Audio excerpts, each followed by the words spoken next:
This is taking too long. Have you finished sharpening that knife? Soon. Signore, it's difficult to work with these cracked ribs. Not to mention this fever. Stop whining and get to work. All right. Forgive me, Signore. Do you think Mr. Apple could regenerate if we only find his core? What you're searching for isn't just any apple. It's a talking one. This golden apple could only be an offering to the gods. These ribbons are not decorations. Someone used the Dionysia to infiltrate the city.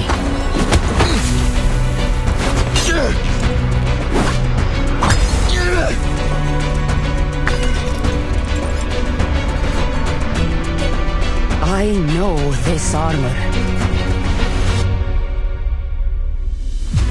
Unbelievable.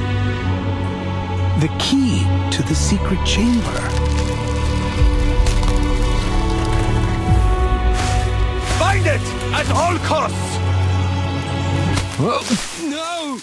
Shh. Quiet. Stay close. Stick to the shadows.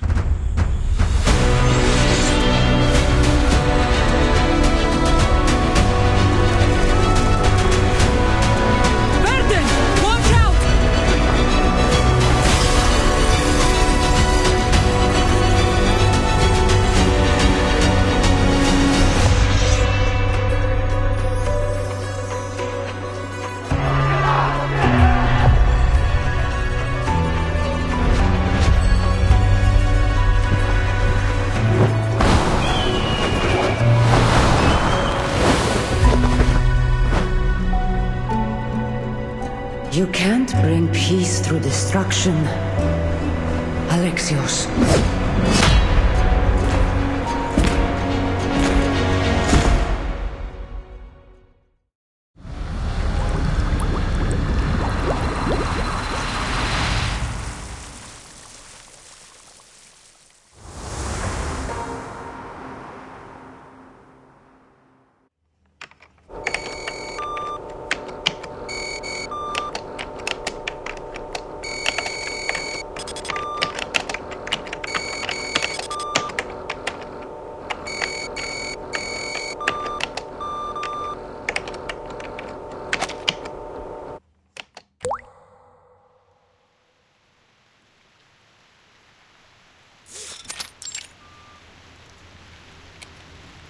It started to rain. Oh my! We nearly walked into the rain without any protection.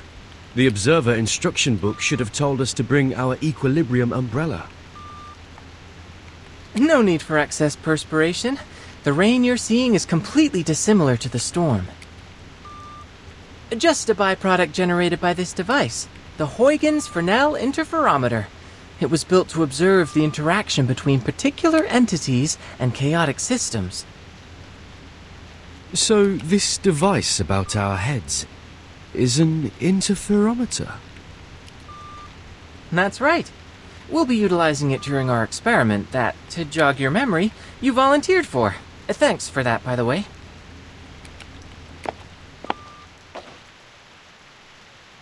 Miss Regulus and Miss Sotheby already went in ahead of you.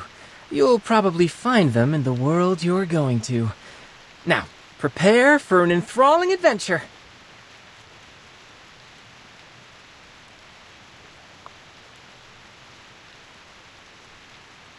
The instruction book says this machine sends our minds to other worlds, and the destinations are particular to a time and place. Do I have that right? Wow, you actually did your homework for once. Yep, it's true. These particular sorts of places have many names. Quantum superposition, simulated worlds, space-time bubbles. Call it whatever you like. I kind of like the name Stage in the Rain. Stage in the Rain sounds lovely. This apple can't wait to visit a new world. Now, how do we begin? Are there any experimental procedures we must go through? Let me guess. Close your eyes, take a deep breath, and walk clockwise in a circle 3 times.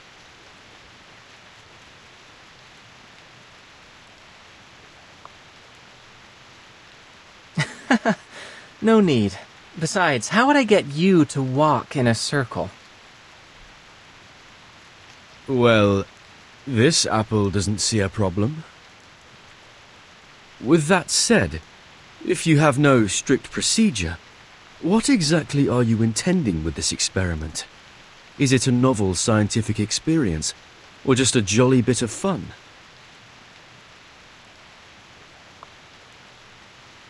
Oh, it's a serious experiment.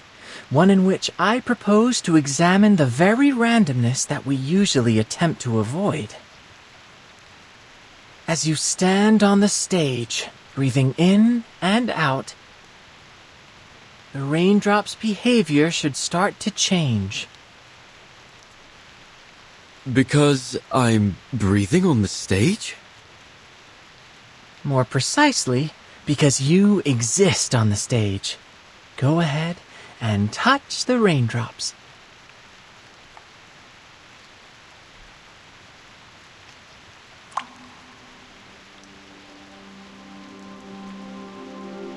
What?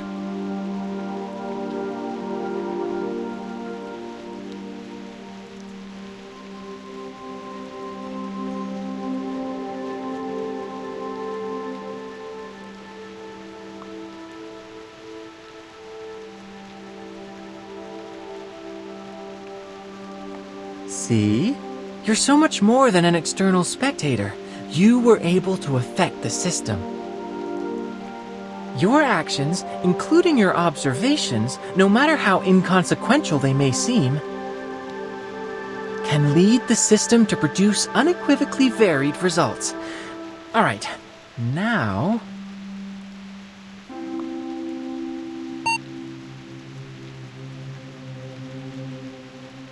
Loading complete, subjects in position.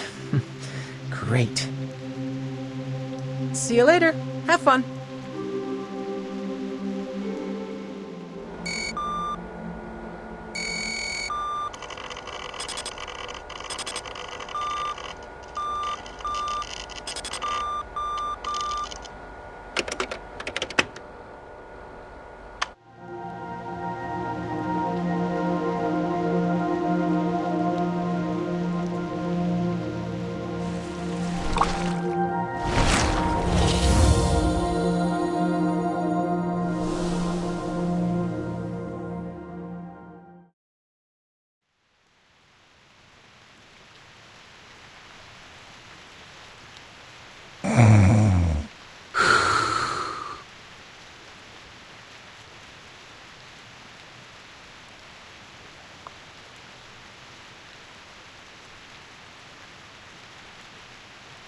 And you're certain of this? Unquestionably. Listen, what you hear now is the turbulence of air as it passes through its airway. As the soft tissues within vibrate, they produce a familiar sound. It is snoring. This condition is commonly reckoned to be caused by a disorder of black bile in the body, though I would posit, anatomically speaking, that it is nothing more than the relaxation of throat muscles during deep slumber. We know what snoring is. What we want to know is how an apple can snore.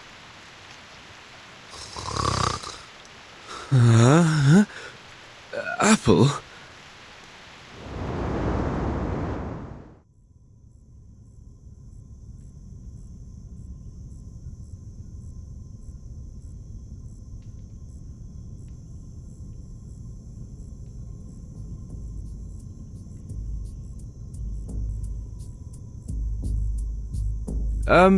Good day, gentlemen. I believe I owe you thanks for this generous hospitality, unusual as it may be. Did you hear that? It appears to have spoken. If that's so, then no wonder it can snore. Enough! Speaking, snoring, it doesn't matter. We didn't hire you to lecture us on medicine. Hire, you say? That's an odd way of putting it, after you cracked my ribs and hauled me here from Milan. I think some might instead call that kidnapping. I think I've caught a fever. Stop whining! We barely bruised you. It was probably just the bumpy roads on the way to Firenze. Firenze? Am I in Italy? Gentlemen, may I ask where I am and who you are? You're the most curious apple I've ever known. Of course, we're in the great city of Firenze, Peninsula Italiana. These gentlemen you referred to here are known as the Templars. As for me, I am Leonardo da Vinci. Though please, call me Leonardo. Wait, Leonardo?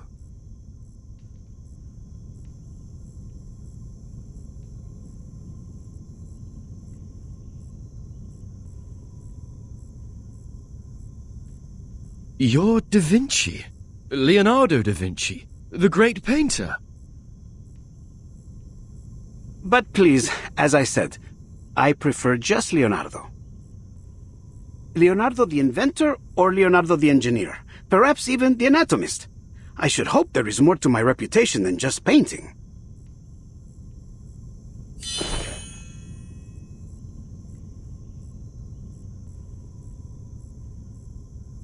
Va bene. It's safe to conclude you must be the mythical apple they've been looking for. I've never heard of any other talking apples. And I must conclude you are indeed the Leonardo da Vinci. Although, if I might ask, Leonardo, what are you planning to do with that scalpel? And might this apple request you point it some other way? You see, pointing a knife at someone is seen as somewhat unfriendly where I'm from. Please, do not worry, signore.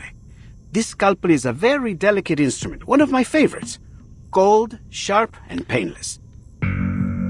One swift cut and it will find its way straight through the skin down to your core without spilling a drop of juice. Allow me to be honest with you and state things clearly.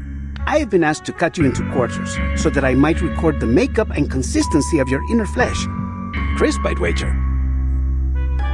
Next, I'll soak your pieces, into a special solution so that I might... Oh, mi rincresce. I always get a bit excited whenever I start talking about my work. Now, hold still, Signore Golden Apple.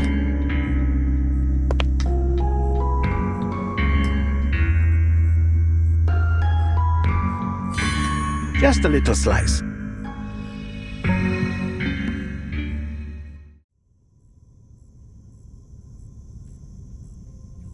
Stop this madness. I'll have you know what you're about to do is a severe violation of the Geneva Convention. What the devil are you talking about? I'm growing more and more curious about you.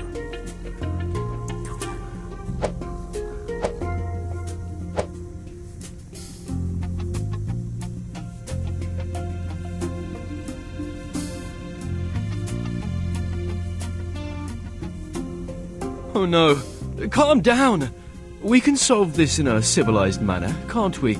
Like proper gentlemen.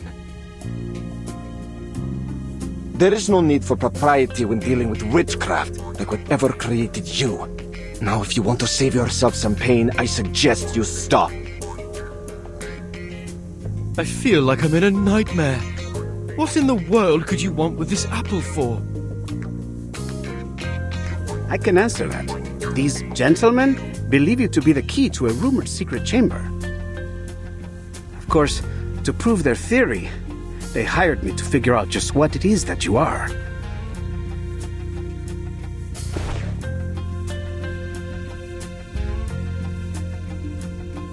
I don't intend to hurt you. Just cooperate for now. Help is on the way. Help?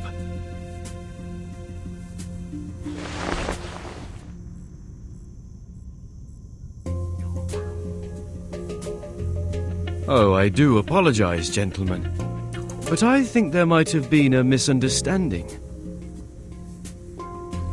You expect us to believe that?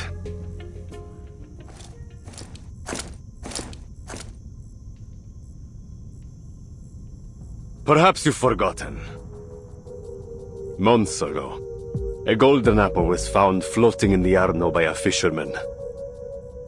Being a faithful man, he brought it to the church, and there something strange happened. Strange? What are you talking about?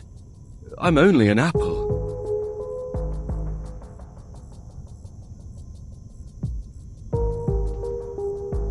You, demonstrate for our guest.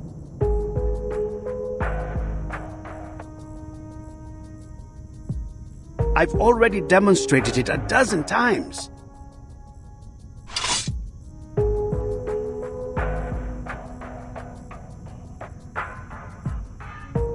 But of course, I would be glad to demonstrate once more, Signore. Whoa! Please, be careful.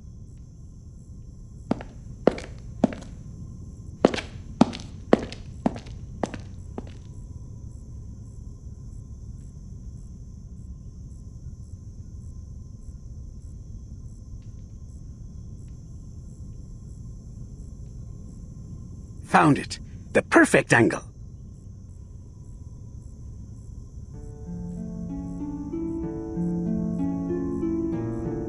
Who are they?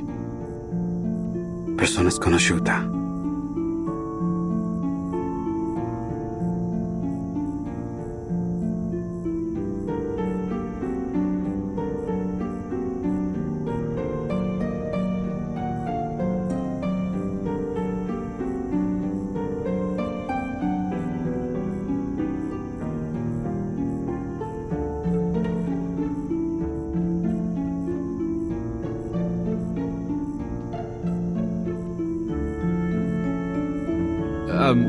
Is that all?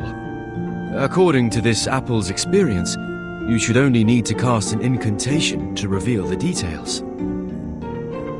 Call it magic, miracle, or trick as you like. All that I can see is a mystery that must be unraveled. Now wait. What for? For the perfect ray of light.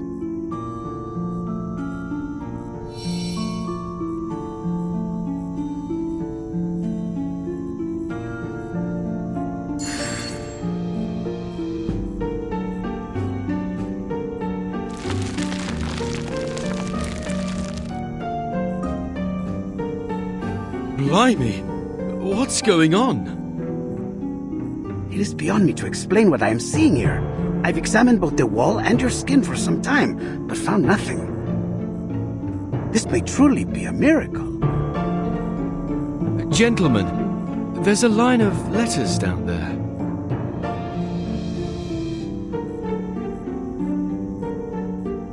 Oh, it's nothing but a Caesar cipher. I can decode this in no time. Let me see.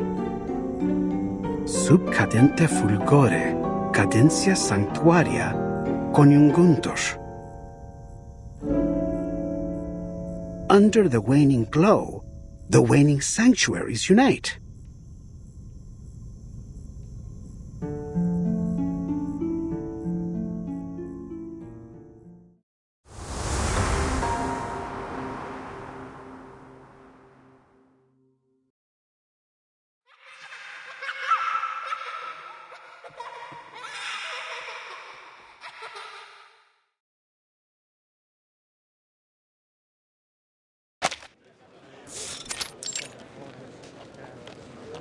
I beg your pardon. What's that song those children are singing about? Buongiorno, signorina. You look a little out of place here. Might I guess you are a traveler like me? Of a sort. Yes, mister. Most excellent. I always enjoy an opportunity to guide a newcomer.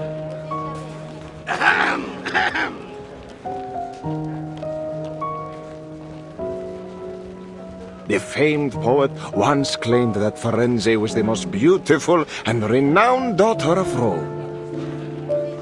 I suppose it is for that reason that many travelers come here, seeking the source of that claim, searching for the lost treasures of a fallen empire.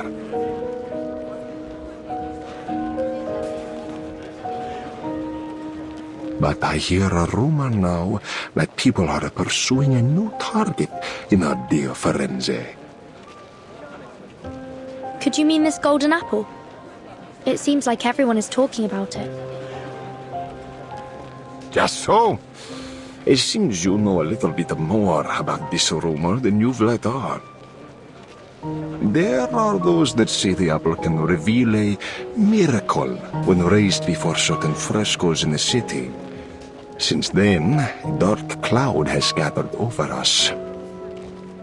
For now, there are many here that seek the Complaner's treasures. The Complaners? That's quite the unusual name. Were they singers of some sort? They say they were a heretical cult, one that gathered in the city to sing heretical liturgies at dusk, hence the name. And apparently, they stashed away their relics in a secret chamber, somewhere in the Duomo di Firenze.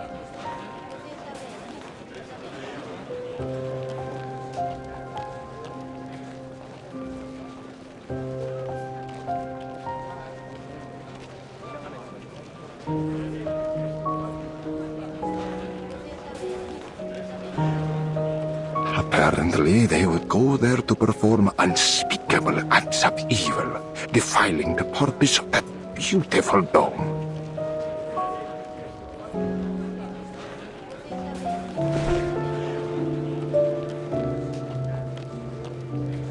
But the rumors say the relics they've hidden there are worth an incalculable fortune.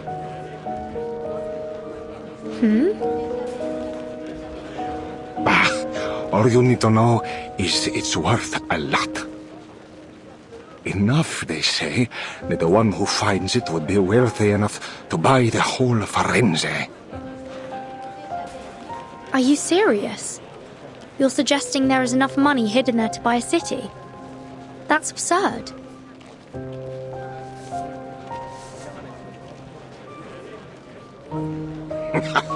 How do you think the Medici took control in the first place? Money! It can buy art, soldiers, even the papacy. Compared to that, what's so odd about buying a city? I see. A secret chamber with treasures. I do believe I've heard this tall tale before. Oh, have you now? Well, have you ever heard of a story where the secret entrance to this chamber can only be found through messages hidden in frescoes? That is a new embellishment on the story. I suppose then, that must be why this golden apple and its miracles have everyone's attention. Brava, Signorina. So, you must be one of those treasure hunters, I guess? In a way, yes. I knew it. But I'm afraid you have your work cut out for you. The dome is larger than you might think. This isn't something you can find searching palmo a palmo. The only way to find the chamber is to solve the mystery of the frescoes. Then it looks like I will need some help.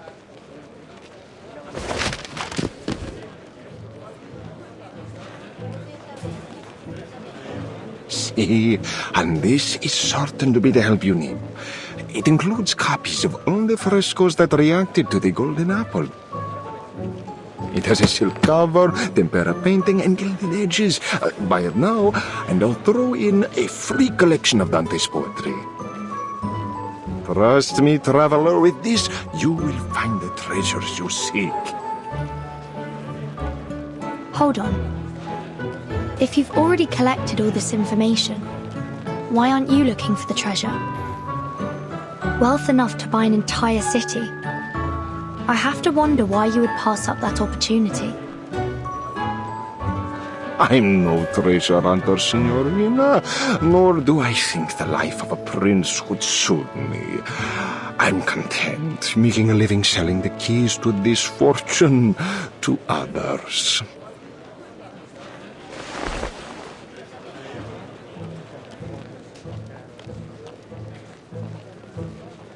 The price is usually 10 florins, but as you are my 8th customer today, you know, in Firenze, the number 8 is said to bring good luck and eternal hope. That is why the Battistero di San Giovanni and the Duomo di Firenze have octagonal domes. So, for you, 8 florins. No, make that 5. The most detailed and useful manuscript around for just 5 florins. You don't want to miss out. Sorry, but I don't have any money with me.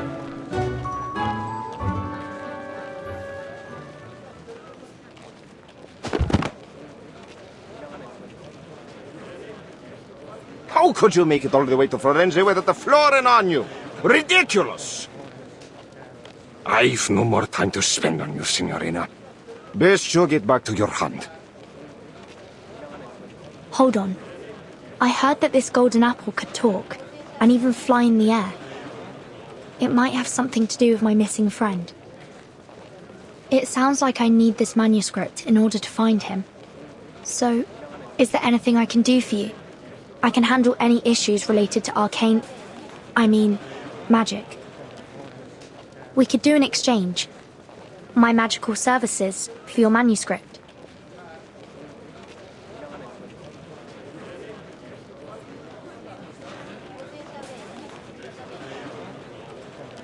Not interested. Now, go away!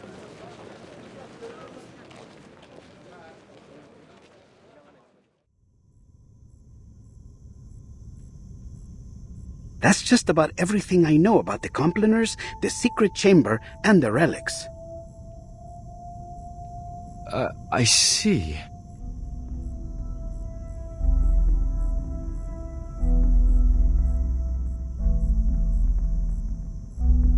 We've gone to great effort to acquire you, Apple. Before us, you've been traded to the Palazzo, then San Marco, and even the Thieves' Guild. And me?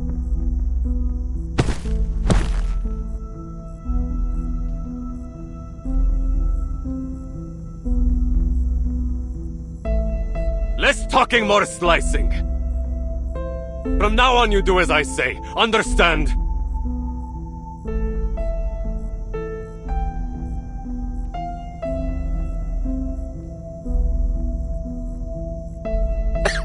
Sì, capito. And what about me? Do you ruffians intend to beat this apple into compliance? Ha! We don't have to. You're as good as dead out there. Here, we might just keep you alive if you have some use.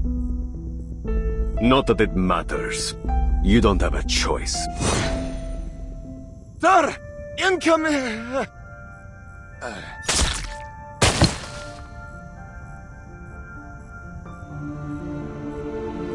What?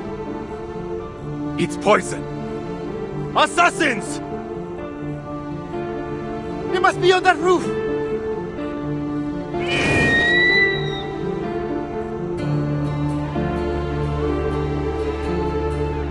Is that an eagle? It's rare to see one in the city, isn't it?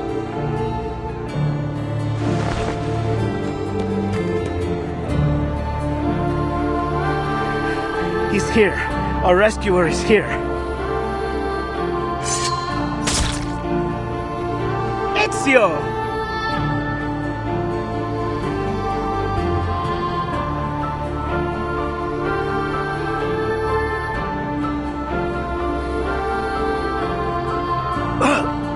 Ezio Audito!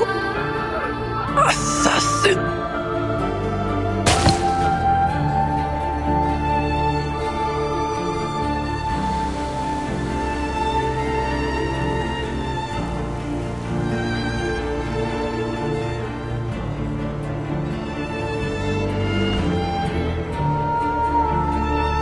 che la morte non sia crudele. Requiescat in pace.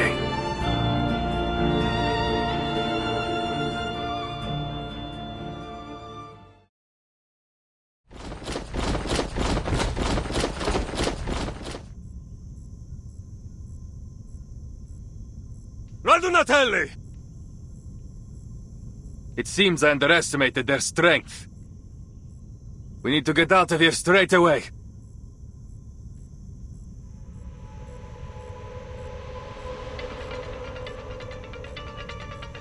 We should split up, Ezio. Here, take him with you. You know where to find me. Nessun problema, amico. Get him! Get them all! Leonardo! Don't worry. He is an honored guest of the Duke of Milan. They might chase him, but they dare not harm him in public. But we are not so lucky. Now let's go. Well, it seems like this apple doesn't have much of a choice. You, at least, seem more polite than my previous captors.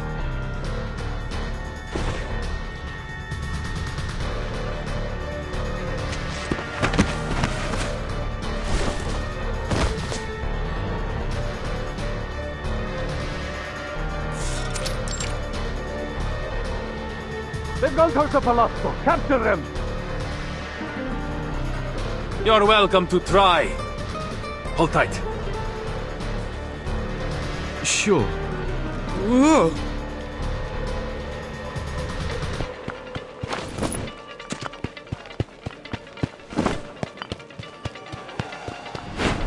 Hey, did you see that? Up on the roof. I think I saw something gold. Gold? Is it the golden apple? Get them!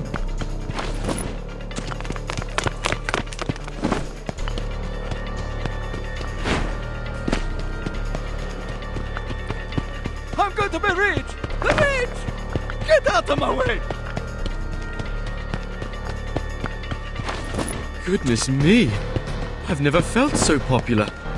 This must be what the captain feels like. Pardon me, but would you mind speeding up a little? I'm beginning to feel a little like a turkey on Christmas Eve. Turkey?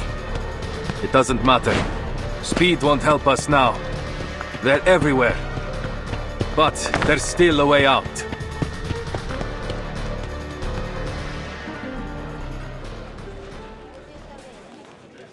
We go up.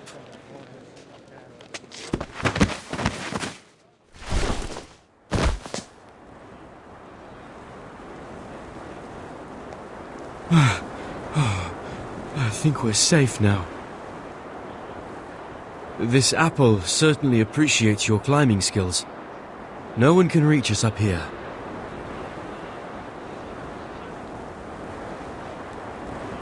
Don't be too confident of that. The Templars have learned to climb after so many years chasing us.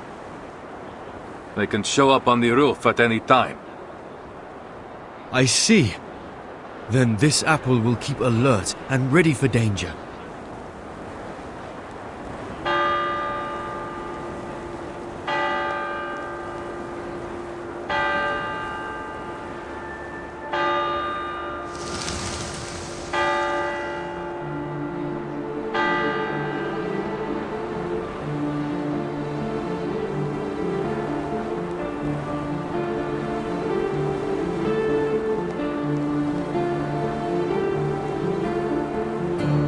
Wow, this is truly an amazing view. Firenze. It's been too long.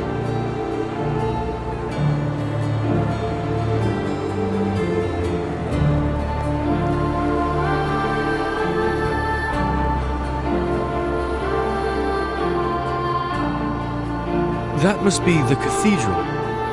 Is it really where the relics are hidden? See, I believe so. I've spent some time searching. I've even explored its catacombs. But I haven't any idea where it might be.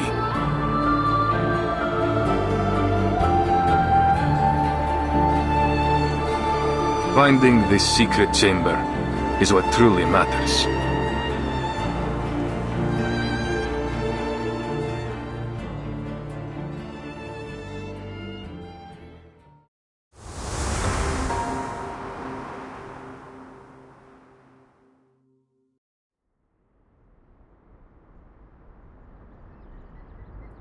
Oh, I nearly forgot to introduce myself. My name is Apple. I owe you my thanks, sir. Ezio Auditore. But just Ezio is fine. Of course, Ezio. This apple is something of a visitor from far away.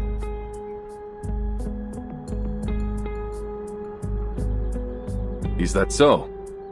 You know, you haven't gone unnoticed. I heard word of you from my allies many months ago. They've been tracking you for some time. I was being followed. Blimey. We might have never even known you were anything but an ordinary fruit, if you hadn't started talking in your sleep. Leonardo has told you what's going on, see? Is there anything you don't understand? Anything? Everything! These Templars, the Compliners, the frescoes, and you, for that matter!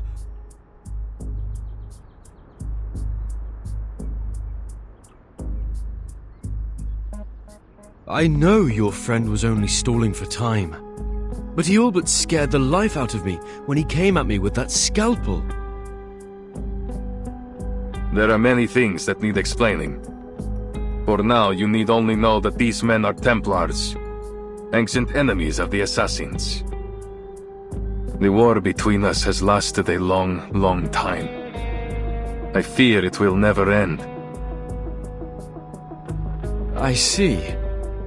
Isn't there a more peaceful way to solve this? Too often, violence only treats the symptoms while letting the disease grow.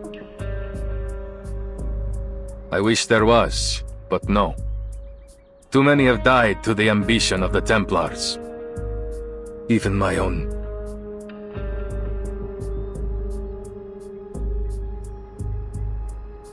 Still, there is wisdom in what you say. Violence has a habit of making things worse. But there is a chance now to end this. To destroy them once and for all. So that no one else must suffer.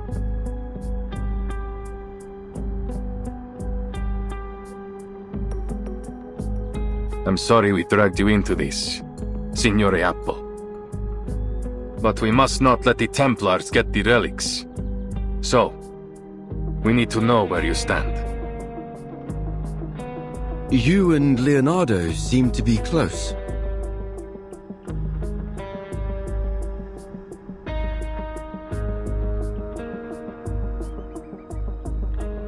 Yes, we've known each other for a long time. Great. Then you have my full trust. Hmm?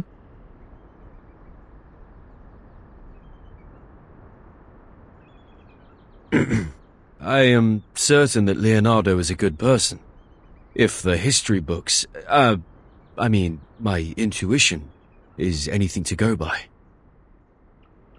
So, I believe that one of his close friends must also be trustworthy. Oh?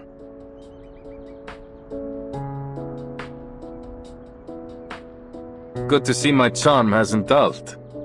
Grazie for your trust. Before we go, please allow this apple to make a request. Anything, amico. I am at your service. When I first came to Florence, I was supposed to be with some friends, but we were separated. Would you help me find them? And keep them safe, if need be. Given the circumstances, I worry this city may become quite dangerous for them. Nessun problema. Then I must repay your grazie, sir. If we succeed here, then there is nothing I could do that will ever compare to what the world will owe you. This apple is only too happy to help. I'm certain the captain would be jealous if she found out I was so sought after. But this apple enjoys a little attention too, sometimes. Everyone has their moment in the sun. When the time comes, even the least of us can change the course of history.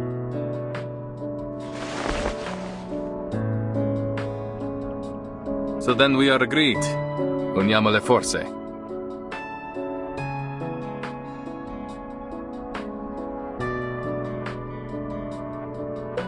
Naturalmente. Leonardo will be waiting for us at his workshop. Are you ready? Ready for what? Our visit? Oh, by Jove. Perhaps I should prepare a gift first.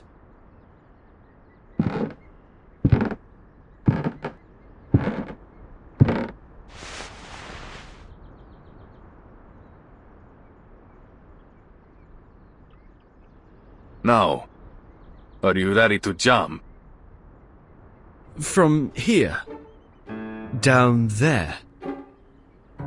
This apple can fly, of course, but from this height, I doubt you would survive. I suggest we find another way. Why waste time?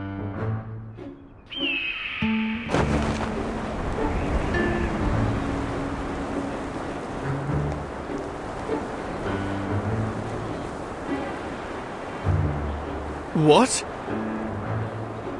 No!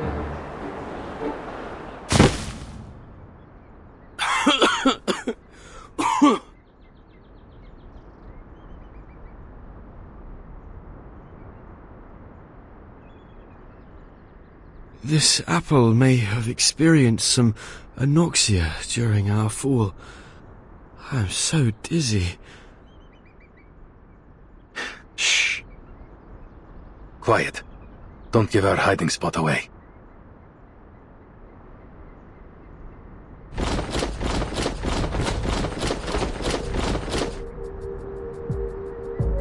Oh, two! You, with the blue hat!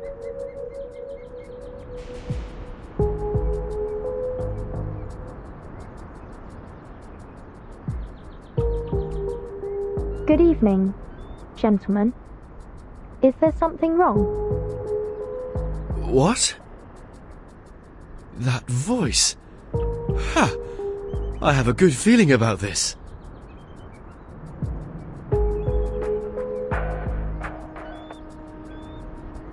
I have never seen someone dressed like you before. Where are you from? What are you doing in Firenze? I'm a visitor to Florence. Here's my identification. It doesn't matter. Tell me, you've seen a man in a grey hood pass by.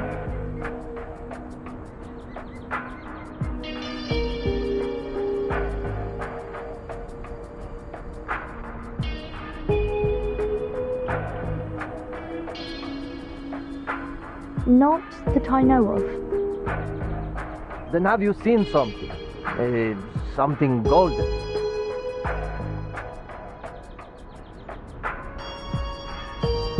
Hmm? Ah, she's useless. Continuam, Overty.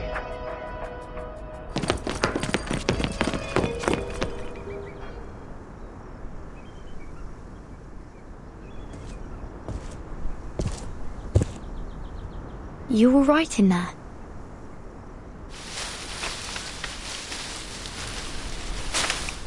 Vertin! Oh, this apple is ever so glad to see you again. If only I didn't look a right mess. Please, give me a minute. With all the talk about a golden apple, I had a feeling I would find you here. Looks like luck's in my favour this time. But how did you get in here? Did you jump from that tower? It's a long story. Buonasera, signora. You have my thanks for your assistance. Is she one of the friends you talked about, Apple? That's right. This is Vertin, a most trustworthy friend and companion. I appreciate the compliment, Mr. Apple. And who is this gentleman? This is Ezio Auditore, an assassin. An assassin? Really? Please, don't let the reputation of our name confuse you. We assassins kill, only when there is a just cause. But maybe I can explain later. The curfew will begin soon, and I'd like to avoid any further complications with the guards. My friend must be worried about us already.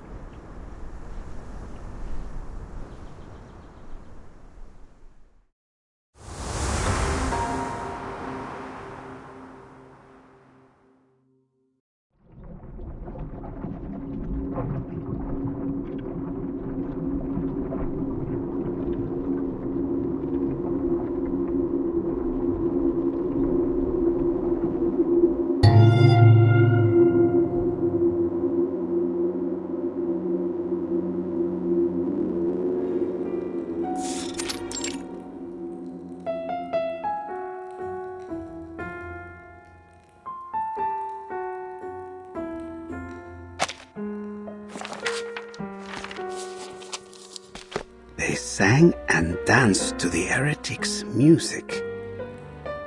Then they cut their wrists to shed blood, mixed it with air and soil, and painted the mixture on the wall. The air smelled strange. I started to laugh and dance just like they did.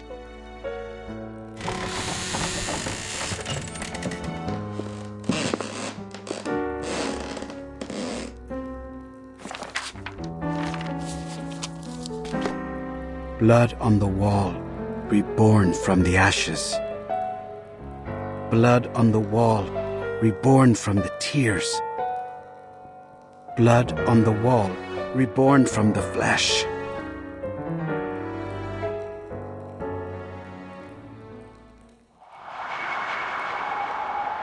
What?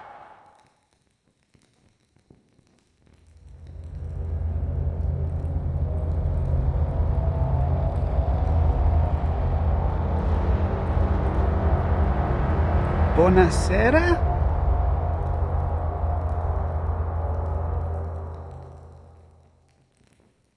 Blood on the wall. I am reborn. Ah!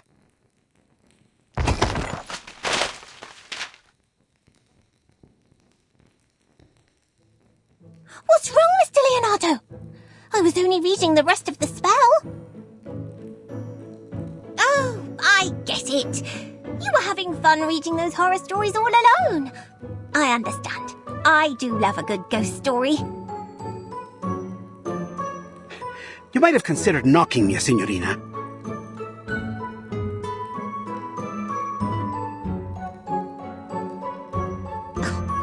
Mr. Leonardo! Mr. Leonardo! Mr. Leonardo! I called your name 3 times in a row, but no one answered. How could you be so rude as to ignore your patroness? Oh, I didn't mean to scare you, but Miss Sotheby has no time to waste. Mi rincresce.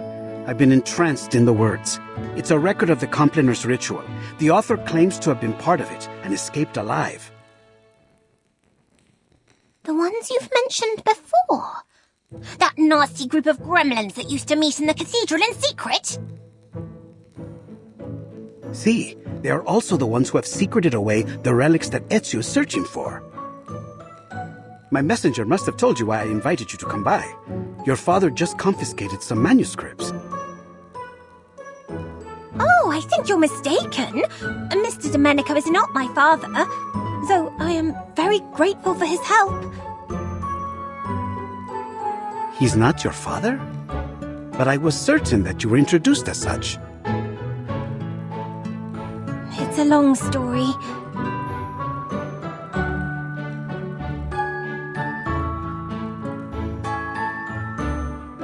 I was wandering around the palazzo when some gentlemen arrived. As I recall, they were all members of the Decem Weary. One of them was Mr. Domenico. All of a sudden, he rushed up to me and asked if I was his daughter. He said that I had gone missing many years ago. No offense, mia signorina, but that sounds a little like how they kidnap children in Santa Croce. Thank you for the reminder, Mr. Leonardo. But Sotheby is a mature young lady who can protect herself. After all, I'm standing here talking to you in one piece. Anyway, he started crying about the garden he had built for her, and how it had all the rarest plants he could find. He even said he had Tahitian bridal veil, Egyptian privet, and devil's tree.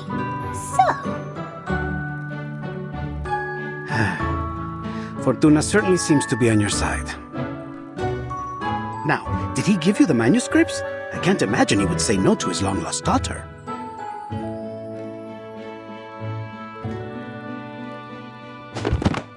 Ta-da!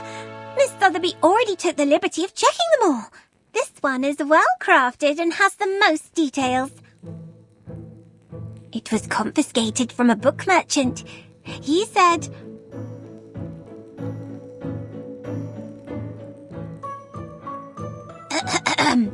It has a silk cover, tempera painting, and gilded edges. Buy it now, and I'll throw in a free collection of Dante's poetry. Incipi menelios micum mea tibia versus.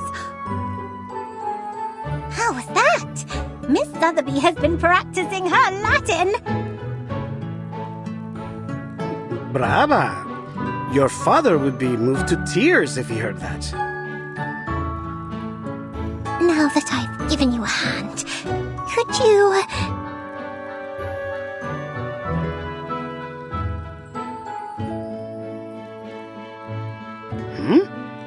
Don't tell me you want to join. That's right! Please let me join in your adventure. Take me to the cathedral with you.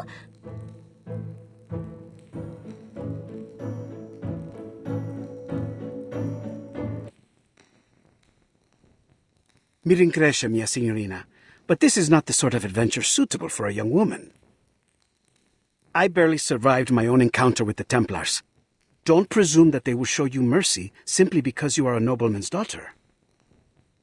Mia signorina, I'm sorry, but I could never forgive myself if I let you be hurt. Whatever adventure awaits us at Il Duomo, I do not believe it will be fun. There's no need to worry. Miss Sotheby can protect herself, and more than just that.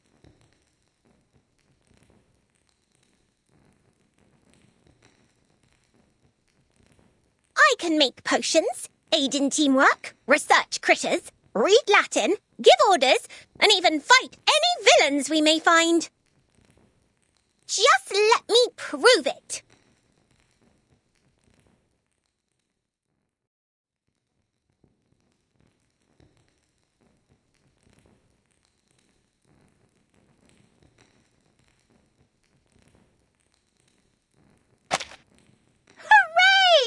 My screaming roots and Popeye slime worked! Calm down, signorina. All right. Please, have mercy. You can join us. You've more than proved your ability.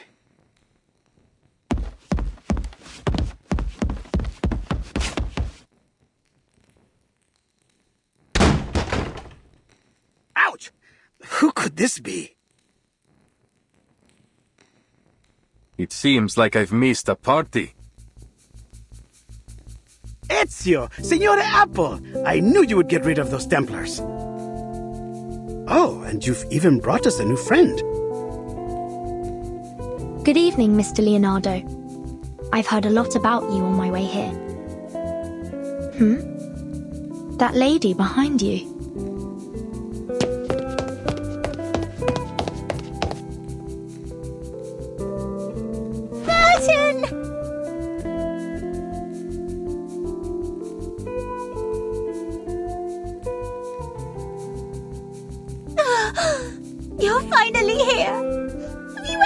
idea what I've been through.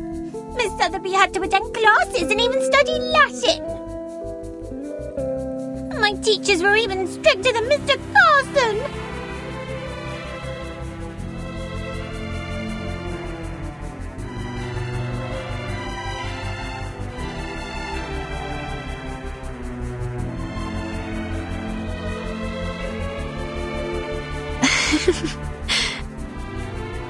I'm so glad I finally found you, Sotheby.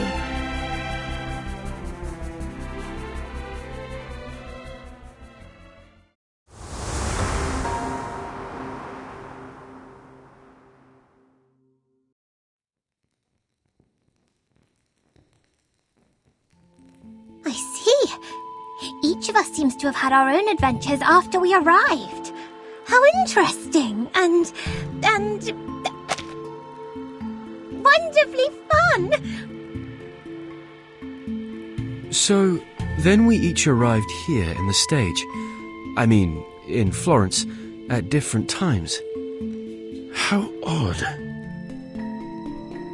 As far as this apple recalls, the instruction book didn't mention anything about that.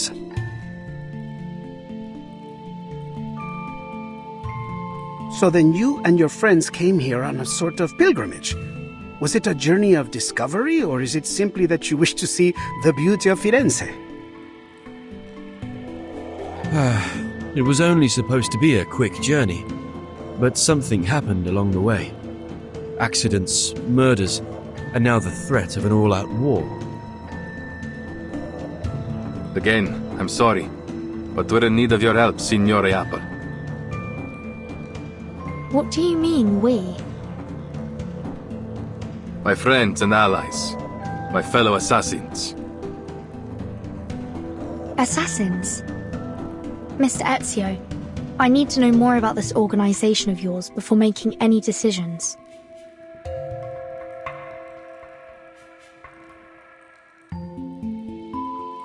Va bene. I'll tell you whatever you need to know, if it is in my power to tell you. The assassins have a long history. We do not serve kings, nor do we kill for money. We fight for peace, and for the freedom of mankind.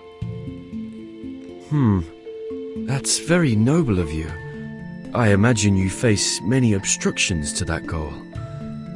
Am I right that these Templars are one of those obstacles? See, they've long been opposed to us. They prefer to impose their vision of order on others. They will stop at nothing until they control the whole world. If order is what they're after, this apple does sympathize with them to some extent. There is no such thing as absolute justice, but we can all do our best to pursue it. No. Nothing of what they do could be called justice. This order they believe in is only a disguise. All they truly desire is control. Their rise to power would be the end of freedom. No one would be spared.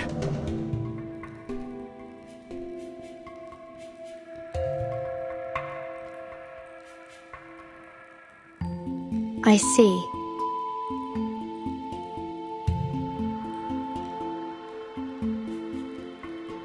Ask anything of us, we will do it for you.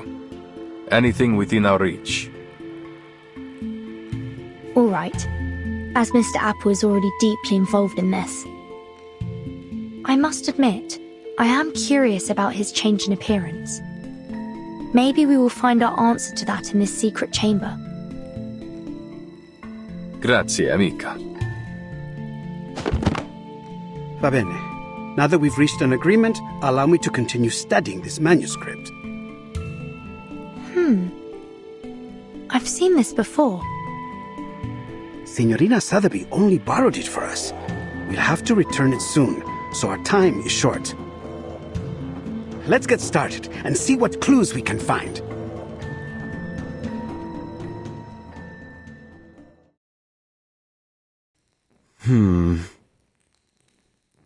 This is most confusing.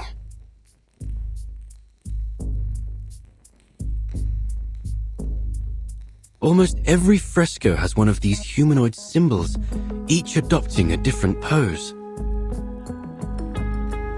I once read something similar in a detective story. It could be a secret code, used between close friends to encrypt their conversation, like Typhon and Orthrus. Orthrus? You mean this might be an encrypted version of ancient Greek? The grammar doesn't seem to match.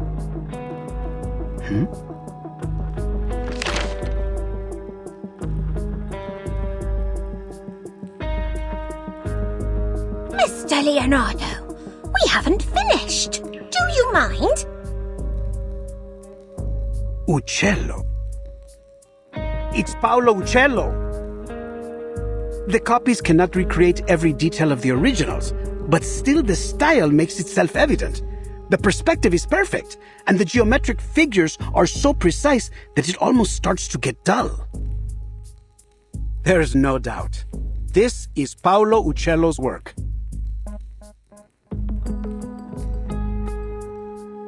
What's wrong, Ezio? I know the name. My mother used to be a patron of his. What? I was young when we met.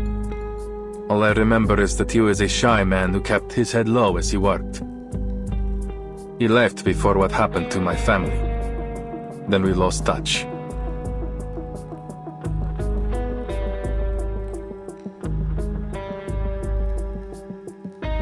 I haven't seen him since. Ezio's mother, La Signora Maria Auditore, is a kind-hearted patrona. She has sponsored many artists, myself included. I never expected Uccello to be involved, though I've heard he was a strange man. He became obsessed with his studies on perspective. Then eventually he disappeared. Not even his family knew where he went. It was declared that he died some time ago. 1475, I believe. But some claim that he is still alive, still painting, scratching out a living somewhere far from civilization. Hold on. Take a look at the lines in the other frescoes. This bird, its lines are rougher than Uccello's. These were drawn by someone else, an imitator. You're right! This is a counterfeit!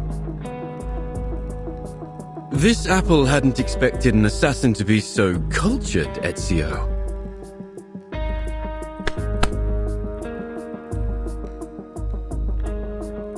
Don't be fooled by his rough exterior, Signore. The Auditores were once one of the great families of Firenze. Not so powerful as the Medicis, but still.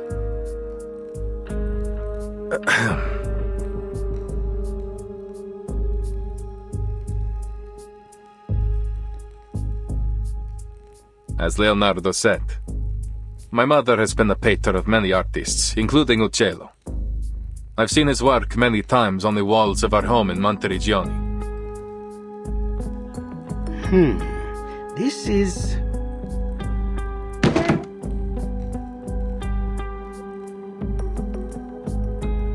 Signori, I believe I may have discovered the location of the hidden chamber. Goodness me! You figured that out before I could even finish the manuscript. Mi rincresce, mia signorina. Once I begin, it is hard to stop the mechanisms of my mind.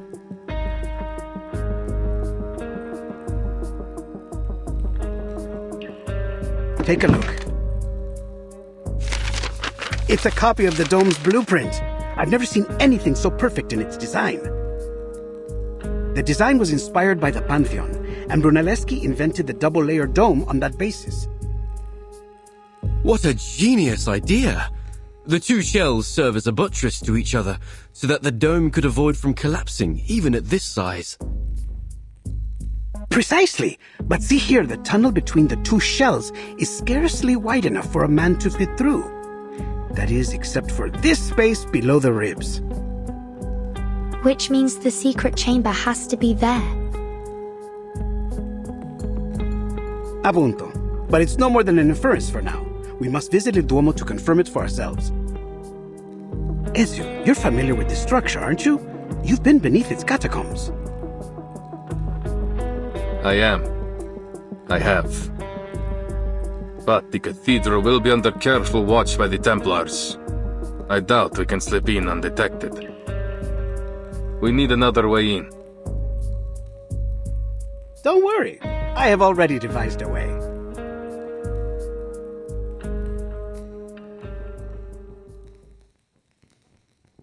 Have you heard of my work there?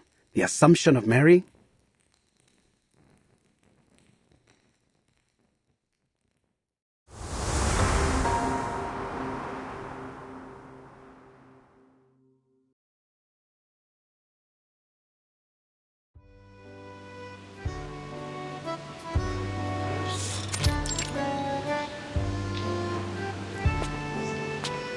Is that you, Signore Leonardo?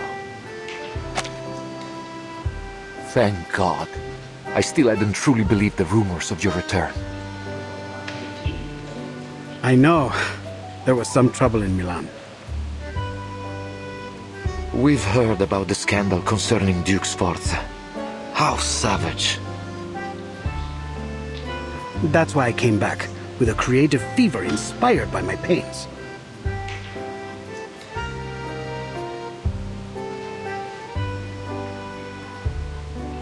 Capisco. So, then have you come to finish the Assumption of Mary? It's been 4 years since you left. We've been careful to leave it untouched. Now, by the light of the Lord, you're finally back. We emptied the Duomo as you requested. I promise no one will bother you. Grazie. I must get to work right away. My inspiration may fade at any moment. But who are these signorine? Good day, Father. I'm here as Signore Leonardo's apprentice.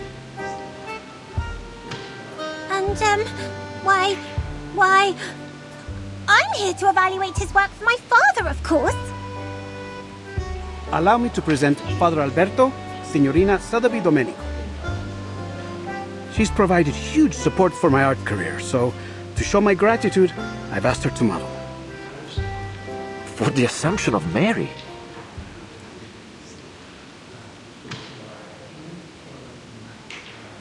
La Signorina is a bit young, don't you think? And not exactly how I had pictured Mary. Who is the artist, Father? Do not let your mind be so entrenched by outdated styles. When you look for a model, you must focus on their soul, not simply their flesh. You pay too much attention to her appearance, yet neglect what's inside. The Assumption of Mary depicts La Madonna's reception into heaven, not just in body, but in spirit as well. And what do you think best captures that moment, Father?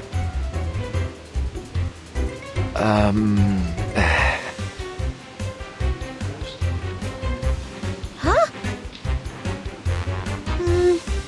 Why are you looking at me?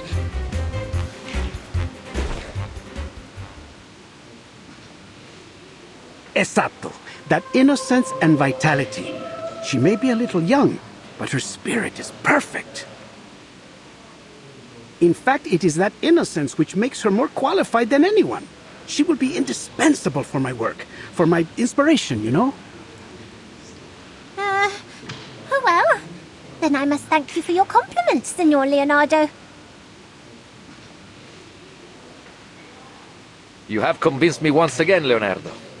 Although, something tells me that we should go deeper into this topic. Another time, perhaps. For now, I will trust in your piety and capability. Please let me know if you need anything else. As it happens, there is something, Father. You see, I would like to try some new perspective techniques on this work. I know that Paolo Uccello is a master of perspective. Do you have any of his works around? See, St. George and the Dragon, one of his masterpieces. Ah, but I have already seared this one into my mind. Have you any others? Yes, there's another fresco in the dome, but it was suspended midway by the sponsor, the Arte della Lana. More than a dozen artisans and artists, including Signore Uccello, the chief painter, participated in this project. But none of them received a single florin for their work. Che Dio li benedica. Oh, how terrible. Those poor artists. What happened?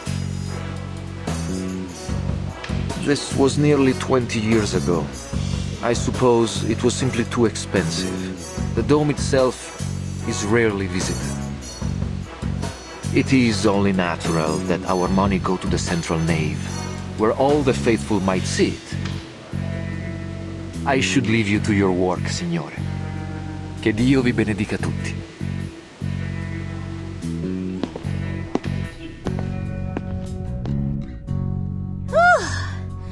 They're finally gone.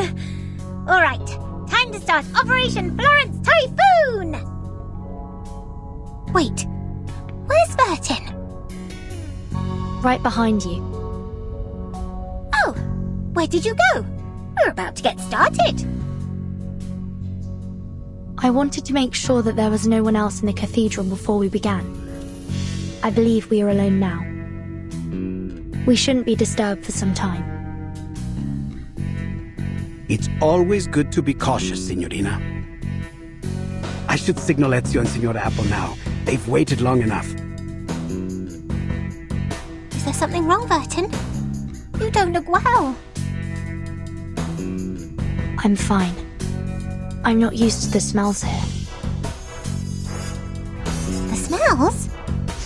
It's frankincense and myrrh. Those are the most prominent ones I can detect. I believe there may be some other local florals. I wonder if all the incense is meant to make you dizzy on purpose. What better way is there to see clouds and angels? That's a clever theory. But heavy incense can certainly be unpleasant for some people. Oh! But Miss Sotheby has the perfect thing to help!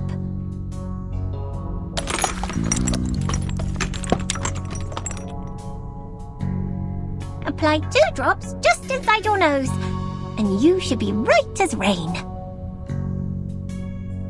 Thank you.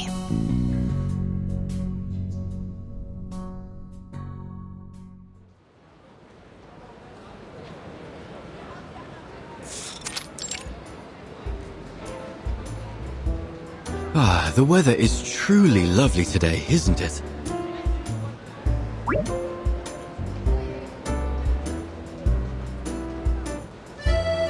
Any sign of the signal yet? Not yet.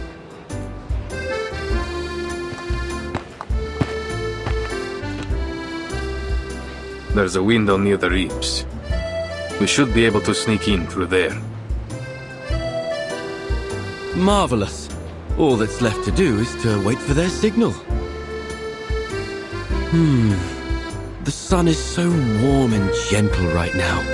Like sipping a cup of fresh-made Cornish tea. Ouch!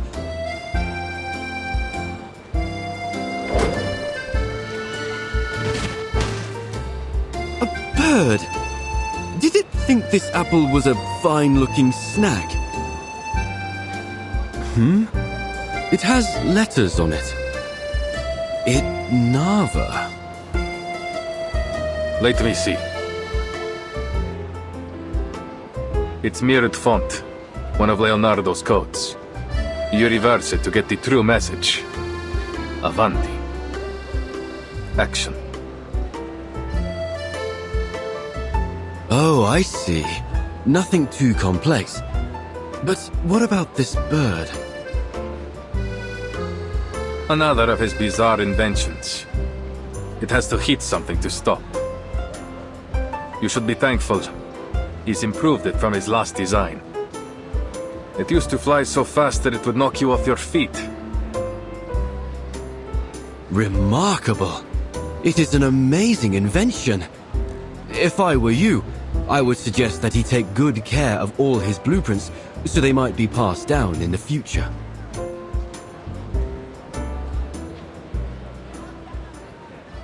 It wouldn't do any good.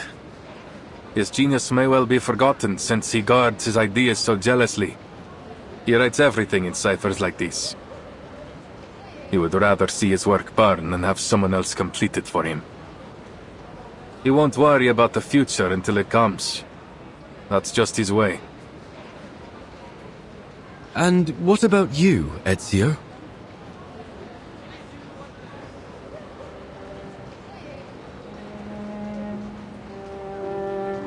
I am an assassin.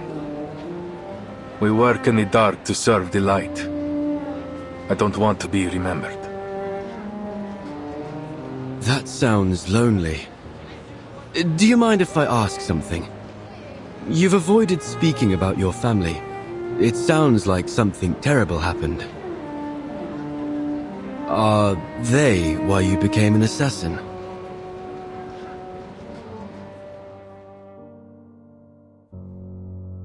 It is a long story. My father and brothers were killed by the Templars.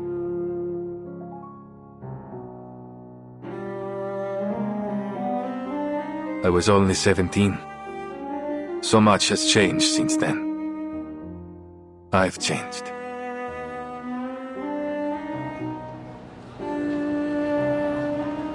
I'm terribly sorry, Ezio.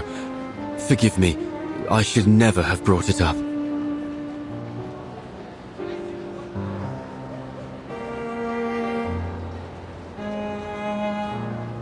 It's not your fault.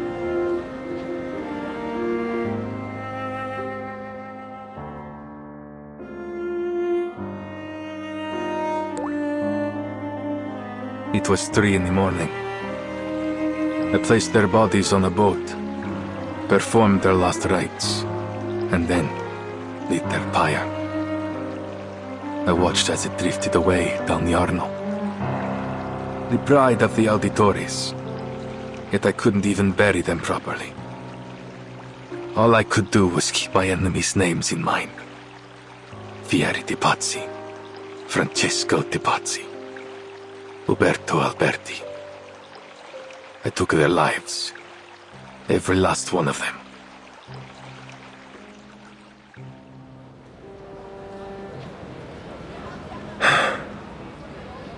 I don't think I've told anyone that for a long time. I can't imagine the pain. Not to mention how hard it must have been to overcome it.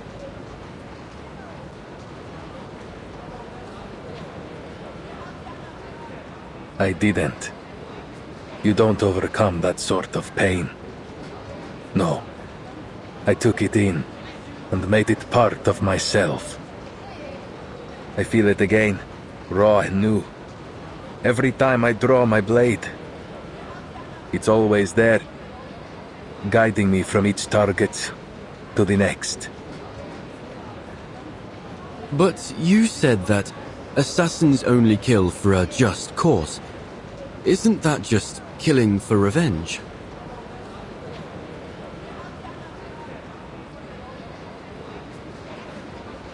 Revenge can be a just cause if it rights injustice. I have to believe that.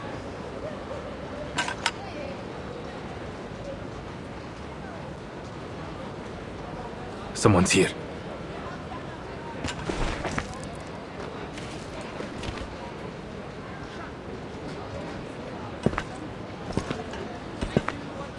Cazzo! The whole Duomo has been blocked for some honored guest. Even Signore Rodrigo can't get us in. I didn't know it sunk this low. What are we even on the lookout for? Some kind of apple? Is it related to the relics?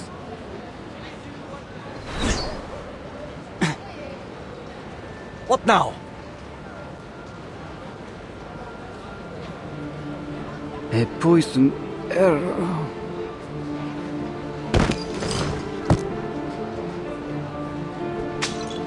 What? Assassin! Assassin over here!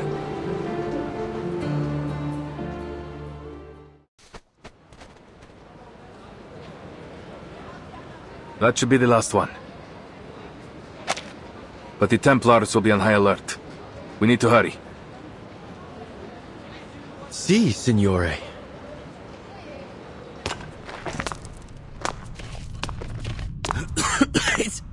dusty in here. Are you sure this is the right way, Ezio? It's the only one that isn't crawling with Templars, so it has to be. I guess that's a good point. Look, there's light ahead.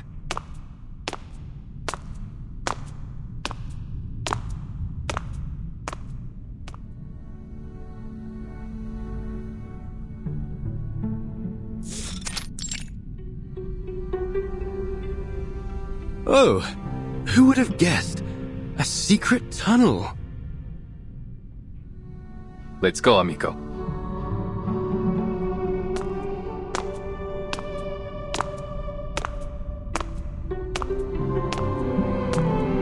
The brick patterning. It's like nothing I've ever seen before.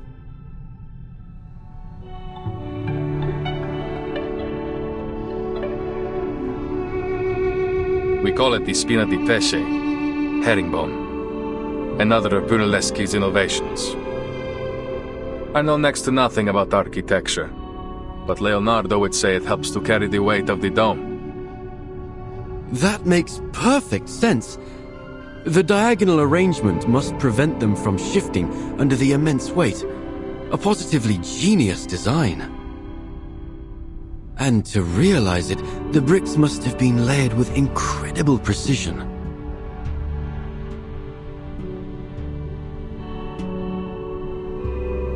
That would explain why it took so long to complete. 16 years. I'm certain it must have been exciting to witness its completion after so much time. Brunelleschi, Leonardo, Uccello. Your hometown is full of amazing people, Ezio. This apple wishes he had been born here.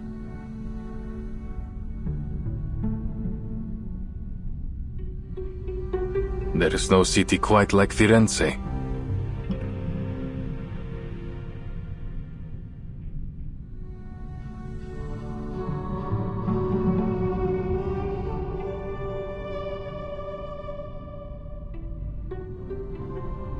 What's wrong?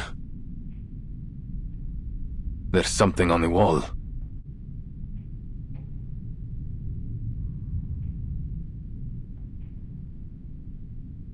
These appear to be the same symbols from the manuscript. Then we're on the right path. Look, another symbol over there.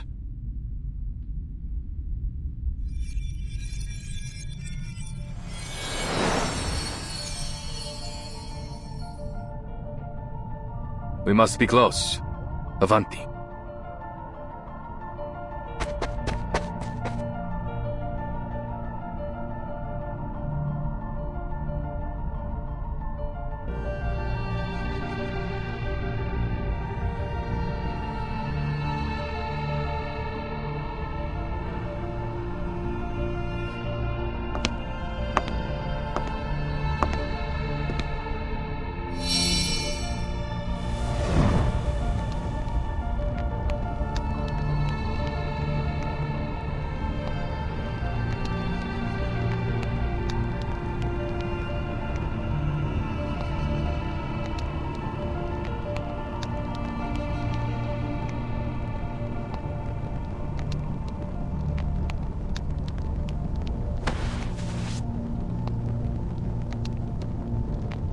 So, this is the secret chamber.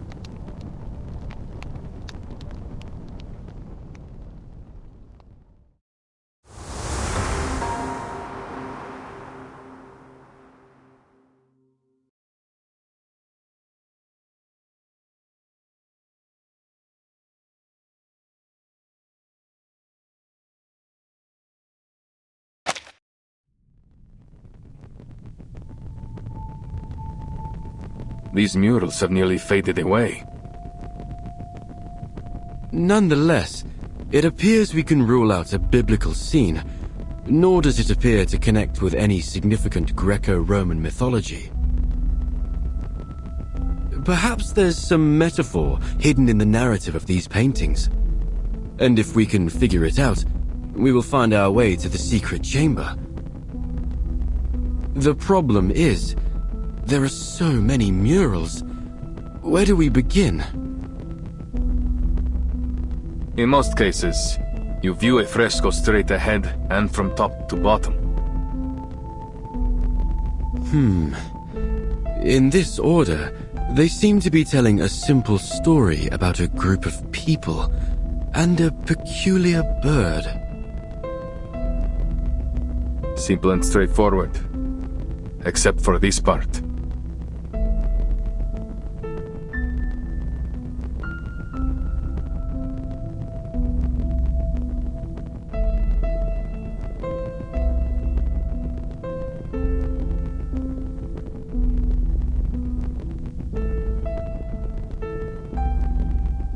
What is the meaning of this?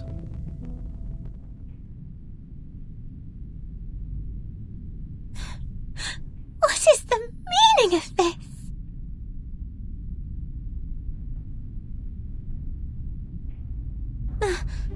My face! Why have you made it look so horrible? Please don't worry, Signorina. This is only the first stage of my draft. I must draw out the details in rough so that you won't end up looking like an empty shell. They will help to express how you stand, move around, and exhibit feelings. Really? Then Miss Sotheby will still look pretty, right? Once you've finished with all the glamorous colours and those adorable little angels. In a sort of way, yes. Except, of course, that it won't be you. It will be the Virgin Mary. But other than that, you'll have everything you hope for, including all the colors and the little angels. Hooray!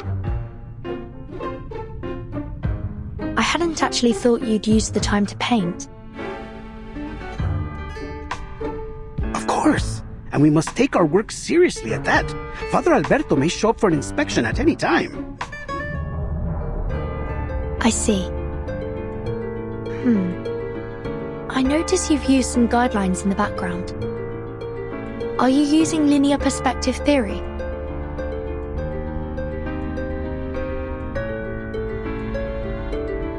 Caspita! I hadn't expected you to know about that. Where we come from, mastering this fundamental concept is essential for every artist. Cosa? A fundamental?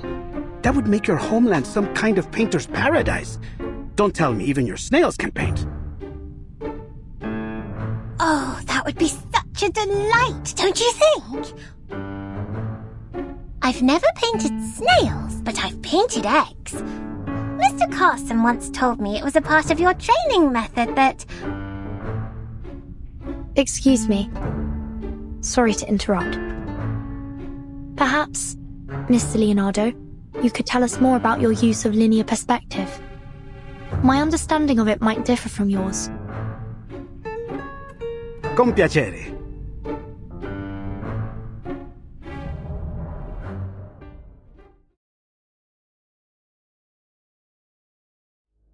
Two vanishing points, huh? I wonder if a painting can have 3, 4, or an infinite number of vanishing points. Wait. I guess they would get all tangled and messed up that way. What was I thinking? Multiple vanishing points, waning sanctuaries. Eureka! I can't believe I didn't think of it sooner. If the whole thing is connected to Paolo Cello, then of course, linear perspective would be crucial for solving the riddle.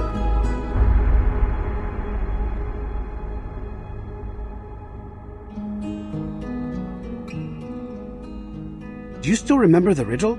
Sub cadente fulgore, cadencia sanctuaria coniunguntur. Could waning sanctuaries be his way of saying vanishing points? See? I believe so.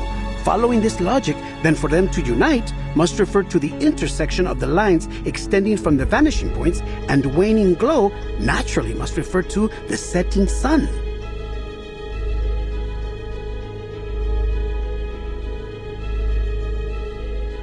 In other words, We need to find the intersection of the vanishing points before the sun sets. But the riddle didn't specify which painting, did it? It must be a fresco right outside the secret chamber. Rumors say the secret chamber switch is hidden within a mysterious fresco. A fresco often consists of multiple sections. If all of them employ linear perspective,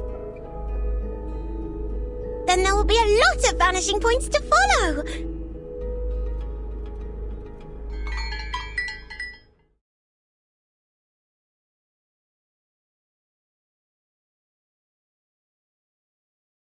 By the bells, it must be 5 already. We must hurry and inform Ezio of our discovery. We won't be able to solve the riddle once night falls. Time is of the essence. Uh-huh. Then it's time we take action.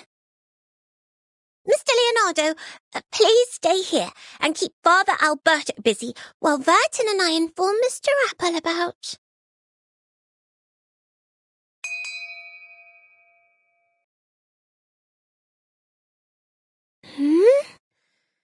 Where have these clouds come from? I feel like... I could use some shut-eye right now. No, this isn't time to sleep. We must find... Wait. What are we trying to find? It's sleeping gas. Cover your nose. Hurry.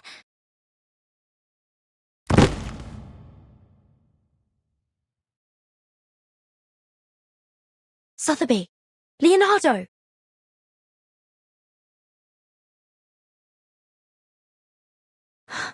Not good. This fog is getting thicker by the second.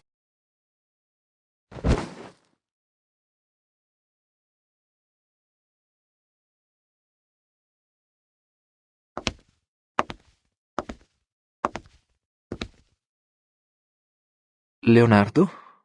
What's going on here? Have you fallen asleep?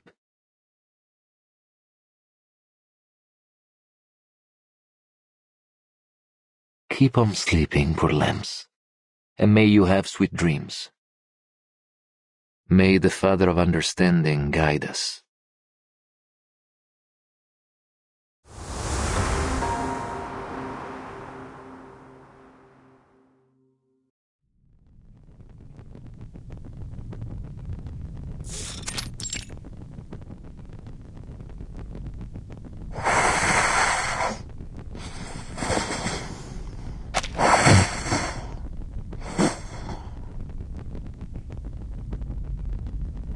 Uccello.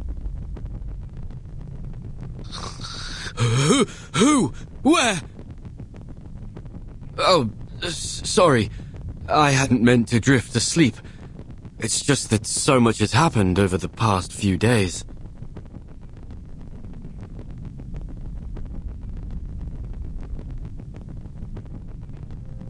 Perhaps the bird in the fresco represents Uccello himself. Uccello means bird, after all. So then, in these paintings, Uccello is a wondrous bird that has many followers.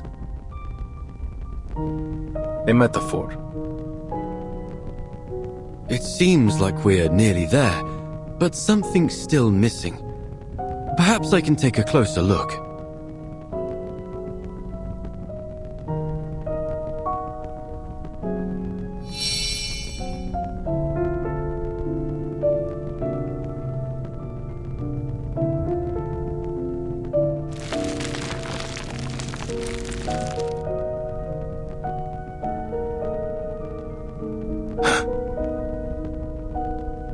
You saw that too, right?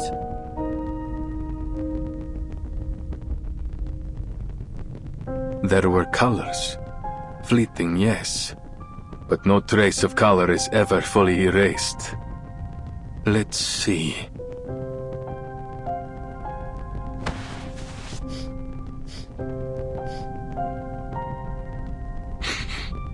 There's a faint metallic smell. Metallic smell? But this apple doesn't see anything on the wall that could create such a smell. Trust me. In my line of work, I've become very familiar with this scent.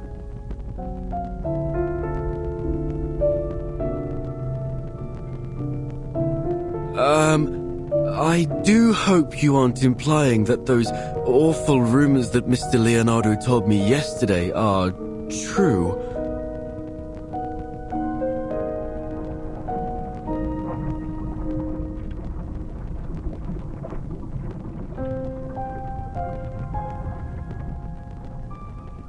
No. I refuse to follow this train of thought. It must be something else.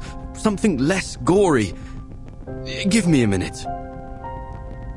Metal oxidation, frescoes, and pigment.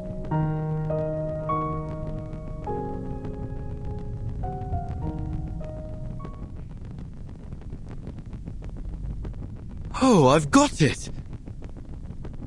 Many artists in this era use pigments derived from minerals such as ochre, lapis lazuli, and chromium compounds. When exposed to moisture, they undergo oxidation, which may be the source of this metallic scent.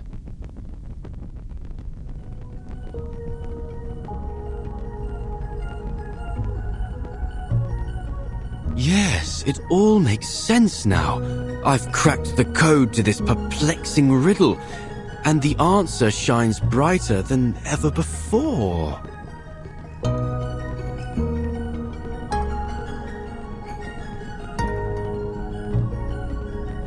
Per favore.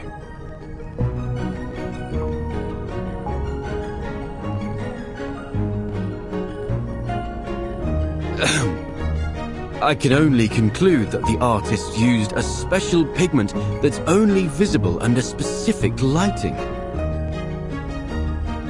Only visible under specific lighting? How?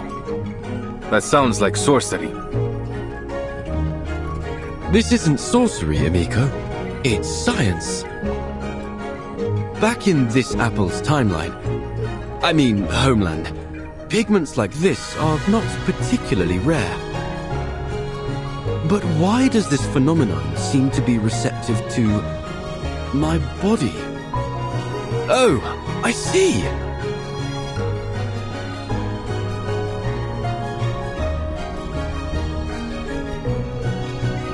So this apple is no different than a kind of optical filter. An optical filter? As you might know, sunlight consists of various wavelengths of electromagnetic radiation. Waves of sunlight? I don't get it. Never mind that. Let's assume this pigment is only visible under specific colors of light, say, red light or orange light. At dusk, when the sun is near the horizon, its rays travel through the atmosphere at a steeper angle, which diffuses the blue and ultraviolet light, causing the sunlight to appear more orange and red. A sunset, in other words. Building on this, if we use an optical filter to block out even more blue and ultraviolet wavelengths... You may as well get to the point, Signore Apple, because you've lost me.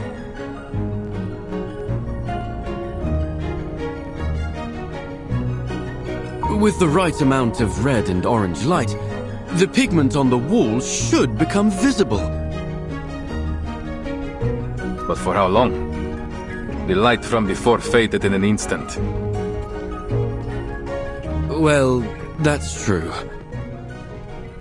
Highly limited in duration, and in size too. Nothing like the breathtaking display Leonardo demonstrated in the monastery. It may require a particular angle to achieve the desired effect. However, figuring that out will take some complex mathematical calculations.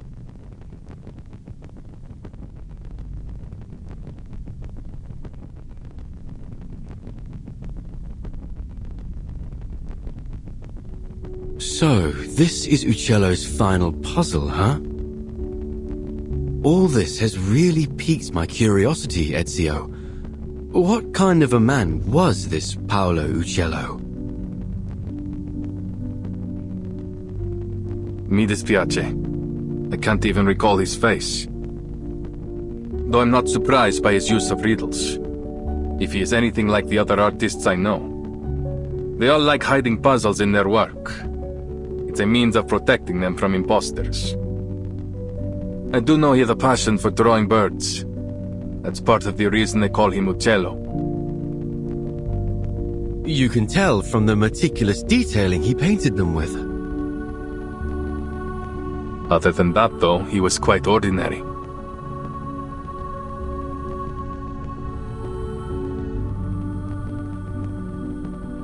Is that so? Yet this ordinary man had a mind as vast as the universe itself. Not only was he a legendary painter, but he was also a pioneer in perspective and lighting. The perplexing puzzles he left in his works have proved an enduring challenge for scholars to decipher. Not to mention he seems to be one of these Compliners cultists.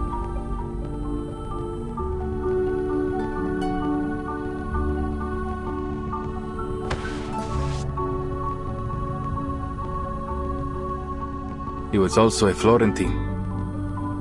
And it's no wonder that a Florentine can work wonders.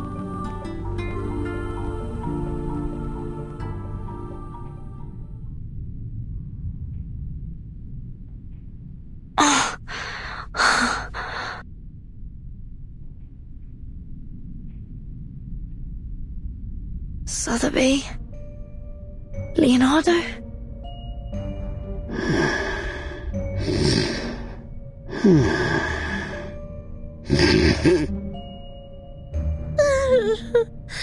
Don't hate me, please. Ooh.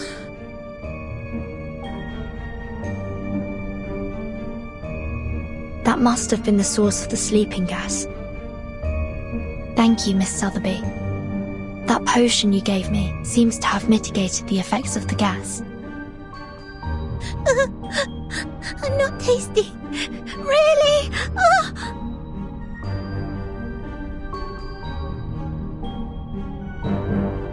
It seems they aren't going to be waking up anytime soon.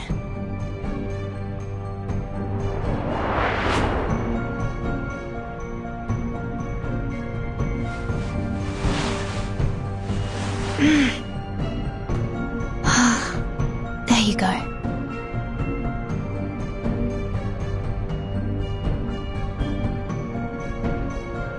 You should be safe here, for the time being. Ugh. Angels' trumpets are poisonous. Keep clear from them. Ugh. I'm sorry. I'll be back as soon as I can.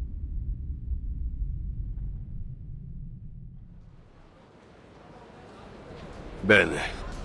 Our reinforcements are in position. I understand that the Padre already took care of the rats in the central nave.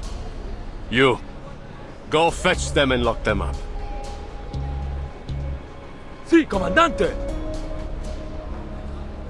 The rest of you will follow me to eliminate our troublesome assassin. Seize the golden apple and claim those relics. Now pull yourselves together. We can't let this assassin get the drop on us. So if I catch any of you slacking off, you're going to wish I'd kicked you off the ledge here. Capito? Si, Comandante!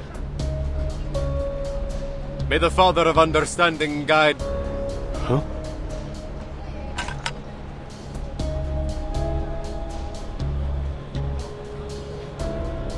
Who's there? Show yourself! Good afternoon, sir. You! Aren't you that visitor from last night?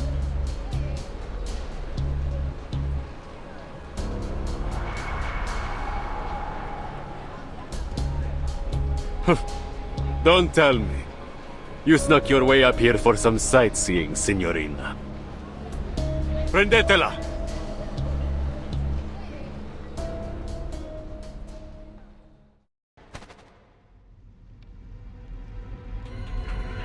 Woviti!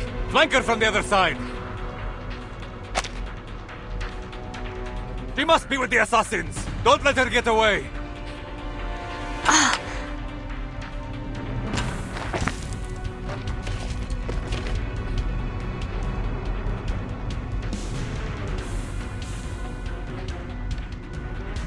I need to find Ezio and Mr. Apple, but...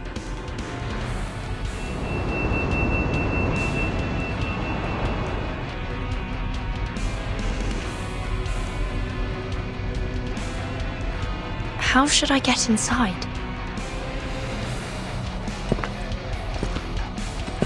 It appears you're lost, Signorina. Thieves, courtesans, and foreigners. I've always wondered why the assassins only attract the likes of you as allies. It's not hard to side with the assassins, when the only other option is you. Huh.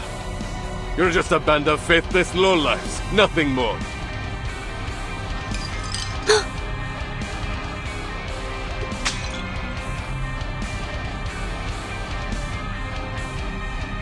Do you cherish your life, Signorina? Or will you leap down like one of those suicidal assassins?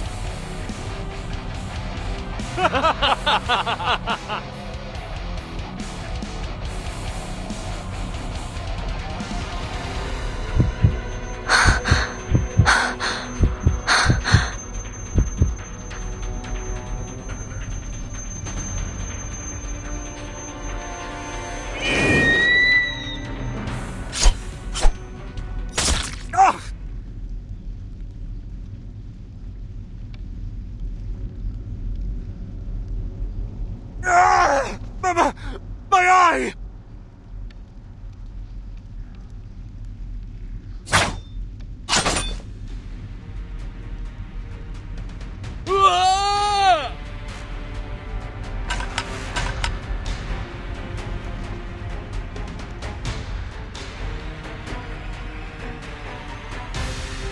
Ezio! Follow the wall on the right until you see a mechanical bird. I placed it there to mark a hidden window. Your friend's waiting for you there. What about you?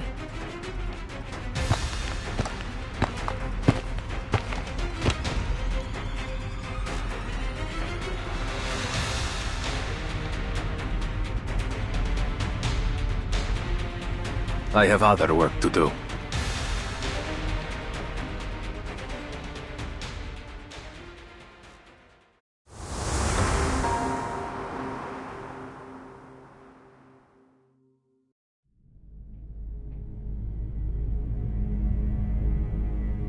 Oh, I'm so relieved to see you safe and sound, Vertin. We heard the sounds of fighting from below, and Ezio decided to check if any of you were in trouble. Sorry for worrying you. But Ezio...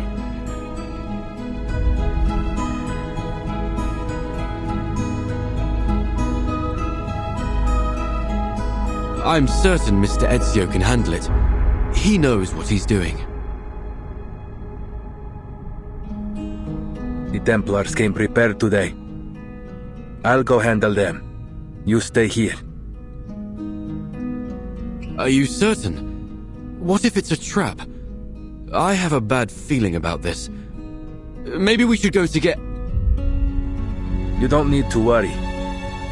I've dealt with the Templars for many years.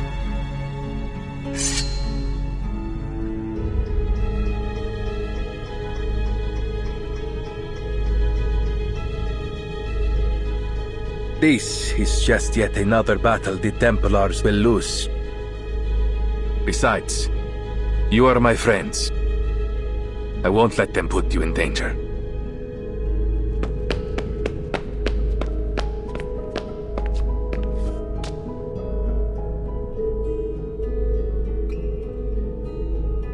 I promise you. We'll meet again, amigo.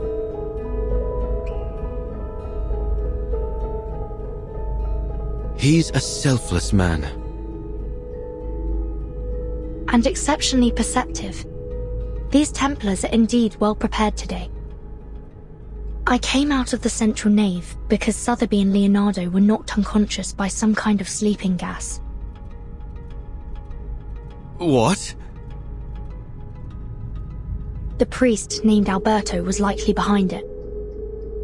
I've hidden the two of them behind the altar, but there's no telling how long they'll be safe there. This is bad. We still haven't figured out the trick to opening the secret chamber. Let's hurry, and we can exchange information on the way.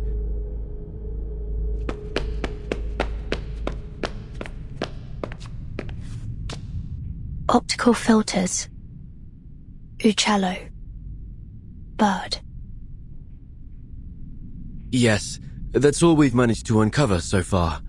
What about your side? Any new clues?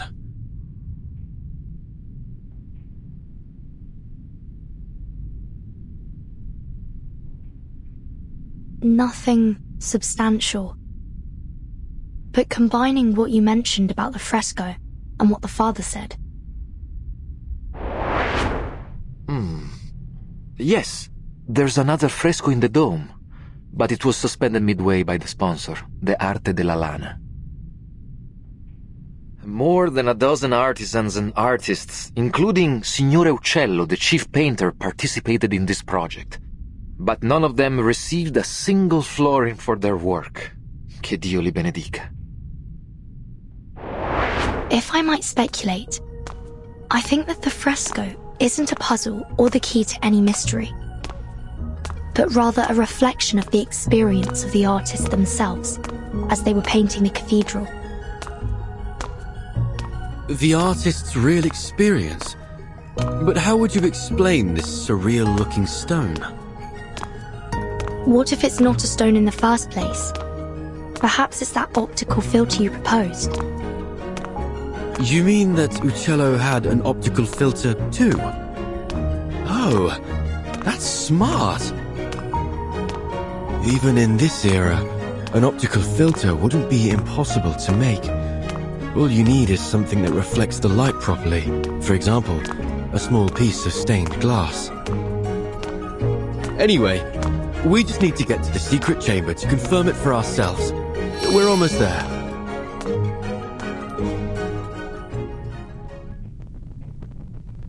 Huh? When did he...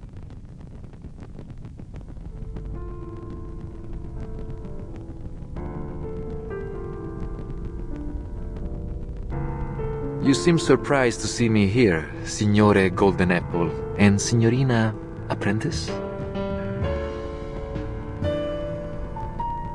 So you were working with them, just as I suspected. You hid your discovery about linear perspective from your friend to avoid being spied on, didn't you? That was wise.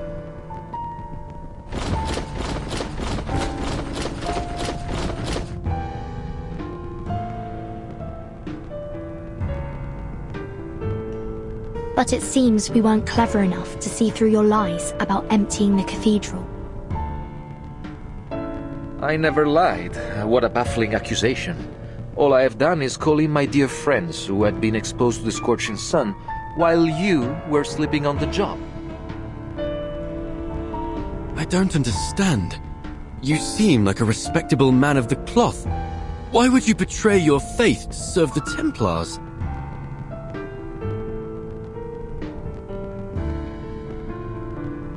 Betray? I've been a Templar all along. There was no one to betray. But isn't Leonardo your friend?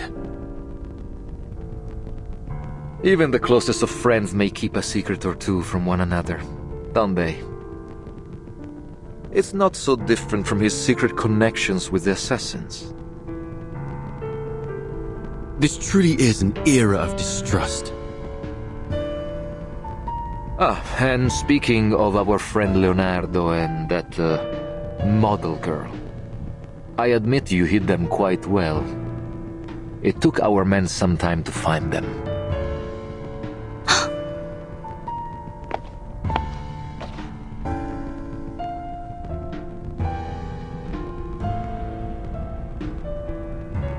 So beautiful.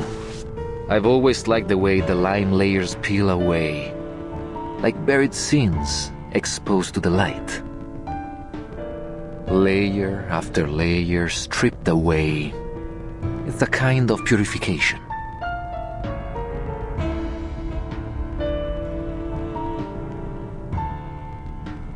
Now, open the chamber if you still care about the safety of your friends. Let me warn you, Ezio Auditore is on his way here. He will stop at nothing to destroy you Templars.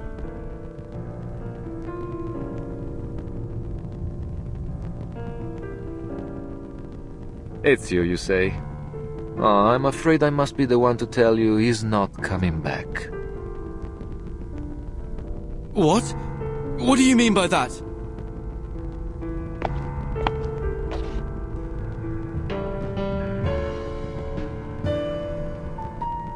You will find we are also quite experienced in dealing with assassins. He will find his eternal rest here in Firenze this day.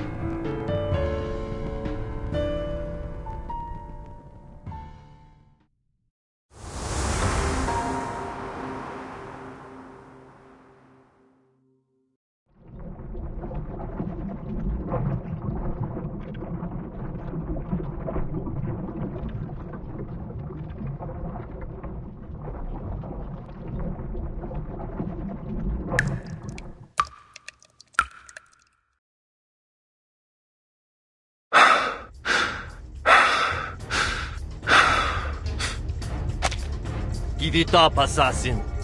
The old city is looking for you. You won't get away this time. Our orders are clear. Secure the relics and the golden apple. And one equally important command from the Pope himself. Kill the assassin Ezio Auditore.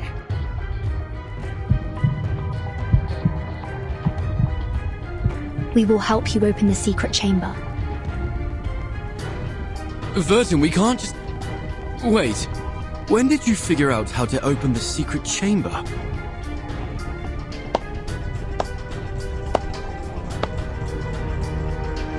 Bene, bene. It's time you shared your little secret. Vertin. Everything will be all right. Now, let's pay attention to the fresco.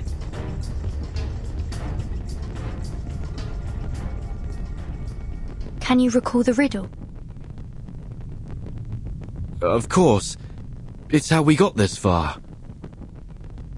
Sub cadenti fulgore, cadentia sanctuaria coniunguntur. Leonardo proposed that these waning sanctuaries must refer to vanishing points.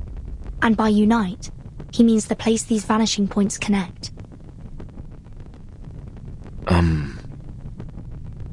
So we need to find where they are connected. What does the other half of the sentence mean then? Under the waning glow.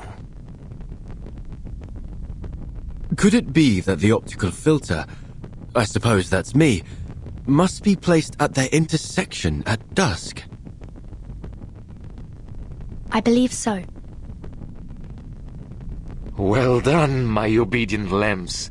You've cracked the puzzle quite nicely. Now what follows is just some tedious work from my side.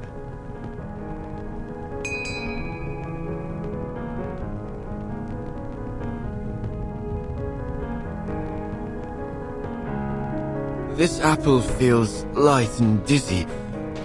Are we in heaven now? It's that sleeping gas again. Hold your breath. Hold my... Huh?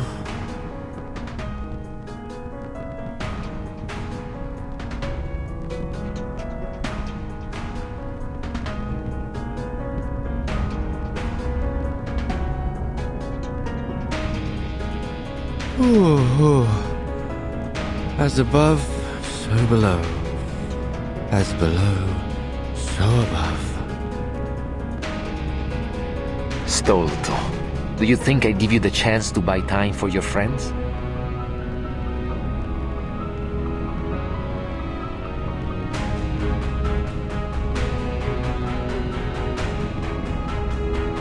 We will bring order to this chaotic world. By straying from order, you invite your own doom. You're bound to fail.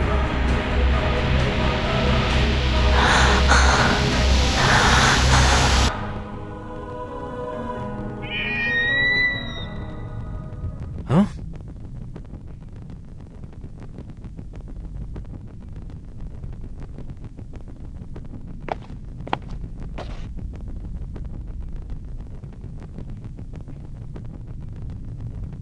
My memory is as poor as ever.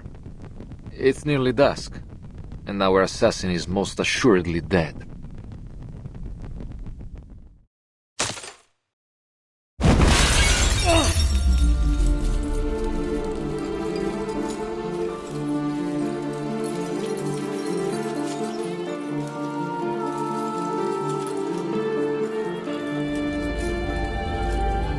Ezio!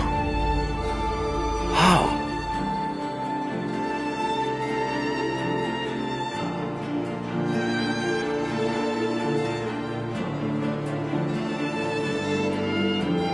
You claim to bring order, but all you do is seek control. Fortunately, neither the world nor its people will bow so easily.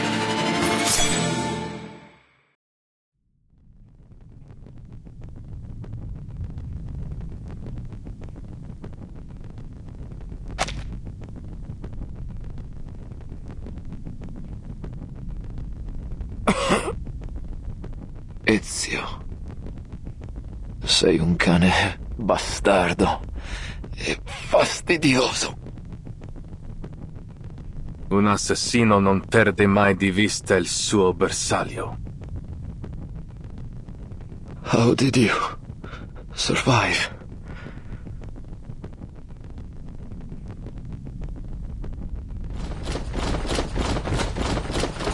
You're outnumbered, assassin. There's no way you can survive this. It's better that you kneel and accept your fate. No one can withstand the order.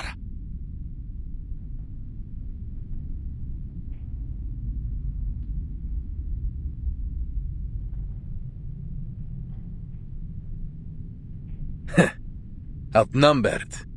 Where did you get that idea?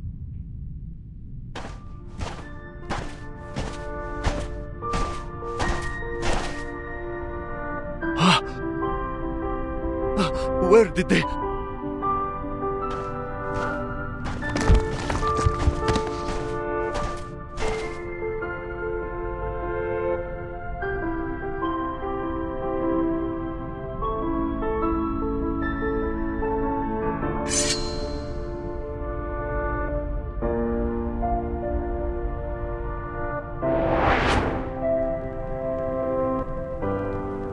All those lowlifes you so readily dismissed. When I needed them, they came to our aid. Impossible.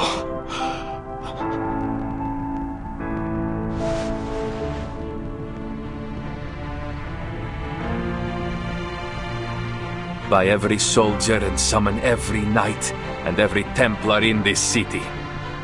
It will never be enough.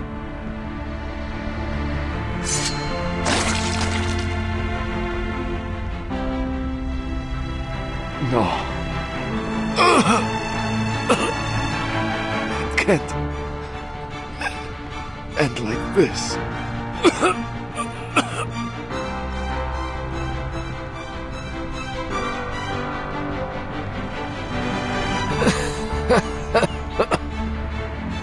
Assassins. You're merely puppets on a string, driven by delusion. Each life you take brings you one step closer to the darkness. Così sia.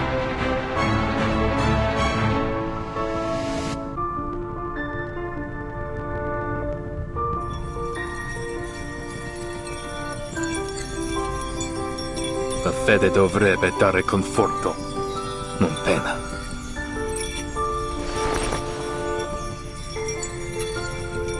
Requiescat in pace.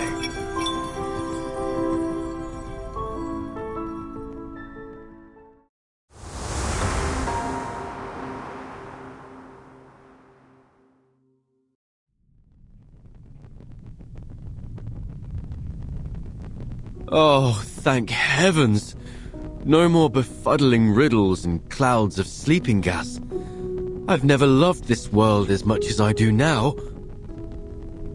You were quite clever to cooperate with Alberto to stall for time. But how did you know that Ezio was coming to save us? I didn't know. But I knew that irritating Alberto would risk the safety of Sotheby and Leonardo. Moreover, I think I may have actually figured out what the relics truly are.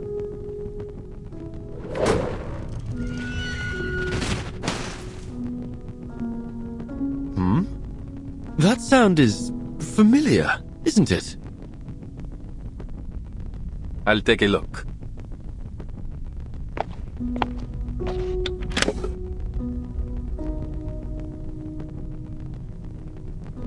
Sicuro. He means he's safe. Looks like my friends from the Thieves Guild have already rescued Leonardo and Signorina Sotheby. You seem to have a lot of friends. I always thought that assassins worked alone.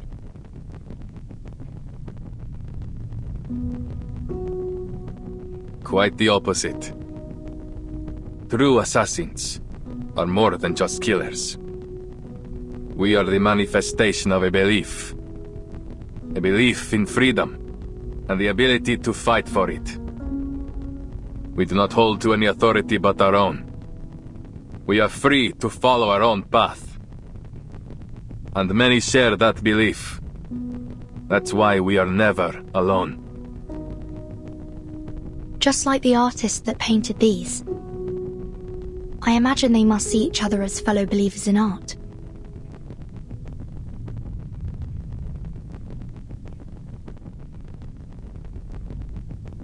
So, the outline of their story should be clear now.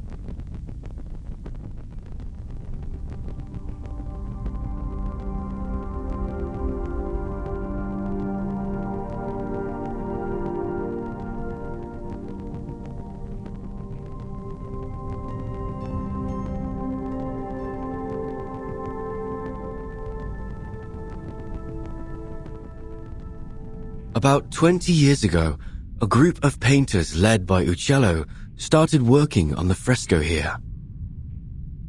Even today, you can still sense the enthusiasm in their work. The essence of linear perspective lies not only in reproducing reality, but in the narrative quality of space itself. You have only scratched the surface. If you truly want to grasp the essence of the concept, I suggest you review Plato's theory of forms. Rather than simply copying nature, as artists, we should strive to reveal their true ideals through our work. I'm so jealous of them. They are so talented and knowledgeable. Unlike me, I feel dizzy just seeing those guidelines. Bah! Let me show you some tricks. Better than your linear perspective. Here, Uccello lifted a stained glass to showcase his wondrous optical phenomenon. Not again, Uccello! You can't keep altering our work with that strange pigment of yours! Oh, what a mess. And it goes against our patron's instructions. What if they find out about it? Look closely. The modified colors and lines do give the work a little more life. Fine, I admit it. You know what you're doing. He's right. I say we keep it. It's not like our patrons are ever smart enough to figure these things out anyway. It never occurred to me painting could be so liberating. Thank you for enlightening me. Huh? Of course. To paint is to find freedom. That is what it always has been. It was a time of joy and of meaningful creation. But it didn't last long. I'm sorry. We must suspend funding for now. There is simply no money to pay you. All at once, the painters and artisans were kicked out of the cathedral. Stripped of their right to finish their final painting, leaving no room for negotiation. No payments and no written records were left behind. But life had to go on. These painters and artisans scattered, each one doing what they could to earn their bread. But always returning to the unfinished fresco that tugged at their heartstrings. That night, I returned to the dome, but I never expected to find Uccello there as well. Then others came, one by one. Turns out, I wasn't the only one reluctant to leave our work behind. Again, Uccello lifted the stained glass and...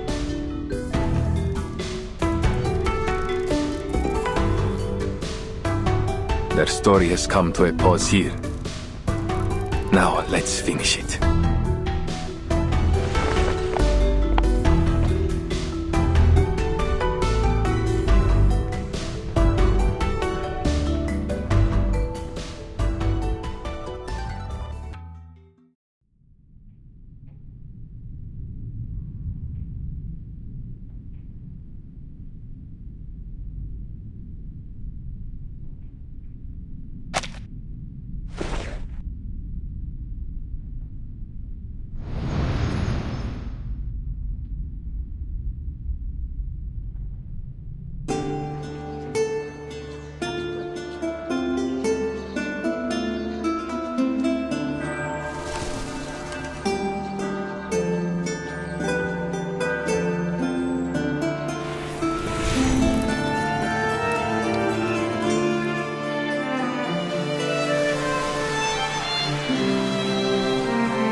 Let's leave something behind for our own sake. Birds with greyish feathers, bells that ring at dusk, or the Arno River running free. Let's do it with all that we have left. Our brushes and pigments. So that is what all of this is.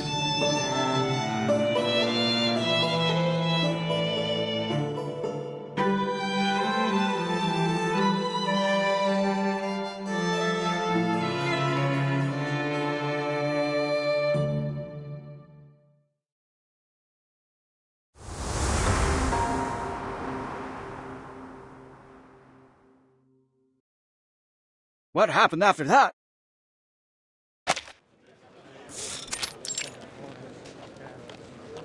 The treasure hunters must have opened the secret chamber and found the Compliner's relics, right? Well, there was no treasure inside. Just a few letters and a painter's address. That's it? What about all those symbols? Don't tell me you made it all up. Easy, allow me to continue. Long after the poor painters and artisans scattered to the wind, each of them received a special pigment from Uccello. They used it on other projects they worked on, leaving their signatures, these symbols behind to mark their work. And so concludes our Firenze fresco mystery. To celebrate this touching story, I've hired a team of talented artists to reproduce their paintings in a new book. And I gave it a wonderful title. La Primavera di Firenze.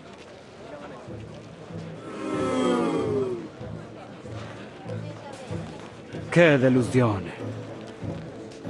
È un titolo terribile. I've got something even better here. A map straight from the Spanish court with a direct route to India. Think of the opportunities that await you.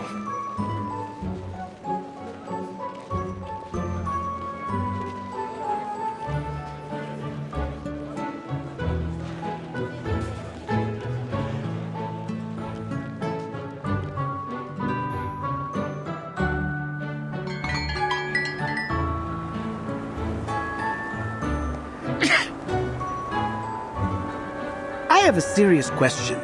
What is there in India that is worth all this fuss? If Marco Polo is to be believed, not even there can one escape the troublesome rumors of merchants and courtiers. Unfortunately, humanity's thirst for gossip knows neither geographical nor temporal boundaries. But this apple still finds it so strange that all the rumors about these complaners turned out to be false, from top to bottom. Seems like, no matter the era, lies always travel faster than the truth. Well, I wouldn't say that. In fact, the rumors didn't really hold much weight until you arrived. Huh?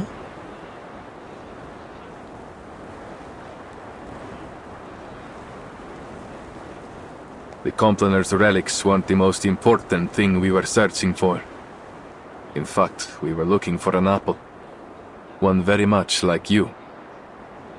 So when you turned up, looking like the very apple we had lost, it was only natural for us, and the Templars, to keep an eye on you. Of course, it turns out you weren't the apple we were looking for. And you're only telling me this now? I thought we were friends. It's only because I consider you friends that I had to keep this from you. That apple brings bloodshed and war wherever it appears. Well, then it does sound like quite the troublesome thing.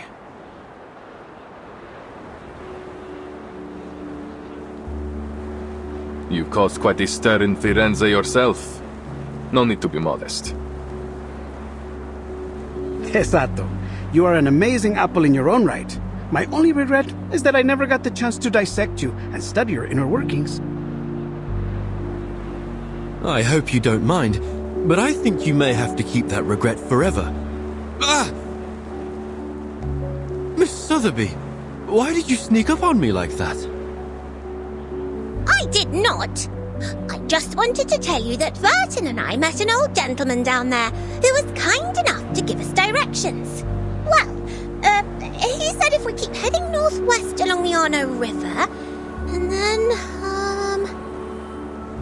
anyway, we'd end up in Prato Vecchio eventually. I do believe you may have skipped some, if not all, of the necessary information. Ezio knows the way.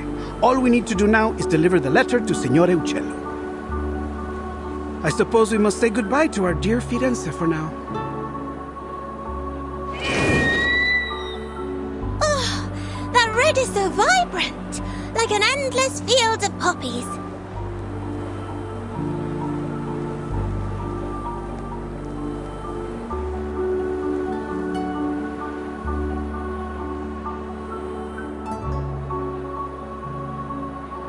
What did I say? This place has the best view. It is positively gorgeous. I see why you insisted we all come up here together. A place of beauty like this is a fitting place for farewells.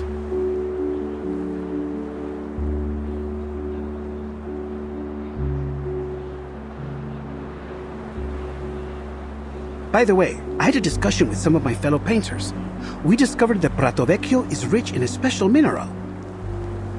One need only grind and heat it properly. Then presto! You have yourself some invisible pigment. So that's the source of the pigment used in the fresco. Uccello was born in Prato Vecchio. It's safe to assume he brought some from his hometown to Florence. Just a hint of this powder, and you are able to create a vast array of remarkable colors. Among them, the most famous is a color some call Firenze red.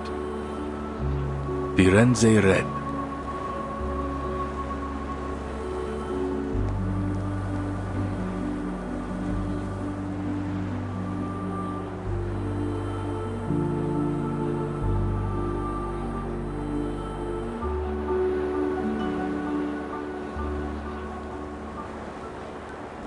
It's a good name.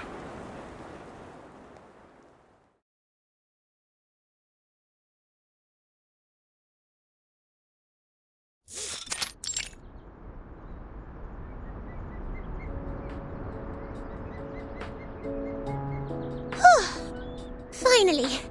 That darling little house up ahead must be Mr. Uccello's home!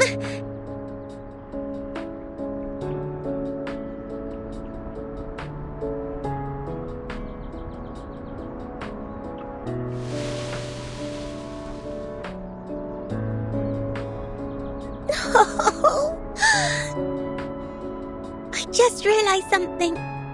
When he learns from us that his friend Bianca has been dead for years, he might be very sad. Signore Uccello, if he's even still alive, will be an old man by now. A man of his age grows familiar with death and farewells.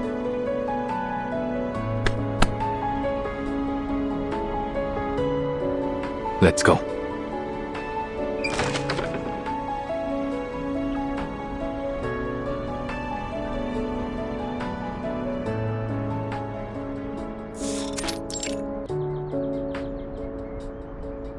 Oh, who are you? Where did you pop up from?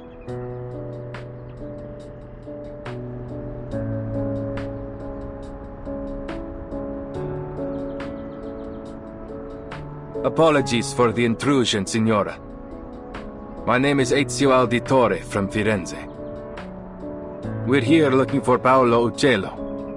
We have a letter here addressed to him from one of his friends. Friends? I'm not sure my father would agree he had any friends. Is that so? Well, the letter is signed Bianca. Bianca? You should have said so earlier. Please, put the letter down. It's meant for me. The letter mentions a particular piece of stained glass and details of the fresco in the Florence Cathedral. We assumed it must have been meant for Mr. Uccello.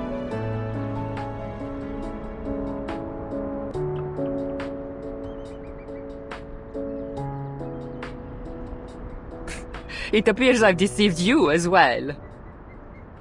Allow me to introduce myself. I am Antonia Uccello. And perhaps the Uccello you friendly strangers are looking for.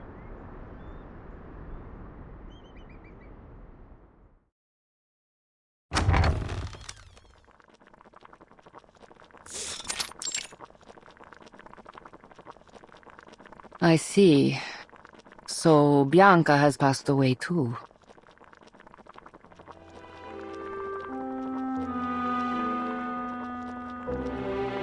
That fresco was the last work we did together. Father passed away soon after, leaving behind my sick mother and a pile of debts. I used to follow Father wherever he went, whatever job he took. Sculpture, masonry, painting, frescoes, everything. I learned all I could from him, and after he died, hoped to accept commissions independently. But as a woman, it was almost impossible. But once I left Firenze and began using Father's name to make a living, some of his old patrons were kind enough to keep sending work my way, provided I concealed my true identity. Oh, so you're the imposter!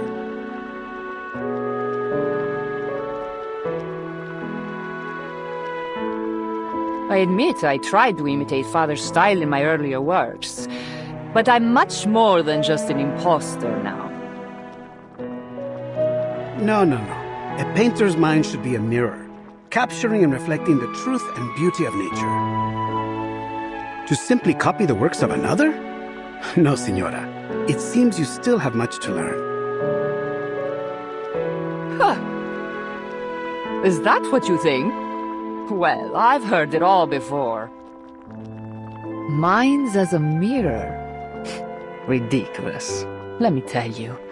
A painter's mind should be like a sheet of transparent glass. It refracts and transforms the external world, then reconstructs its image inside the painter's brain, rather than simply copying the natural world around us. Oh, that is an intriguing theory. Odd, perhaps, but not without merit. You just wait here. I'll show you with one of my recent works.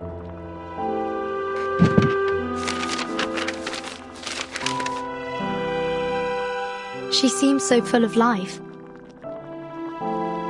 She reminds me of my sister. Women like her have seen much pain, but they never let it defeat them. If only her understanding of painting were a bit more profound, I believe we might become good friends.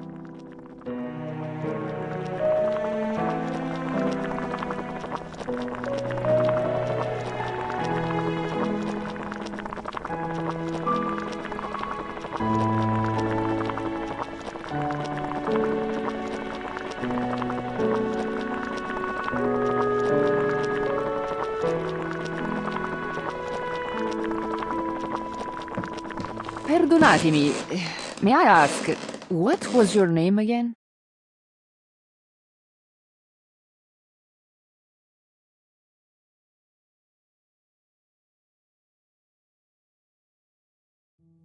You said you are an auditore, see? Yes.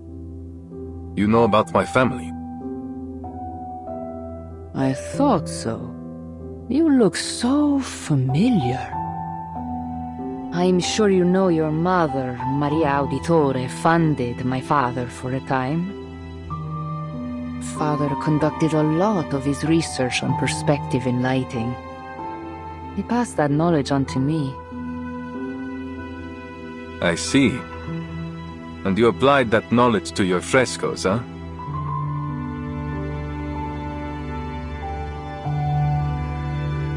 What goes around comes around, right?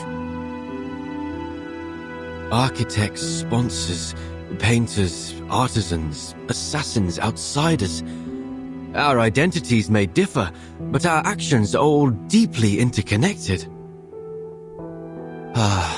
This apple has never felt so moved by the warmth and power of community. I heard a lot about your family from Father. He was always very grateful to you. Mi dispiace. If Mother hadn't cut your funding, perhaps you wouldn't have had to.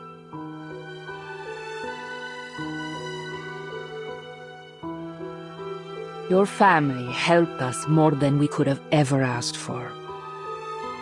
Your mother once commissioned my father to paint a family portrait. Do you remember? Family portrait? No, I had no idea. It was many years ago, and the painting was never finished because of what happened to your family.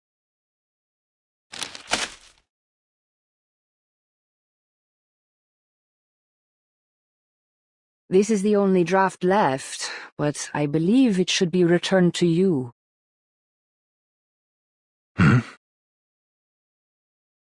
Consider it a token of thanks for delivering this letter all the way from Firenze.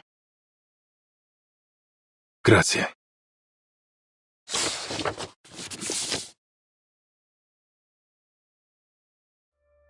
This is...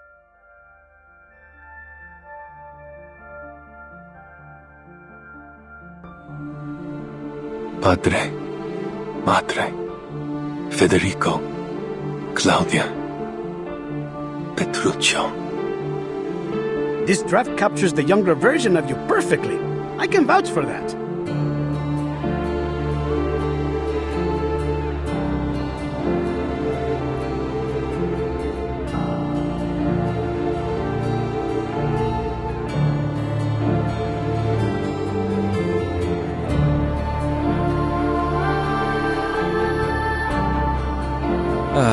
What a lovely family portrait. Even the weather looks lovely. The painter did a great job capturing a wonderful moment.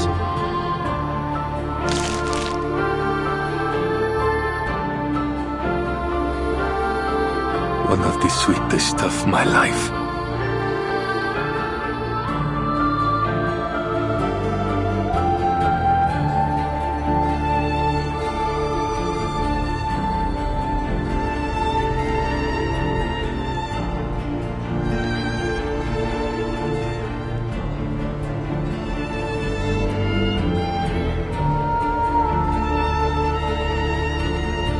It is a good life we lead, brother. The best. May it never change.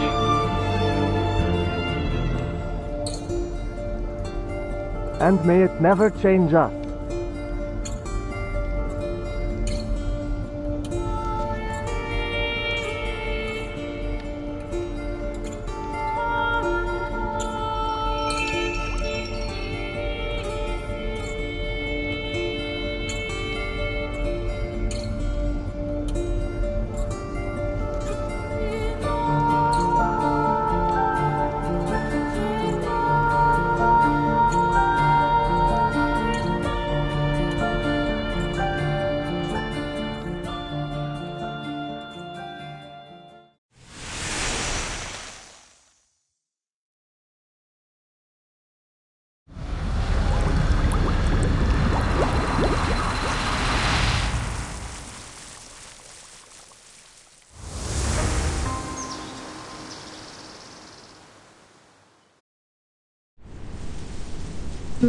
Oh, Dionysus, the source of all joy. From your sacred wine, we draw our strength.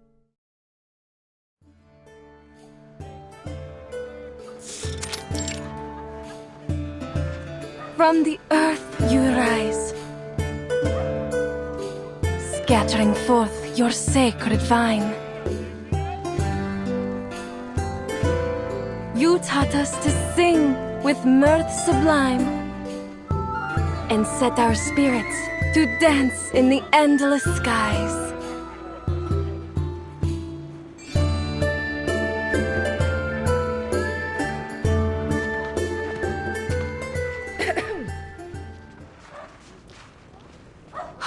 By Zeus, is that who I think it is? If it isn't the rising star of the Acropolis, Cassandra, the Eagle Bearer! Stop, Euphonia. I'm just a Misthios for hire. I've no interest in politics. Save those grandiose words of yours for the Archons, Ah, but I speak only the truth. The tales of your valorous exploits in Megaris precede you. They declare that you're a hero throughout Athens, and praise you as a demigod.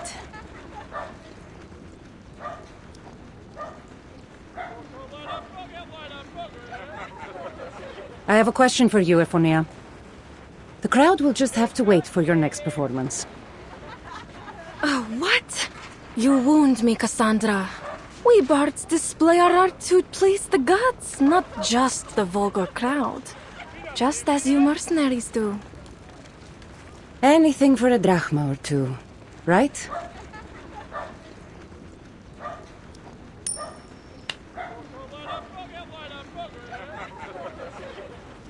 We all have our gifts to display, don't we? From the lowliest bard to the greatest of warriors. Even those craftsmen are no different. I suppose you've noticed them too.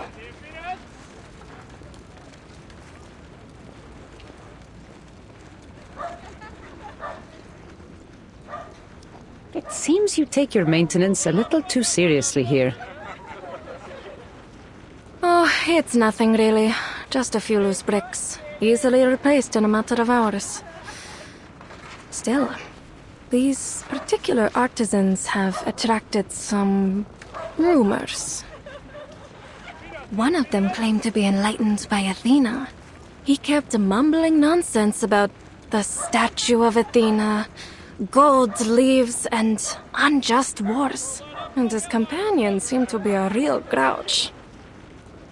I've seen a few people try to speak with them, invite them to pick berries outside the city, but they seem to have no interest. Anyways, what does it matter? The Dionysia is drawing near. Is it any wonder that eccentrics like them might show up? I see.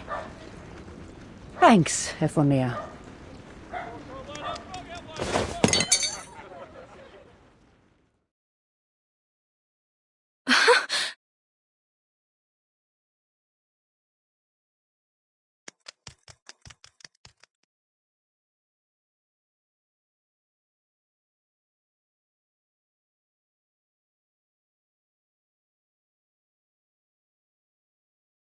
For the love of this land, I will not tolerate you raiding the coffers of our people to fund this war. Judgment has been passed, and I shall be its executioner. This is for Athena and for the bounty on Argon's head. Excellent, Domitius. You've memorized your lines well. Whether you succeed or not, rumors of your attempt will pass through every corner of the city. All that's left is for the others to receive their messages, then they will know our plans. Haven't I told you it's in the bag, Sonia? So, how are we supposed to read these messages when they come? The sage explains nothing to us. That's none of your concern, fool. Seems like you don't know any more about the sage's plans than I do.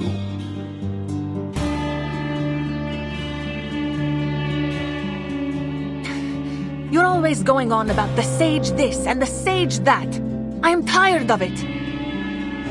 Do you think you're special just because you were chosen for this task? You're a veritable narcissus.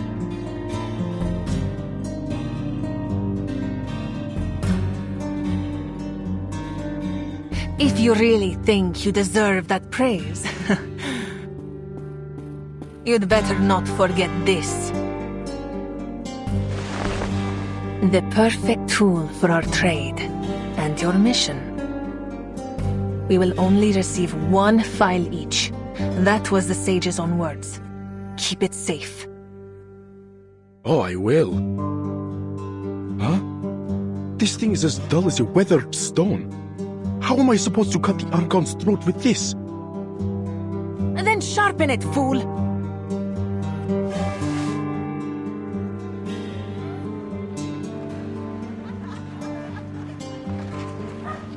Where are you going, Sonia? You really are deluded, aren't you?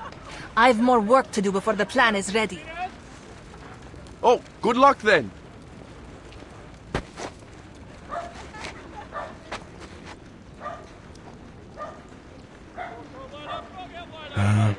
I should have enough time to put an edge on this before it gets dark.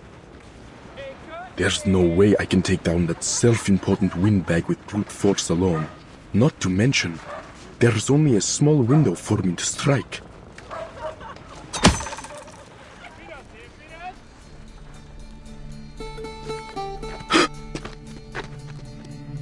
You were saying something?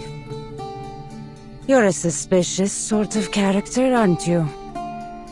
Now, for the safety of this city, and the self-important windbags that run it, I keep an eye out for your type. What? No!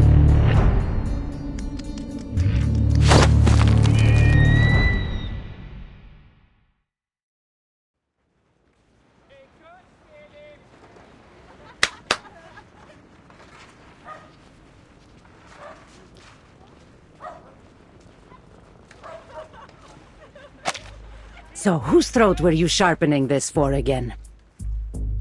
There are many figures I could imagine, from the Ecclesia or the Vuli, perhaps. But how many of them would find their way here? I have no particular desire to kill you. So, it's in your interest to speak. and to speak only the truth.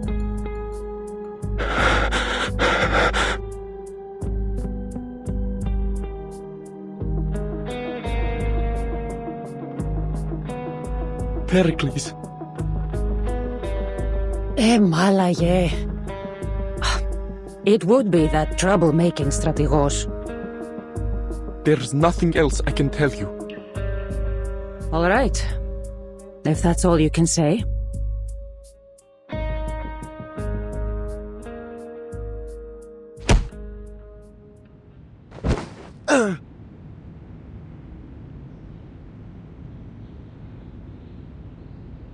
But I won't let Pericles be taken out by the likes of you.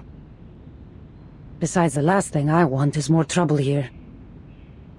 I'll hand this matter over to the man himself.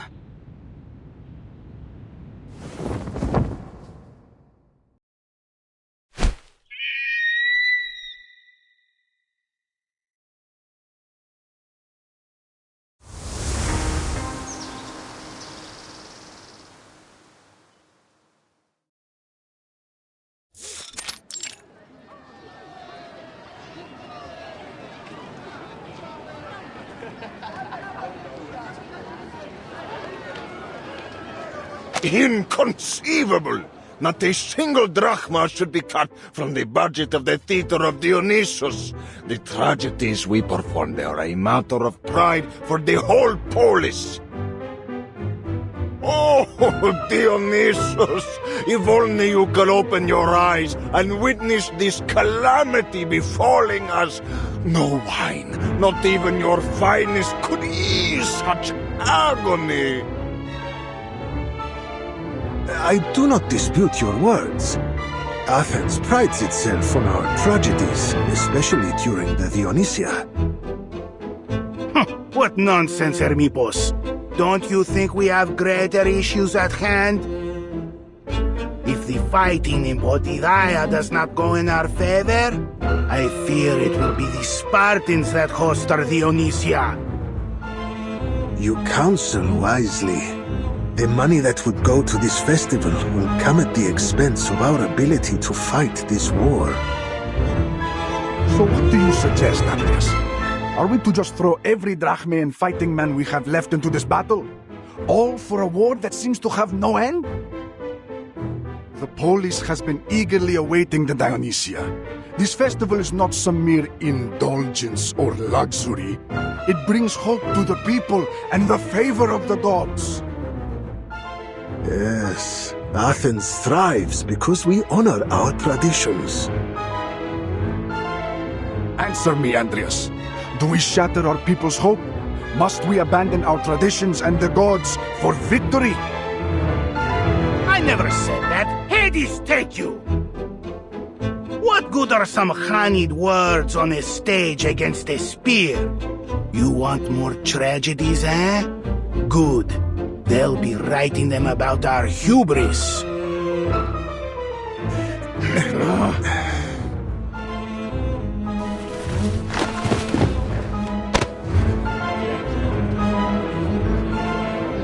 Theodoros, you just spat on my robe. Please, Andreas, let go of his beard.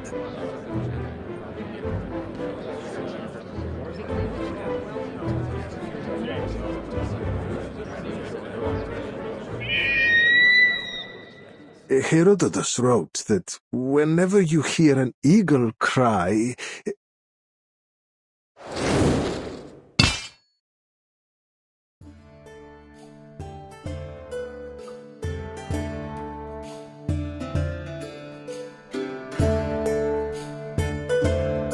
Are we under attack? An assassin? Did that eagle drop a blade from its mouth? Guards! Guards! Defend Pericles! There's no need for all this drama. Your assassin has already been captured. He's in the bag.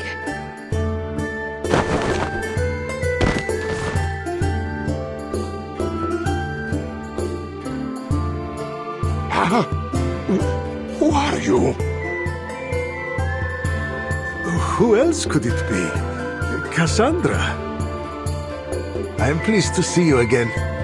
I hope I didn't cause you any trouble, though you seem to have taken care of it. I'm a Misthios. Trouble follows in my wake. But this man intended to trouble you. And there is something unusual about his weapon.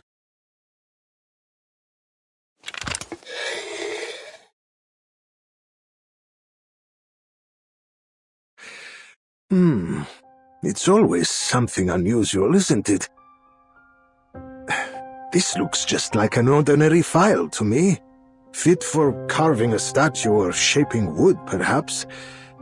But a poor tool for an assassin. And yet, it was his weapon of choice. There's something strange about all this, wouldn't you agree?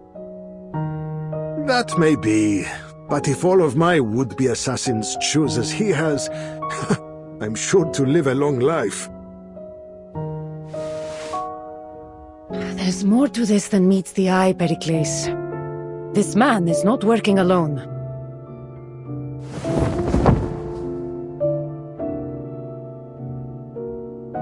Oh, Talas, this is not going according to plan. But please, forgive me, I'm just a poor fool, not a murderer. You see, there is a bounty on your head, Pericles. A bounty set by the cult of Cosmos, I presume. They've been after my head a long time. Cosmos? No, I've never heard of them. I was just told that there was a bounty. I'm a poor man. Show mercy on me. If what it says is true, the reward would be tantalizing indeed.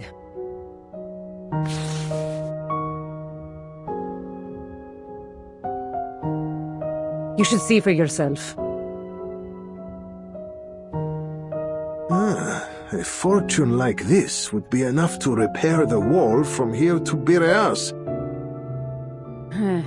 A shame we'd have to trade the walls for your head. It may be better to keep your voice low. I'm afraid that there are some here that might be tempted to make that trade. Indeed, I am starting to worry just how many would-be assassins could be surrounding me. It's the cult of Cosmos you should worry about, not these amateurs. Most of all, we must keep a weary eye out for Alexios, my brother. Though I suppose I should be calling him Demos now. He told me himself that he would take your head, and he'll stop at nothing until he succeeds. You're not doing much to calm my nerves. You're not the only one. Your colleagues look as stiff as scared goats.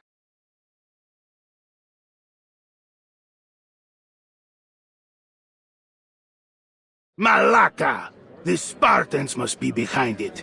The Dionysia has a perfect opportunity. That must be why they hired that cult to kill our strategos. That settles it.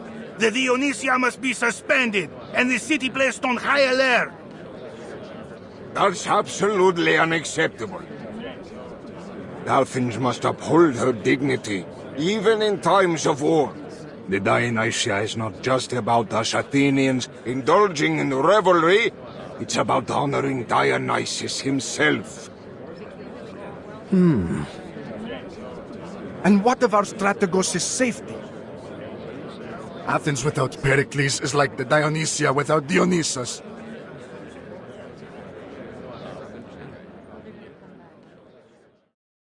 You look to me, friends, but this is not our way.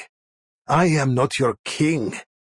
To host the Dionysia or not, that is a decision we must decide together as citizens.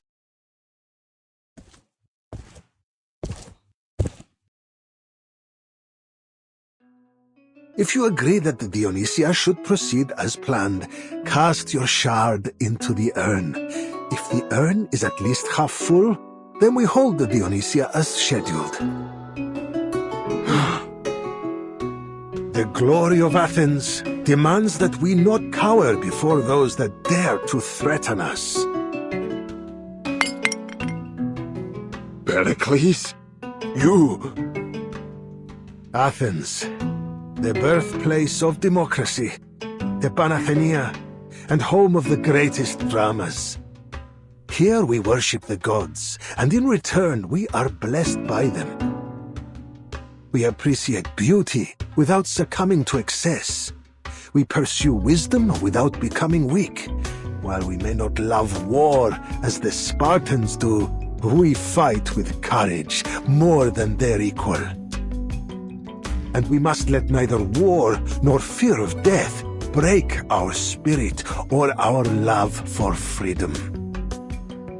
Sacrifices must be made, and we understand that fully. On behalf of all Athenians, I thank you, Pericles. Well spoken, Pericles. Oh, well, it was nothing. To wield rhetoric skillfully in this city is not just an art, but a matter of survival. I fear I may have spoken too well. The Dionysia is likely to go on as planned, so if you don't mind, I would ask you to discover who this assassin... Spare me from another speech. I'm already happy to help. Don't be so quick to decide. I fear this will be no easy task.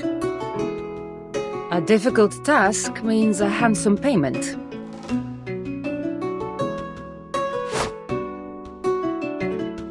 Stop! You have no right to vote here!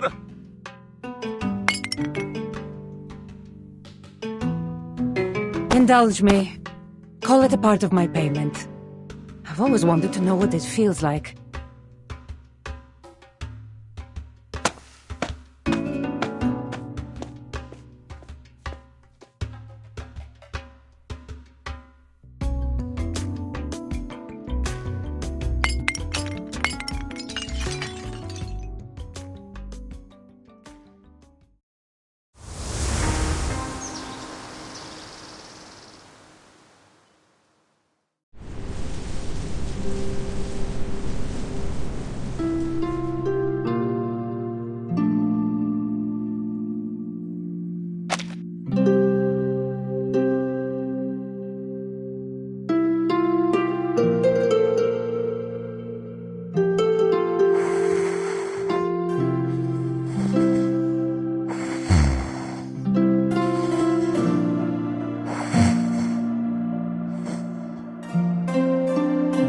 The theatre of Dionysus is truly mesmerizing, and the wine here is beyond compare.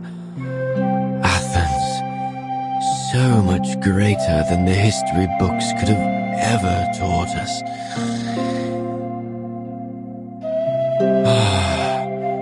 This apple believes I found my true home.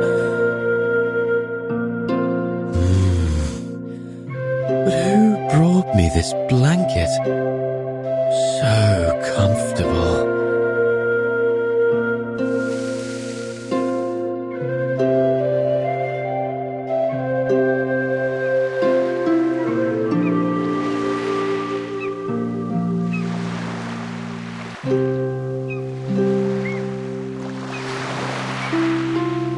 The vine weaves across the boundless earth, scattering far the bountiful gifts of Dionysus. Under your watchful gaze, the world brims with hope.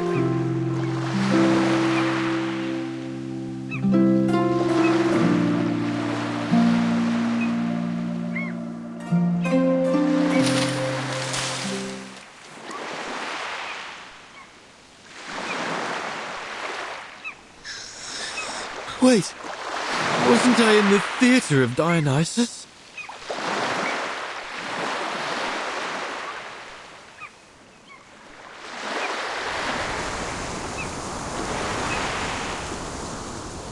Look, an apple! I've never seen an apple so big before.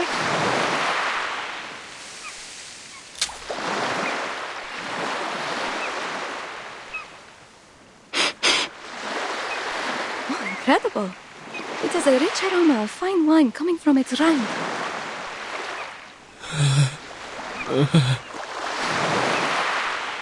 I can't believe my ears. Is this apple snoring? Everyone, Dionysos' blessing is surely upon us. He must rejoice to see that we will hold the Dionysia as planned. But a magical apple such as this must be used to honor our patron. I suggest we make it into a fine wine. It's too late for that, my friends. By the time this apple will have fermented, the Dionysia will be long over. And even so, we'd need many large, sweet apples like this one for such an offering.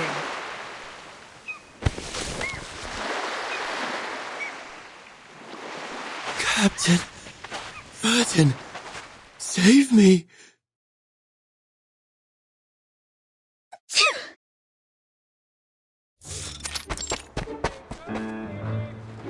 Oh, this is bad. This is bad, Vertin. I've turned the whole city upside down and backwards. Not a single soul has seen a flying apple. Oh, how was your luck? I'm afraid all I found were these.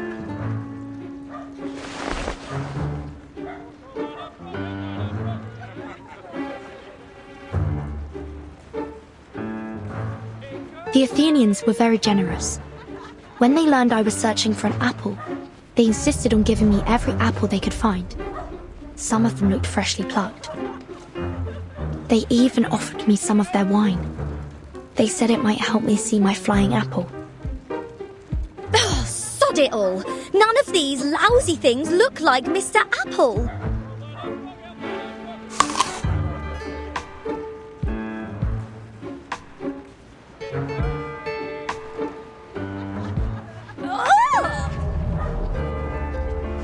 Oh, this tastes awful, Vertin.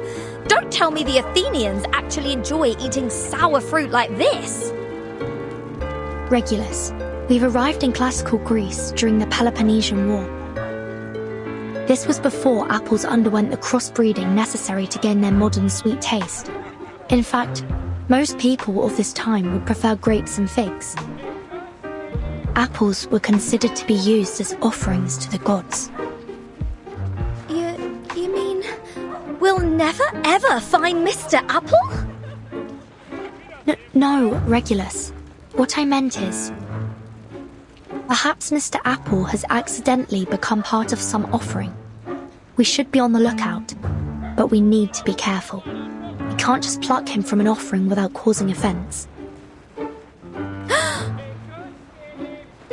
If only we could broadcast a missing apple alert. Or at least hand out some posters. I don't think we have enough money left. With what we have, we could scarcely afford to buy a few sheets of papyrus. If we wanted to make posters for Mr. Apple, we may need to ask Miss Sotheby for help, though she's not part of this operation.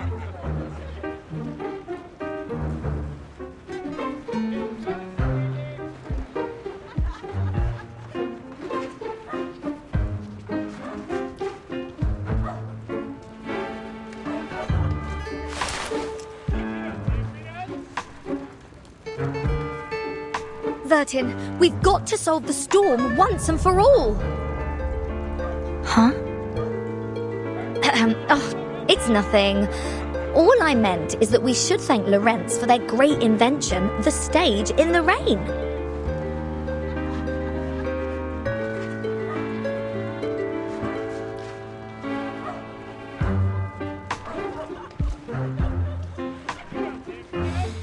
Just pondering here. But what would we need to whip up a loudspeaker in ancient Greece? Eh, Vertin? And what are the odds of us getting acquainted with some local scoundrels? Or rock gods, forgive me, even a cop? Do you think Mr. Apple could regenerate if we only find his core?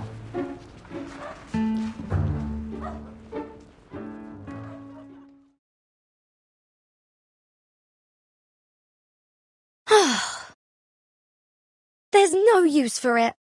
I'll have to put together a remembrance set for my next broadcast.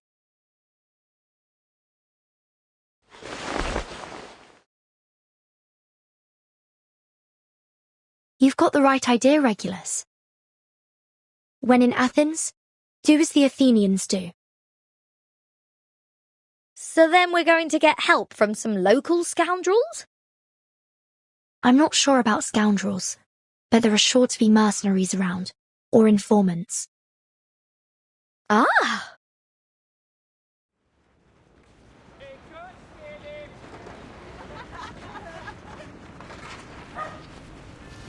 Too right. Just as London had me to keep the pulse on the city, there's sure to be some kind-hearted legend who knows every nook and cranny of Athens. You just leave it to me, Bertin. Just think, a like-minded rocker of the ancient world. We'll get on like jam on toast. And once we're thick as thieves, we'll get that information for a song.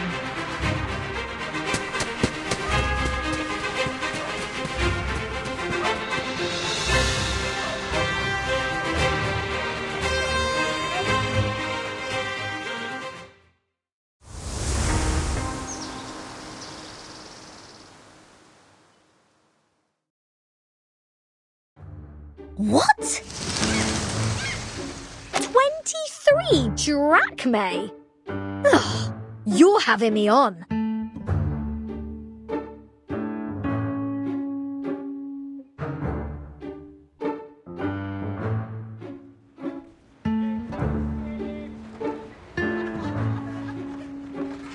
Look, mate, I'm not asking for the bleeding moon here. I just want to know where my apple is. Or are you trying to pull one over on me?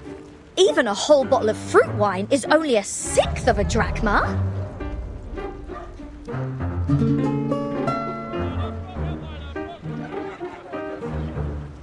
My friend, what you're searching for isn't just any ordinary apple.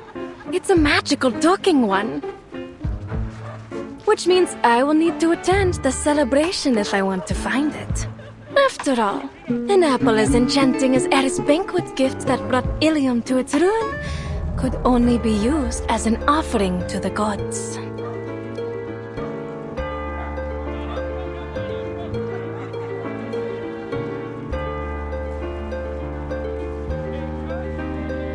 Yada yada. Whatever you say, love. All I know is what you're charging is daylight robbery. You may be right. But you won't find a better offer. Not many people in my trade would trust an outsider who might just run off after I do my part. We won't ever do that. You can ask after Captain Regulus's reputation anywhere, from the Thames to the high seas and...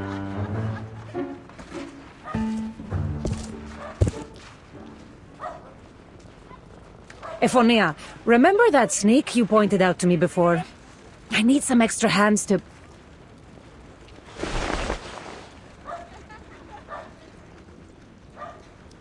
Oh, it seems you have another customer. I'll leave you to your work. Not at all! Welcome back, Eagle Bearer. I just didn't expect to see you so soon. But did you say you need some extra hands? Let me think. Ah, Eureka! I've got a plan.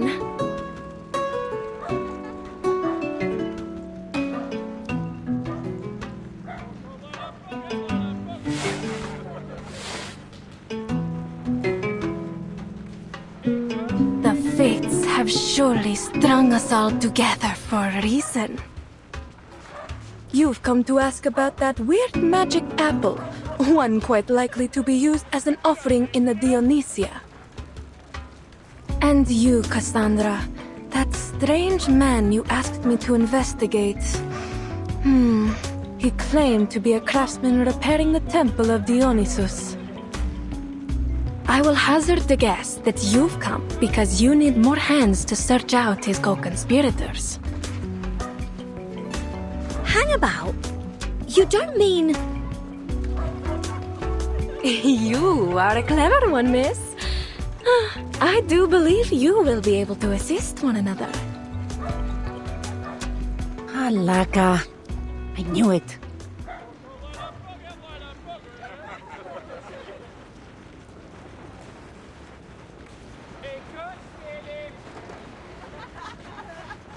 So, then we're all going to the Dionysia in order to look for someone. It shouldn't be too hard to look for a talking apple while I'm there. Cheers, love. And we'd be happy to help with... Oh, Vertin, what's your take on this?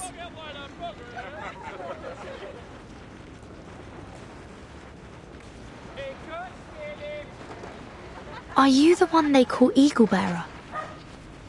You've heard people singing of your exploits all over Athens. They say the Eagle Bearer is a valiant hero, always willing to help those in need. A friend one can entrust their life to.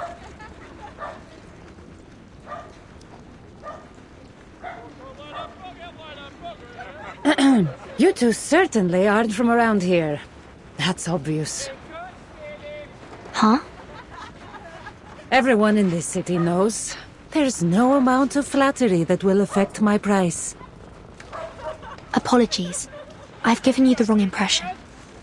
I only meant to ask if the tales we've heard are true. I hope our cooperation can be built on mutual understanding.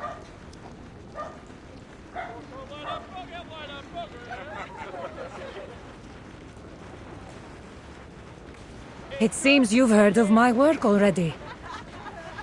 I am Cassandra, the Eagle Bearer. And if you had any doubts, I will readily prove all that I am capable of.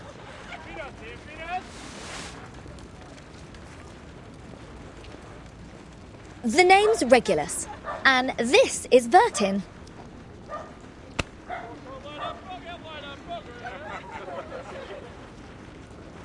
All right then. So, how exactly are we going to help you? Simple. For now, all I need is more eyes around the city. Do whatever pleases you, but keep a lookout for anyone suspicious.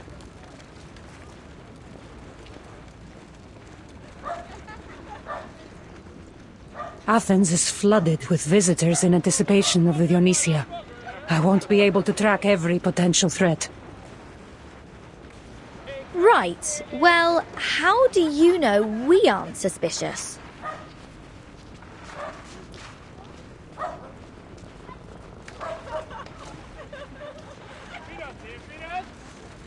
I couldn't even begin to guess where you two are from.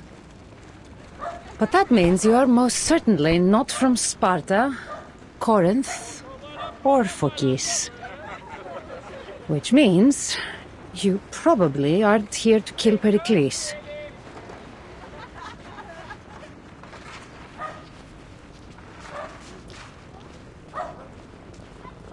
What? Kill Pericles? What? Wait a tick. Are you asking us to keep our eyes peeled for bloodthirsty assassins? There's no need to be alarmed. I only need you to be my eyes. Just do as I say, and there will be no danger.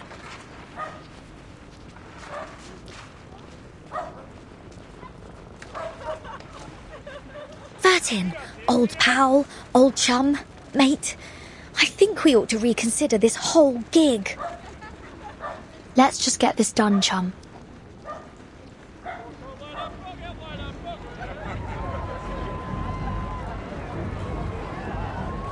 Huh?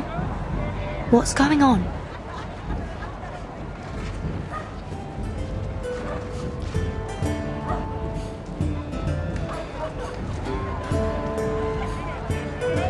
Welcome to Athens.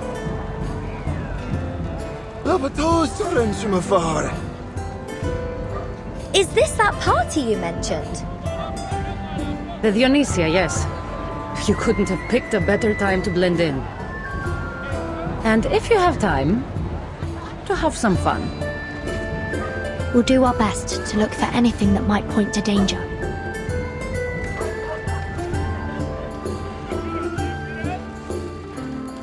Have some fun? But what about Mr. Apple?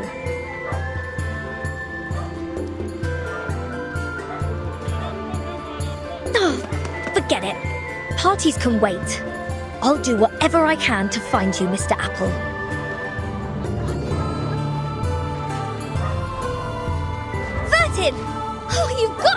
lecture me on this! Dionysia, here I come!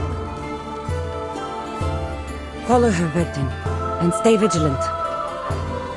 I have my own work to do. Understood. Vertin, look at this pottery. Wouldn't something like this be a killer diller in your lobby?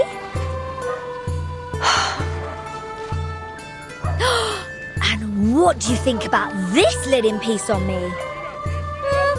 I guess it's only suited for summer sailing.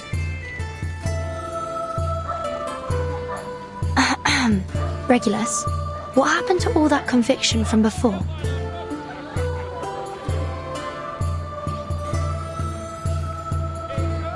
Hello, ladies. How would you like to paint your very own festival mask?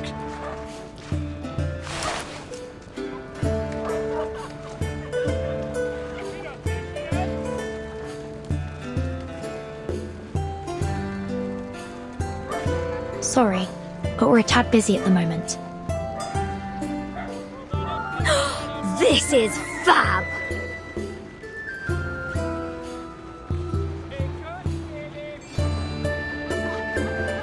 How about it, Vertin? Come on, think of the attention. We'll be as famous as I was back when I was hosting Apple Radio.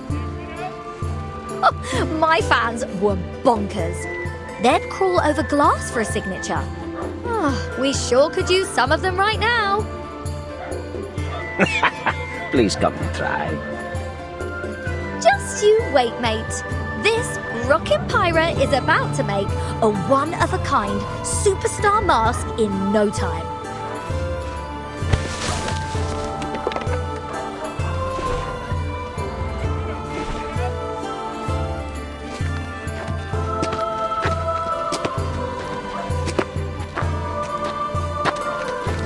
Nothing unusual around the Hippilon Gate and the Temple of Erection. What about...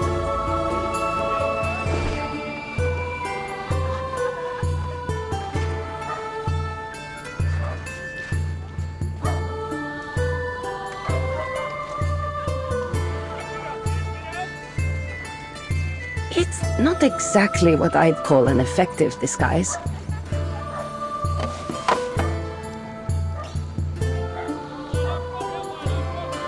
I believe this may be a bit too fashion-forward for this era.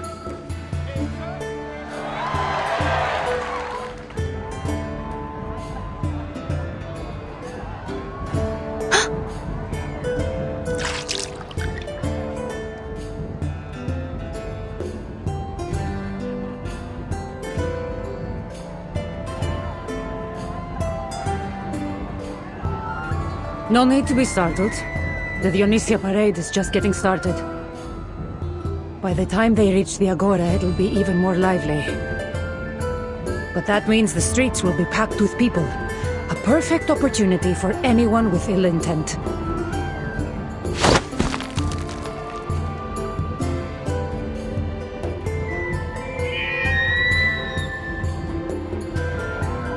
You watch the streets, and I'll cover the high places.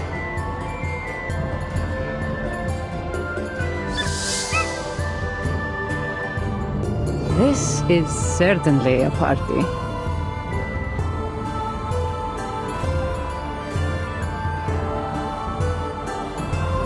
Regulus, Vertin! Huh? Is that the strange apple you've been looking for? I think I found him!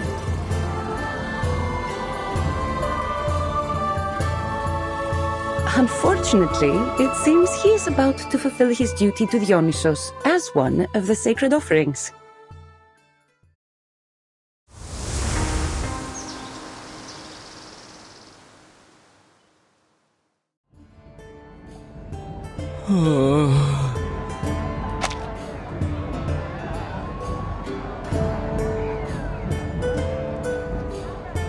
This apple's flesh is separating from the core. Help me, Captain.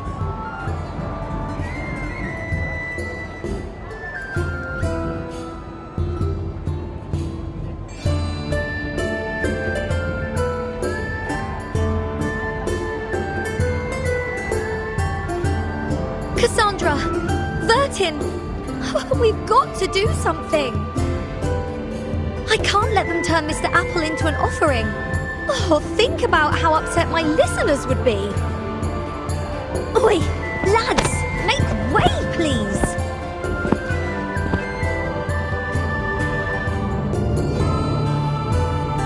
Hang in there! I'm coming for you!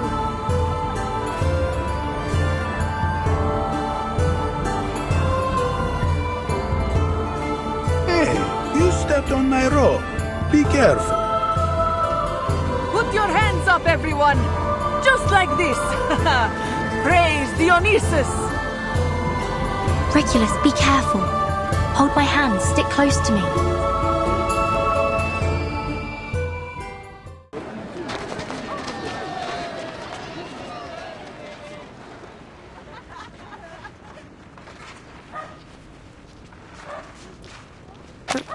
Regulus?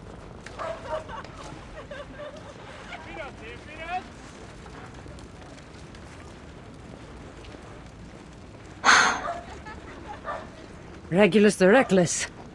She's a bold one. But she has yet to master the art of navigating a crowd.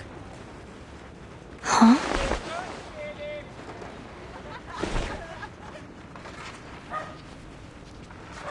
Why don't you take a look from up here, Vertin? As far as I'm concerned, this will be the fastest way to catch up. There's something about you. It reminds me of her. Talk later. Just grab my hand.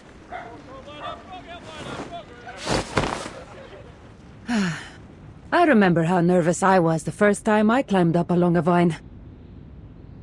Are you certain this is a shortcut? Completely.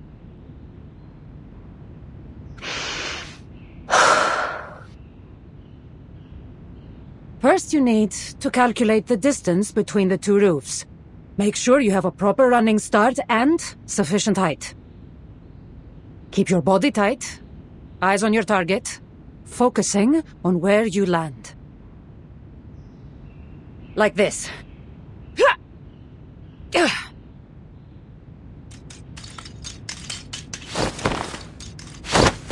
Let your knees bend slightly as you land, then try to regain your balance.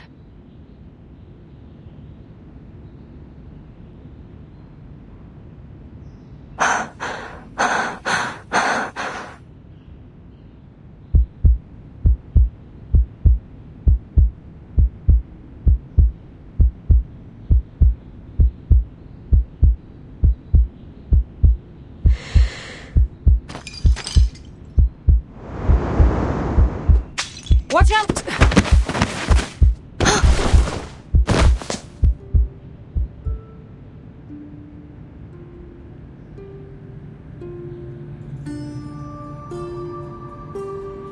Thank you, Cassandra. Your instincts are impeccable, but you may need a bit more training. This may not be the shortcut I imagined for us. Let's go another way. Is it more dangerous? No, much safer.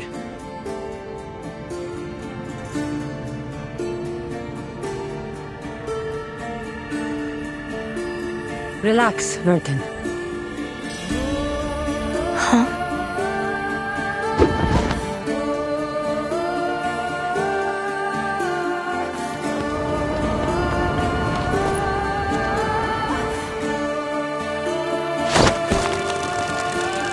I must say, I'm in awe of your skills, Miss Cassandra.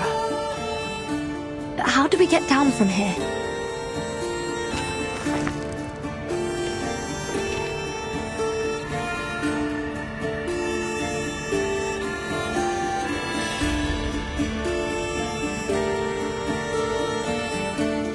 Just hold on.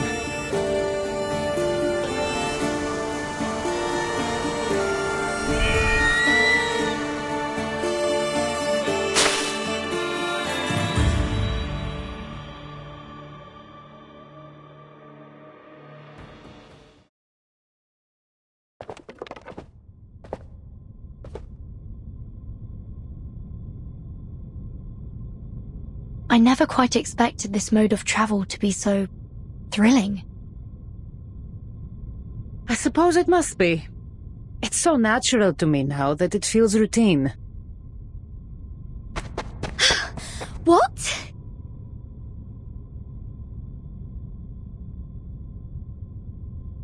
Oh, that's a trick and a half. How did you get here before I did?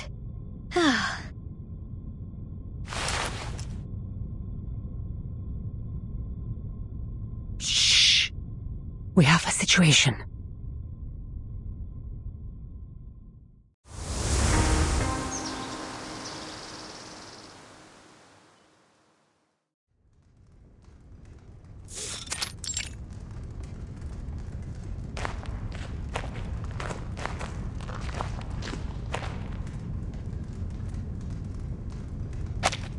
These, the weird things you were talking about, Cassandra?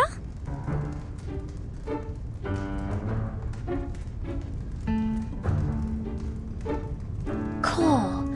Look at these.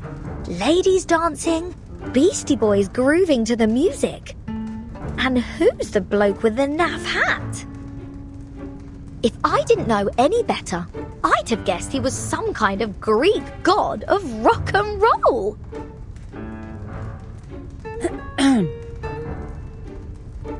Are we sure we haven't messed around with the time and space here? This is a temple to Dionysus, who was, among other things, a god of joy, passion, and chaos. It's little wonder his reliefs would reflect that. Right then, so he is a proper rock god, just thousands of years early, give or take.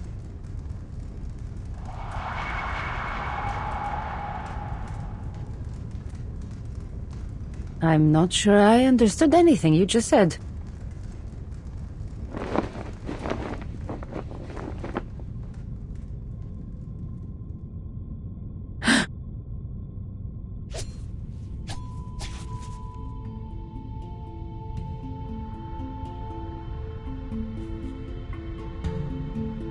Hey, don't look at us, mate. We didn't do it. Of course you didn't. We only just got here.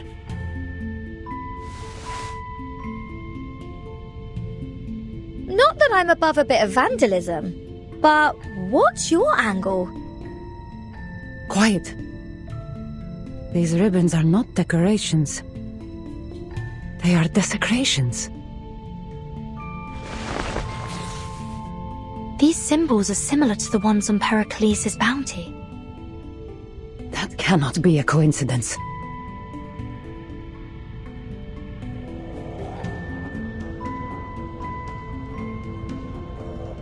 Bounties and puzzles can wait. Mr. Apple can't. First priority is rescuing him from this spooky place. Oh, who knows what they've done to him? We'll look for your friend soon. First, I need to scout out the surroundings. I'm not sure it is safe here.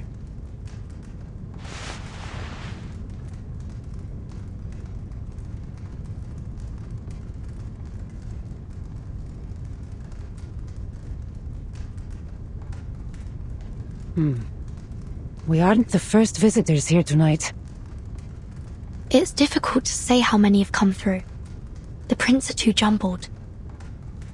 No one is supposed to be here after the tributes have been laid in the inner temple. Not until the statue returns after the Dionysia.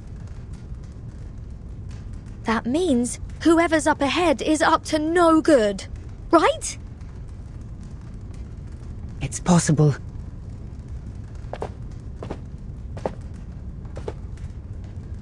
Stay behind me. No need to worry about us, love. We can handle ourselves.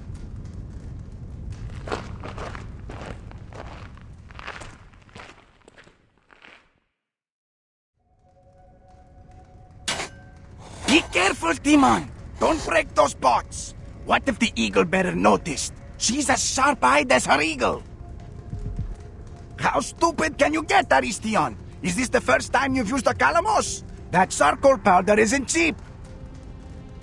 We're doomed if we upset Deimos. I don't mean to interrupt, Lysias, but all that shouting isn't doing any good. Agreed.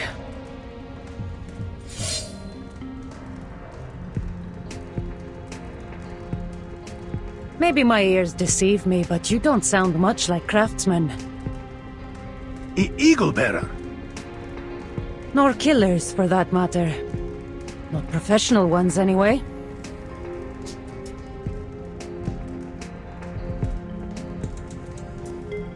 We are craftsmen. We're here to repaint the temple for the Dionysia. Save your lies. What you are doing here has nothing to do with the Dionysia.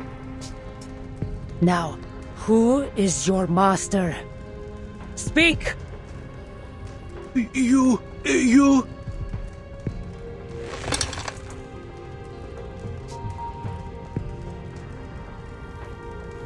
Malaka, kill her!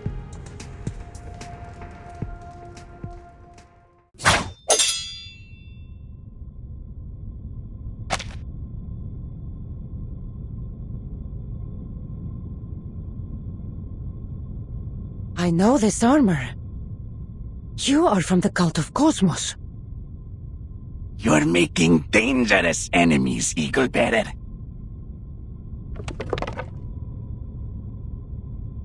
None dare oppose us. Value their lives.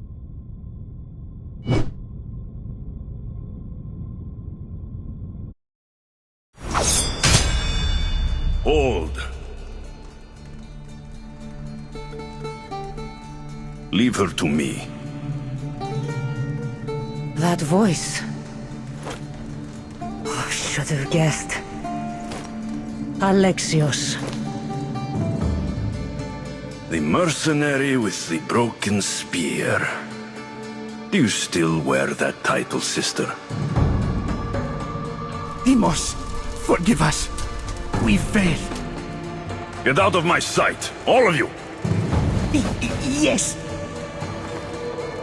You surprised me, Alexios. I didn't think you'd stoop so low. I told you to stay out of my way, Cassandra. Yet here you are.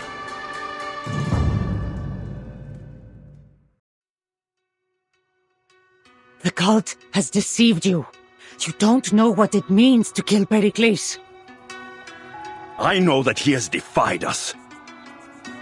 And that whoever stands in the way of our plans must pay the price. You can't bring peace through destruction, Alexios. You cling to your loyalty so blindly.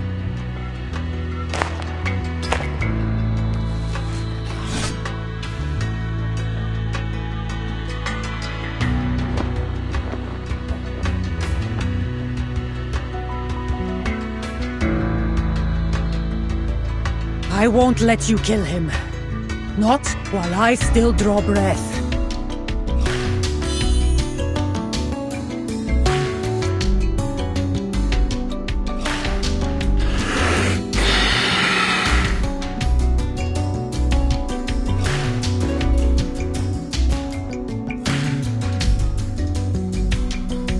This is the last time I spare your life.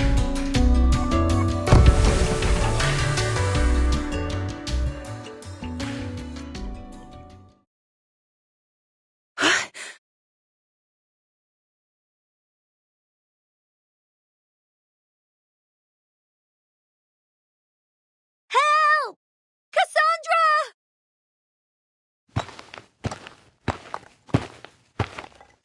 Captain... Virgin... I'm here.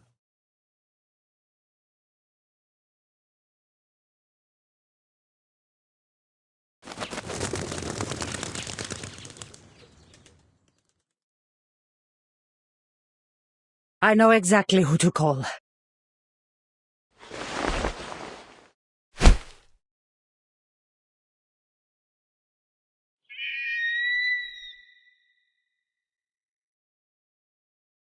Mr. Eagle, please mind those claws.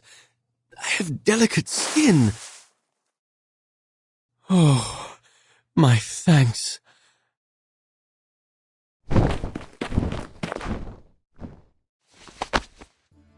Good to see you again, First Mate. I was starting to worry I'd have to read your obituary out on Radio Apple. The rumors of my death may have been exaggerated, Captain. I should feel quite put out if I couldn't join the 27 Club with you. Too right you should. You aren't allowed to die without my permission.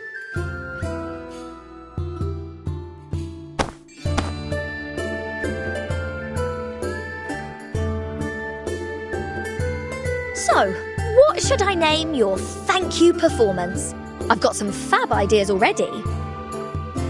The heroine and the screech of night. Whispers on the edge of the temple. Love and courage dancing in the moonlight. Or the dark night of freedom. The stars and the eagle bearer guide us. A show? You're naming a drama after me? Don't mind her. Thank you for the help, Cassandra. Don't sell yourself short. You've already done a great deal to help me.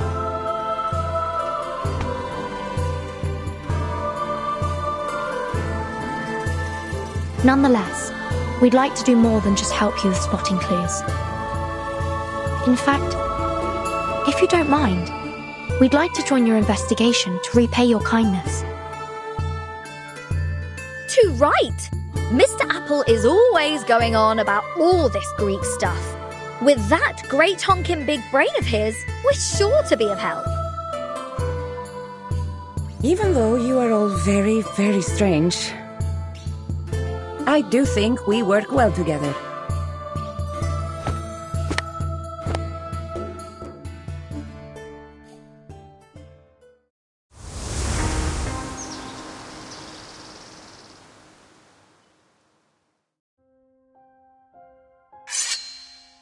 Those so-called craftsmen were from the cult of Cosmos.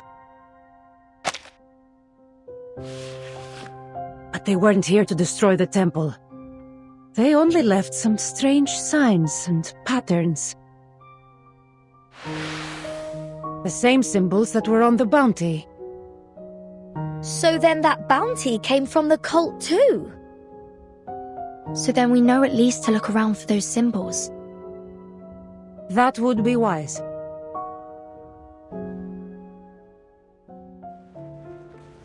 There's still no sign of them. There was no sign of them in the Agora, Plaka, or the Panathinaik Way. I'm beginning to doubt myself.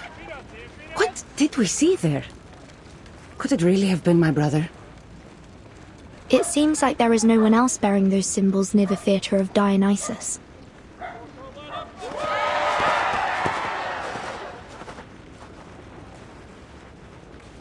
Girls, looky here at what I found. A bunch of goons with those odd symbols.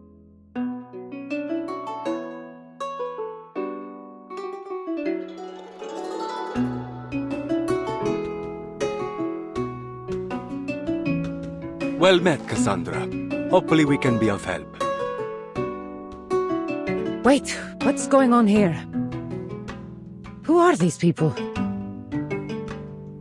Did I miss a mic check or something? They are the bad guys. And thanks to this rocking pirate captain, now they're our prisoners. Good thing I ran into these Calzone lads. They said they were only too happy to help us protect Pericles. Though their methods are a mite rough. Quick as a blade. You have the makings of a fine Miss Theos Regulus. I just hope she didn't cause too much trouble. We'll have to uncover that for ourselves.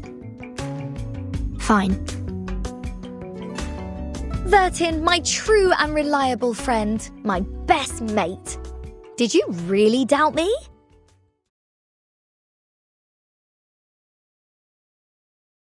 First, I appreciate your cooperation with us at this time. Now, we will proceed using logical deduction to determine your guilt or innocence. All we need to know is who among you has any relationship with the cult of Cosmos. Let's begin. You there.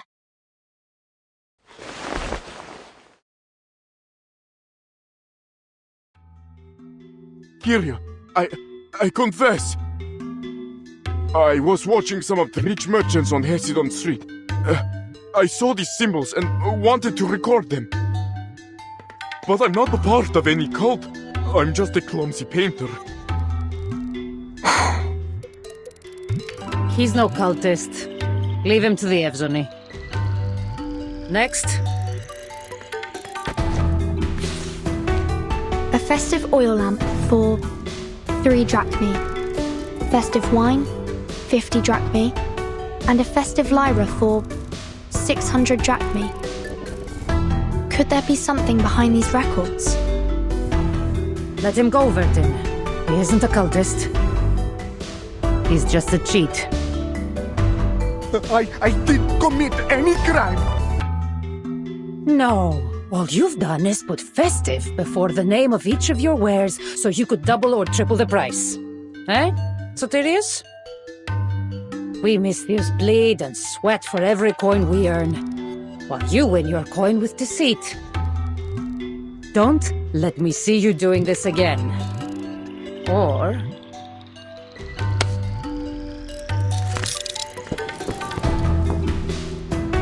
And our next suspect is... Over here, ladies.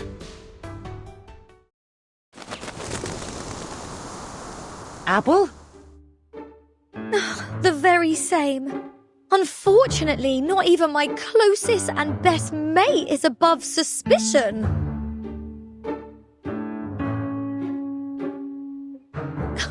I don't even know what Mr. Apple went through in that evil fruit basket. Oh, but I can only hope that we can set him right again. But, Captain, this is just some honey and syrup that got stuck on my skin. Not a secret mark from some cult. It is doubtful that the cult would take in an outsider so quickly. Especially an outsider like him.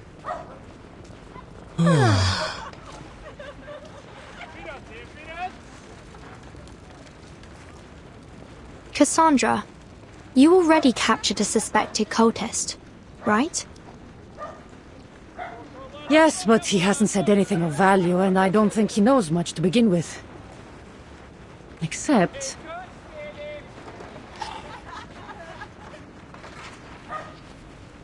I had hoped that it would give me something to find the source of this conspiracy, but now we know it is connected with the cult of Cosmos.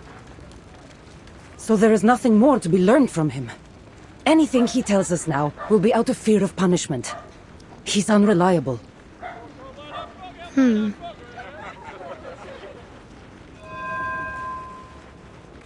mentioned that there were others there with the assassin. Did you catch anything else before they ran? A little, yes. Though not enough to determine their plans. Something about the sage. Wait.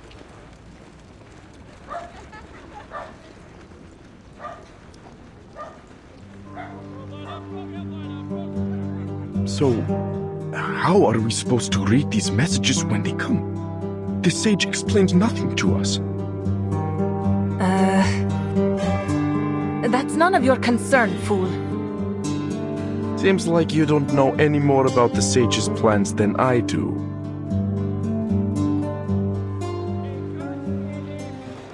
So this sage is giving them orders.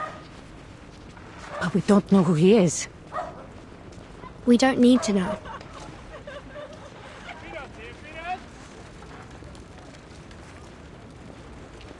If I'm correct, all we'll need to do is claim the sage is here. They're so disorganized, they may not know we're bluffing.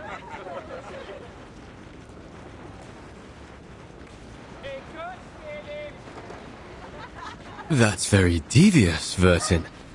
A bit of guile worthy of Odysseus. And you, Mr. Apple, may come in handy, as we'll need your skill in Athenian performance. Would you kindly share your skills with us? I have a feeling it will help our investigation immensely.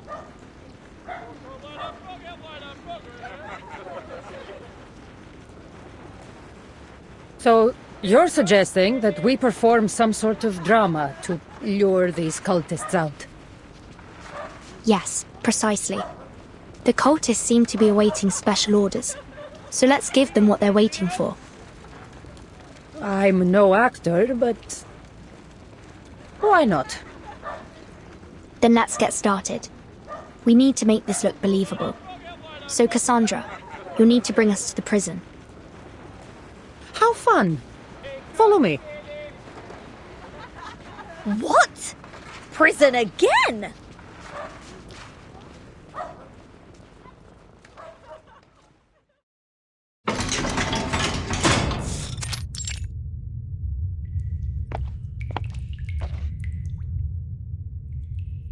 Who are you? You are Domitius, correct? I've been assigned as your logographer to assist you with your trial. The Archons have accused you of being a member of the Cult of Cosmos. Do you accept your charge? The Cult of... I have no idea what you're talking about. I see. And you're sure that you have nothing to do with them? Of course! I would never be a part of that horrific cult! Of course not. I've made my decision. I believe this man is innocent.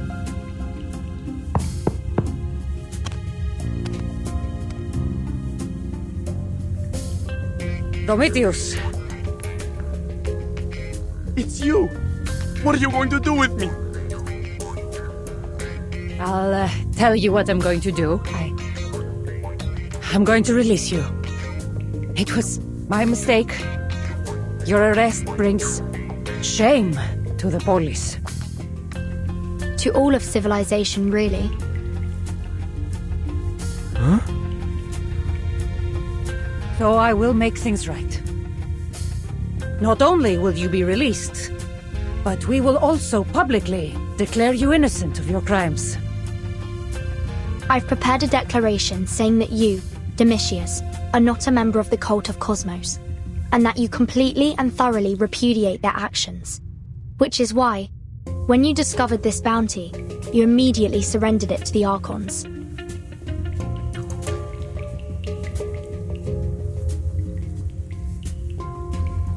What? But I didn't. In fact, all thanks to you, we uncovered the cult's plot, and even managed to capture a key member. A key member? No need to be afraid, Prometheus. We're interrogating the mastermind at this very moment. You don't mean the sage?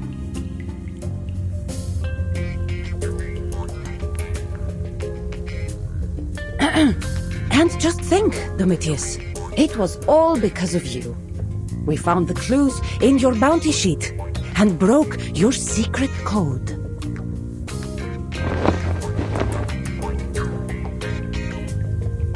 But how did you decipher it? Ibatus hadn't told me how to read the Scatali.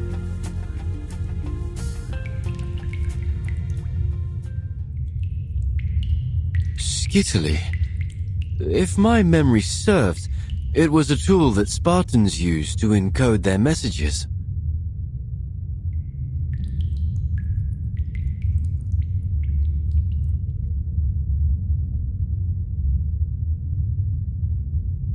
A flying apple? No. You mean you... Finally, we can end these theatrics. Did you discover what you needed to, Apple? Knowing that it is a Skittily solves one major hurdle. However, we will still need the key to decipher it. Well then, it seems like we still have some use for you.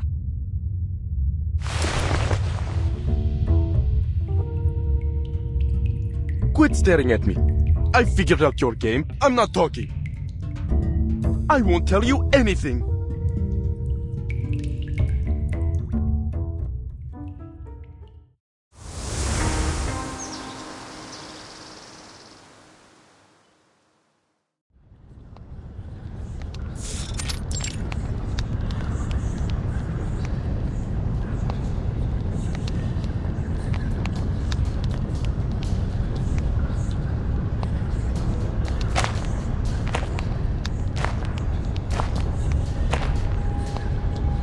you guarantee the safety of this place? Of course, Deimos. A foolish cultist has been locked up in the Athenian prison, but he wouldn't dare speak out. Besides, the Evsoni are busy with the Dionysia and thinned out to fight in the battle for Potidea. They don't have time for us. Besides, with you here, there is nothing to fear. Even if some meddling Mystios were to discover us, you would end them in a heartbeat. Not much is true, Pendaros. But my skill will be no excuse for your failure. You had best remember that. And what of your coded messages? Are you certain our plans are secure? Worry not, Deimos. The Athenians shall never decipher it. We've utilized the Scitali. I believe you may be familiar with it, being a Spartan. You do know that the Mystios with the broken spear is a Spartan as well? Yes, but she was not raised as a warrior of Sparta. She would not have learned the means of deciphering it. We shall see. And as for the code, you've hidden it in these files? Though they may appear ordinary, they are anything but. The key is hidden in the handle. Even if the file or one of our craftsmen were to fall into the hands of the Athenians, they would remain baffled by the code. So our plans remain concealed in shadow. Even as they search vainly for answers, our coded message already lies hidden in plain sight, within the temple. Yet none will know it until it is time to strike. You had best hope that all is as you say. I will not have anything stand in my way this time.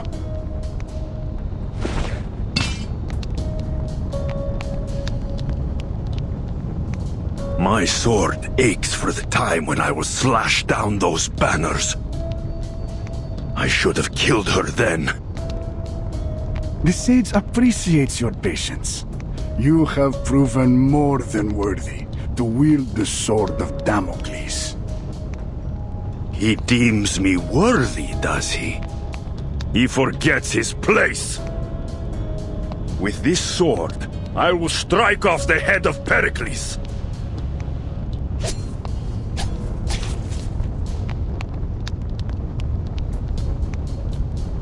Let Athens be enlightened.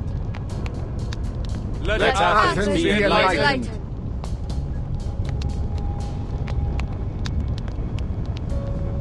I have a question.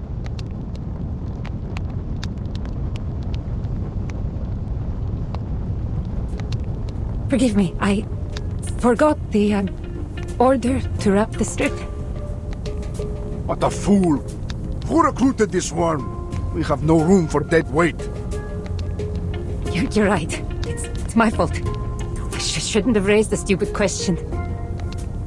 I should wait until the ritual ends and ask the great Deimos for the answer in private.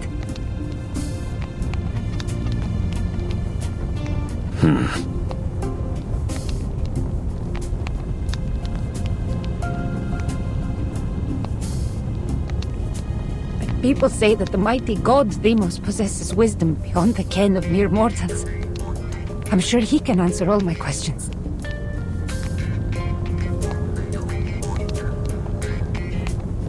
Shut your mouth, pig! Deimos' time is precious! How dare you waste his time on such a stupid question? Get over here. I'll show you. But this is the last time. Oh, thank you. Thank you for your guidance. And thank you for your wisdom, O Chosen One.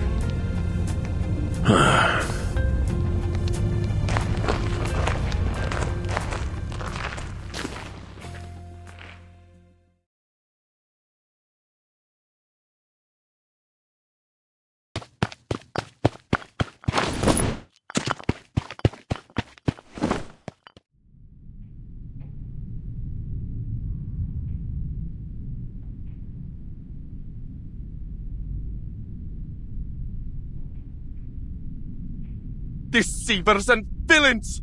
You swore you would set me free once I told you where to go! Deceitful outlanders, shameless imposters, more shameless even than the lowliest pig! You seem to be in high spirits, Prometheus. Sonia? Is that you? Did they capture you too?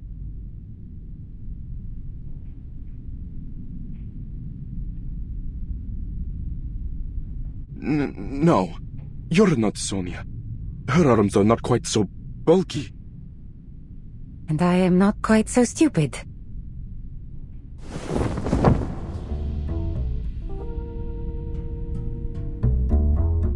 You may leave now, friend. You helped a great deal in protecting Pericles. Especially in helping us figure out that Skitali. Well, with some help. You...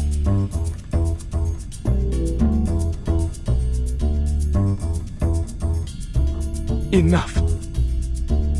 In fact, sir, I owe you a great debt.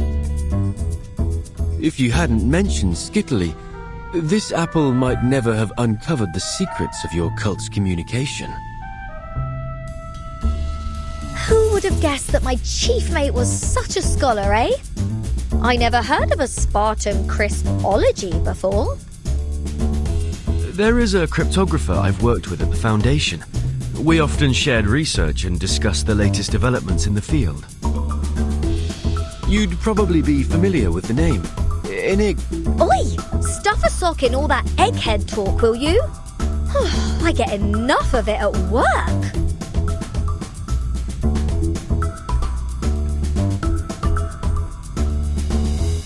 But how did this strange creature even know what Skitali is?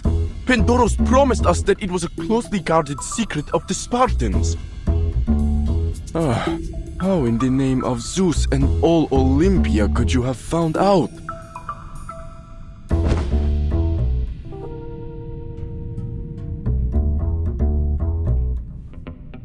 With a little more time, I do believe he might figure out we're time travelers. All the better that he's insensible now. I salute your commitment to keeping our secret, Mr. Domitius. Of course, learning that the file was a Skitali was just the beginning. It's one thing to know of the existence of a cipher, and another to know how to read its code.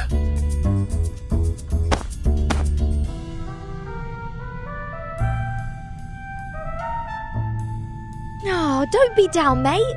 Just think, your name is going to live on in legends told by the rockinest bards around. Oh, sing a song of Domitius, a man who's just and wise, who unmasks the darkness schemes and guided the eagle bearer to her prize.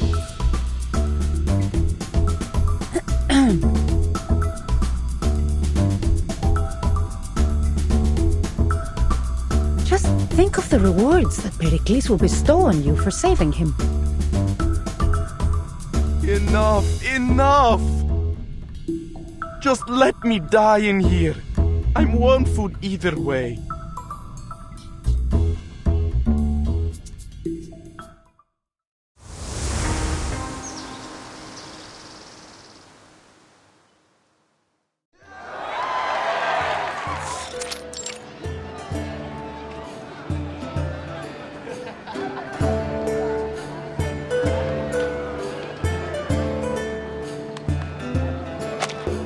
A scene only recorded in ancient tomes and murals now comes alive before my eyes. Merely on the merits of historical research alone, the invention of Huygens' Fresnel interferometer is truly miraculous. Looks like X will have a permanent guinea pig for this experiment of his. Most certainly.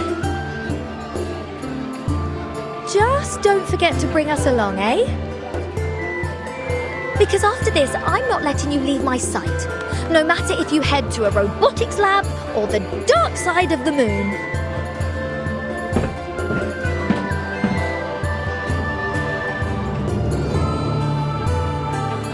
Fellow Athenians, and distinguished friends from every polis. It is with great joy that we gather here to mark the beginning of the Dionysia. Tragedy is an eternal art form that speaks an enduring truth, and just as it endures, so too shall our civilization.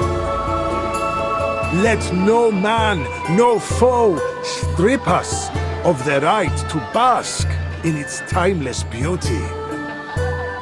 We do not bow to fear or menace, nor to any enemy, be they known or unknown.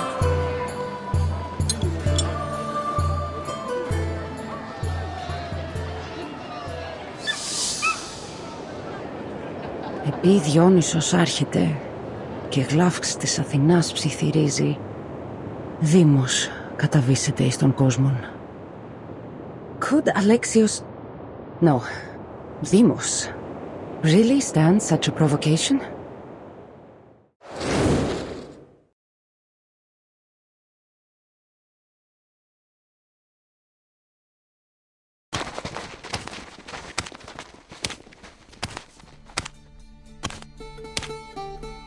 Pericles! Soon enough the cult will claim you. A necessary sacrifice to unify the Greeks. Protect Pericles! I cannot believe what has become of you. You arrived much faster than I thought, Misthios. I should have known better than to trust in that secret code.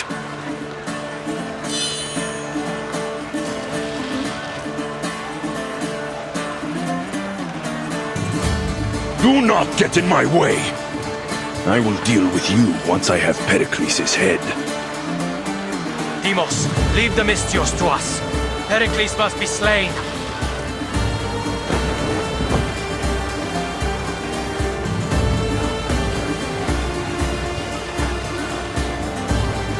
You will not run from me again.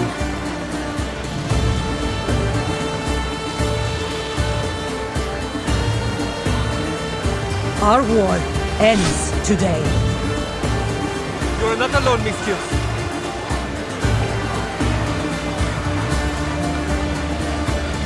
Malaka! Our plan has been discovered. Prometheus betrayed us.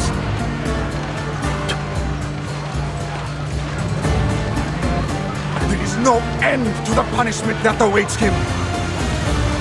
Calm down, Orestes. Have faith in the sage's plans. These brutes stand no chance against our numbers. Kill them all!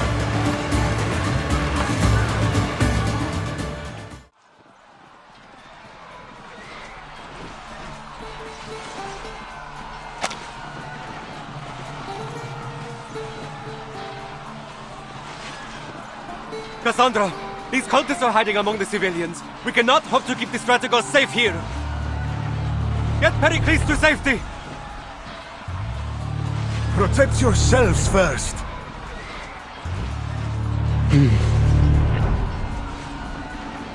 You've done all that you could to prevent this, Cassandra. It was my hubris that led us to hold the Dionysia. I must accept my fate.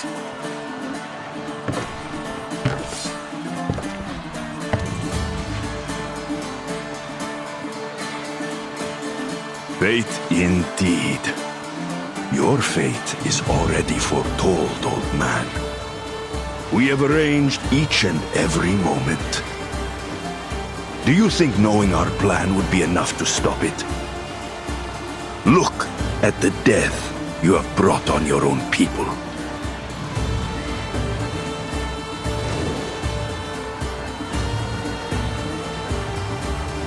Save yourselves! Run! What's all the fuss? Get out of my way, foreigner! I'm not going to die in this place!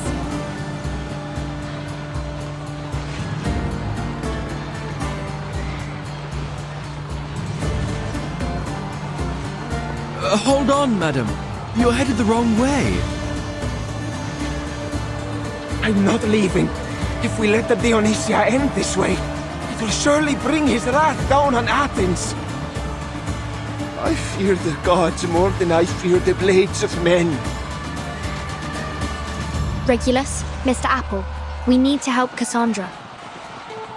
What's your plan then? Because I don't see a way to get through that bloody mosh pit. Not that I've ever been to a gig with this many swords. Maybe not. But there might be some value in looking at this in the same way as one might manage a rowdy music festival. Even the wildest crowd can be swayed by the right performance.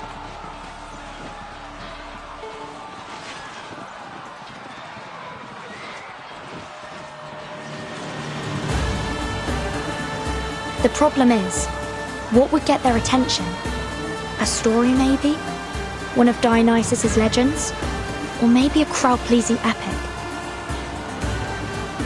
Vertin, if you're in need of some historical suggestions, this apple is ready to assist.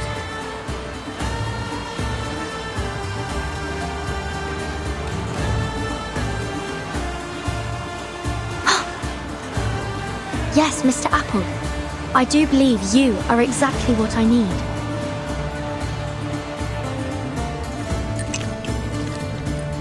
Wait, now, hold on. Will either of you tell me why you've decided to gild me again? I'll ask you to stop wriggling, Mr. Apple. This paint is all we've got left for making our masks. Fan! Oh, but you missed a spot. A little more gold over here, please.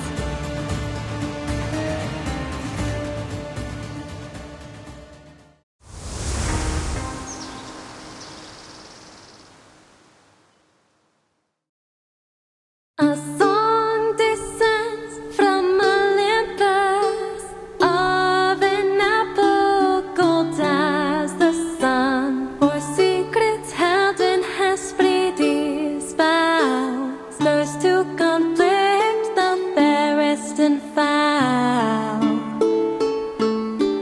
Between Scylla and Must I really be up so high, Captain?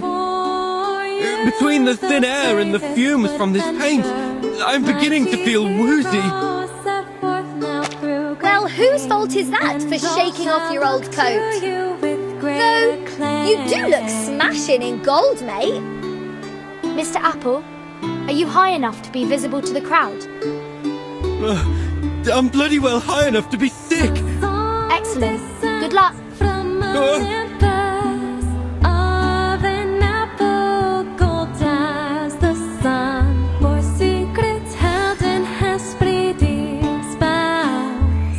Hello, Athens! Allow me to direct your eyes to the skies. By Zeus! Is that a golden apple? An offering like that might convince the gods to cleanse our city of its sorrow and pain. Oi! Wouldn't you like to be the first ones to have their mitts on it? Too bad. I'm getting it first. We must offer that apple to the great Dionysus. After her! Don't let this strange foreigner steal our golden apple! And all shall look to you with great acclaim. Well done.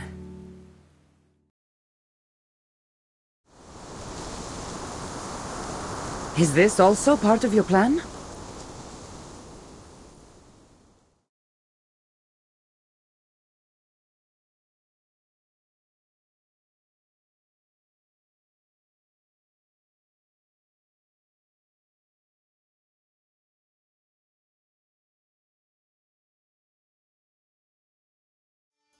I don't know by what means you've done this, but don't presume it changes anything. Let's put these tricks aside, Cassandra.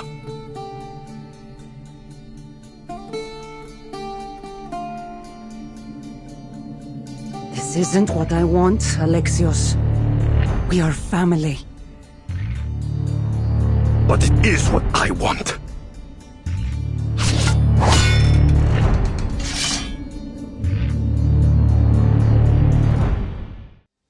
Alexios! It's not too late to stop. You dare talk like that to a demigod? It's the great Demos in front of you. Worshipped and feared by all Greece. You're just a Misthios with a broken spear. Your life ends here and now.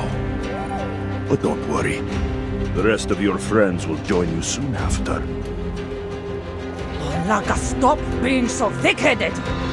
What you are doing risks everything and everyone here. And you think I don't want that?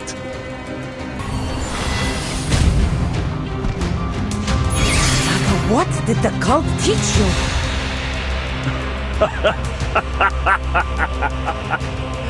Is that really your last question? They taught me to feel the pain brought by the world. Brought by you. The suffering I've gone through empowers me. Gives me enough strength to return the pain to you. To everyone that wronged me.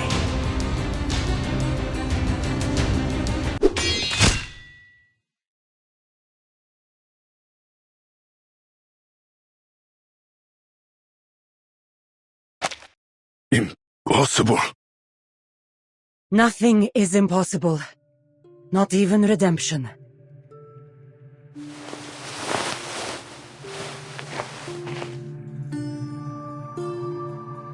You have a chance to choose another path, Alexios. Bury the name Demos, and return to who you really are, brother. Put the past aside, and you may still have a chance to best me in the future.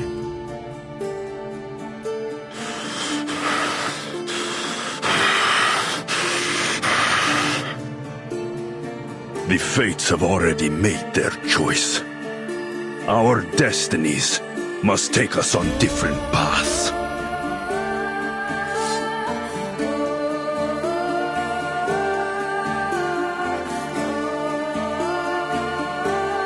You will never know a moment of peace, sister. I will kill you, and all you hold dear. Retreat!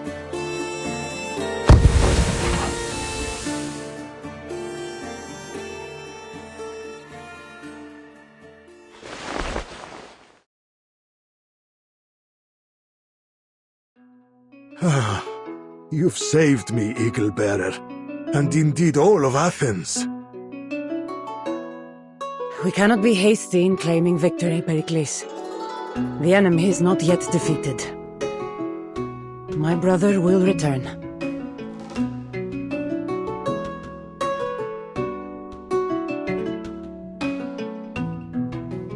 The fates will bring what they will.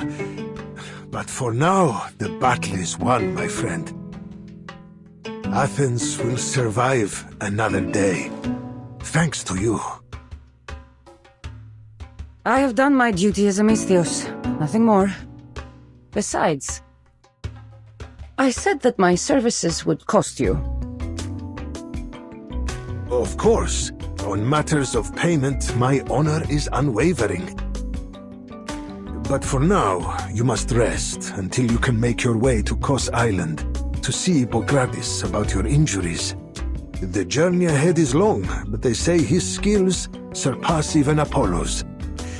Oh, and on the subject of the gods... Yes?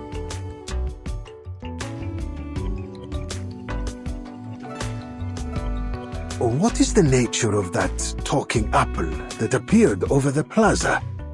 Could it be the same golden apple spoken of in myth?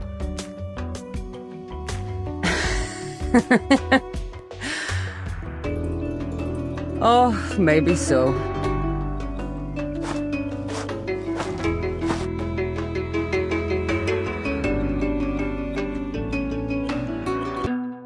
Oh, if it isn't my dear Cassandra.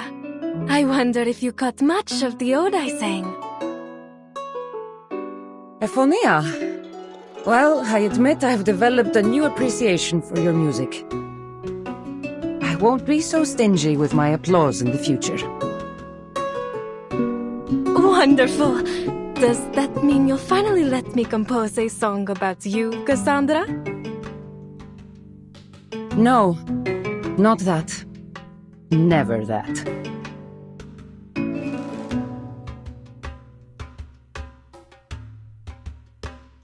Now, have you seen our friends?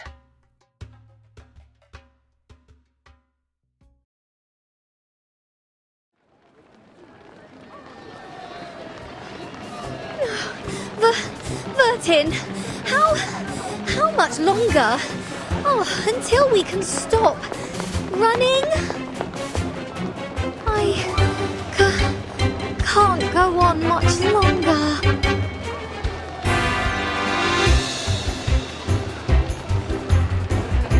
This apple is very much interested in your answer.